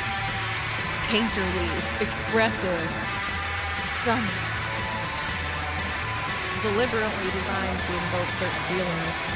But the music, working with that, just beautiful. Just beautiful. This is why I didn't want to turn the music off just so that I could monetize these videos, because that did not feel worth it. It is clearly a work of art and deserves to be seen in its true form. It deserves the visuals and the audios? No, whatever. It deserves the visual thing and the audio thing working in tandem to make this what it is. And I didn't want to ruin that in any way. It's such a good team. I see the word team. It's teamwork. The teamwork of visual art and music. They really work together perfectly for this game.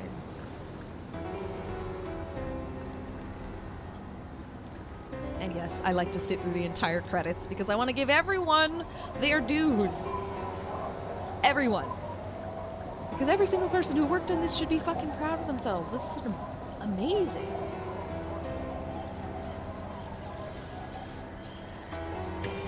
This is the kind of game that could so easily challenge anyone who, I suppose, only...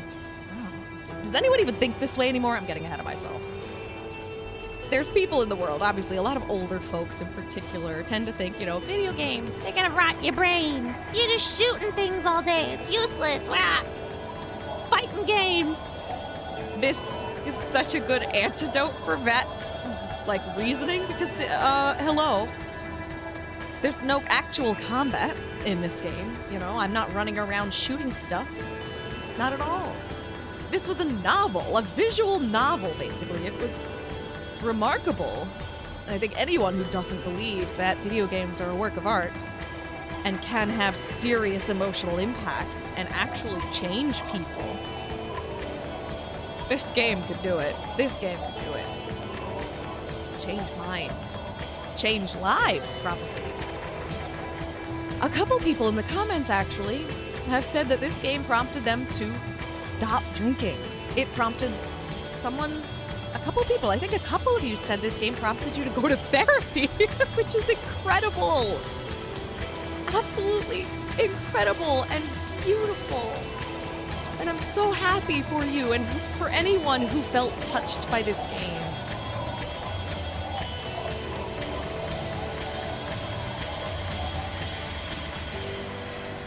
Because it's amazing.